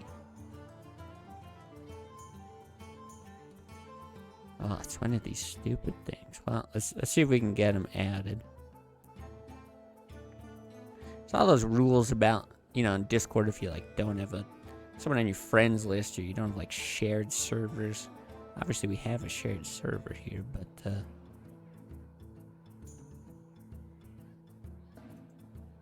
yeah, I think both people have to have like certain settings enabled. So, see if he even sees the friend request. Might just peace out. I can't message him in the Discord because it'll spoil things with the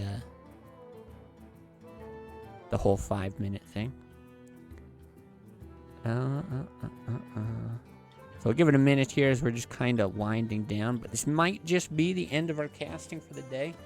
So this would be the EU tournament. If we reschedule the NA tournament, I would assume... oh, there we go. Wait, we got him here.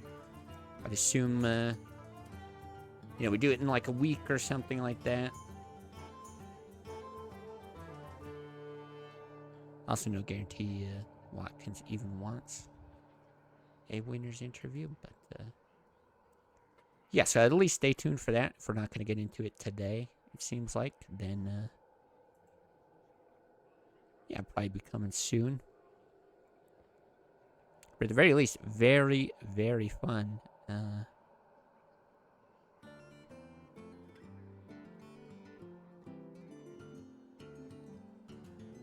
Yeah, very, very fun today. Let's see, we got no response just yet. We got added as a friend. Maybe plugging in a microphone. Who knows?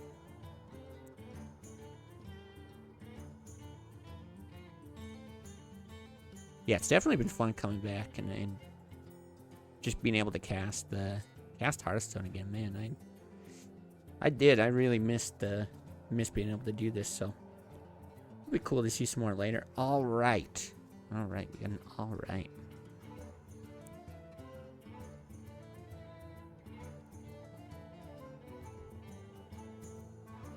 Watkins, congratulations. Thank you. Is my mic okay, or? Yeah, I think it's good. I'll get your volume situated. Yeah, very well done. 3-0 in the finals. Very, very impressive. I guess as kind of usual with these things, I always like knowing what was the thinking going into, I guess, the tournament and maybe a bit of the season as well, because there is a whole season building up to this.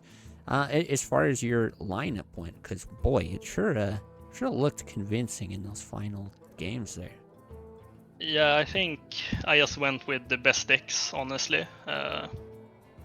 Not really any more thought into it than that. And I know, for example, HDA had a lot of similar decks. So yeah, I think those 5 classes are probably the best for this format. Which kind of ends up being the best. Yeah, it's interesting. HDA was doing a little bit of casting, and we were kind of talking about how the meta of Classic Plus gets to evolve a little bit. It's much slower with there not being any proper ladder, and it's just a different experience as a whole.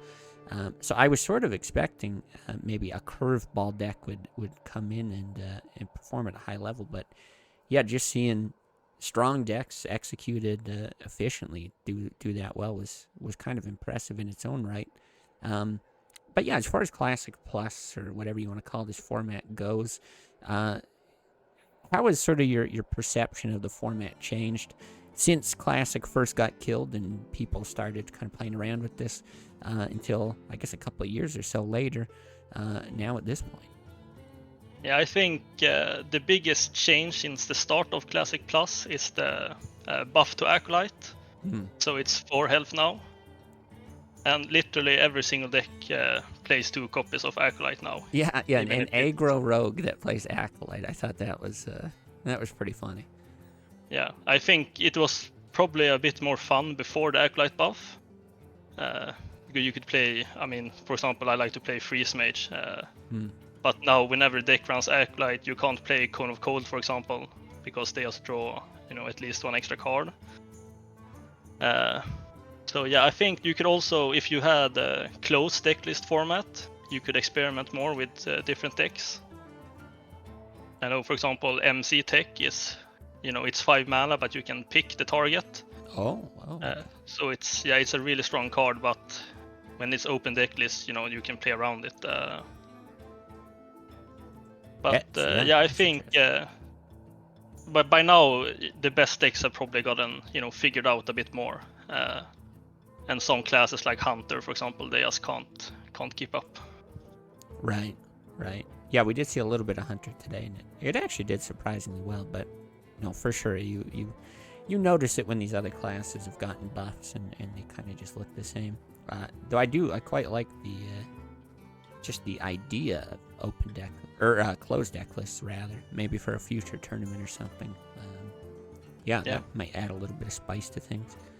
Then I was kind of curious in that last series there, when it comes to bans and what decks you pick and when you pick it, how do you make a decision like that? If you just go ahead and try to pick what you think the best classes are, the best decks, how do you strategize when you're up against an opponent who might be targeting particular decks or matchups? So in some cases, of course, you want to try to get the perfect matchup. But I usually start with the best deck, so Shaman, and then take it from there. And I know against someone like HJ, he will of course analyze all the matchups. Yeah.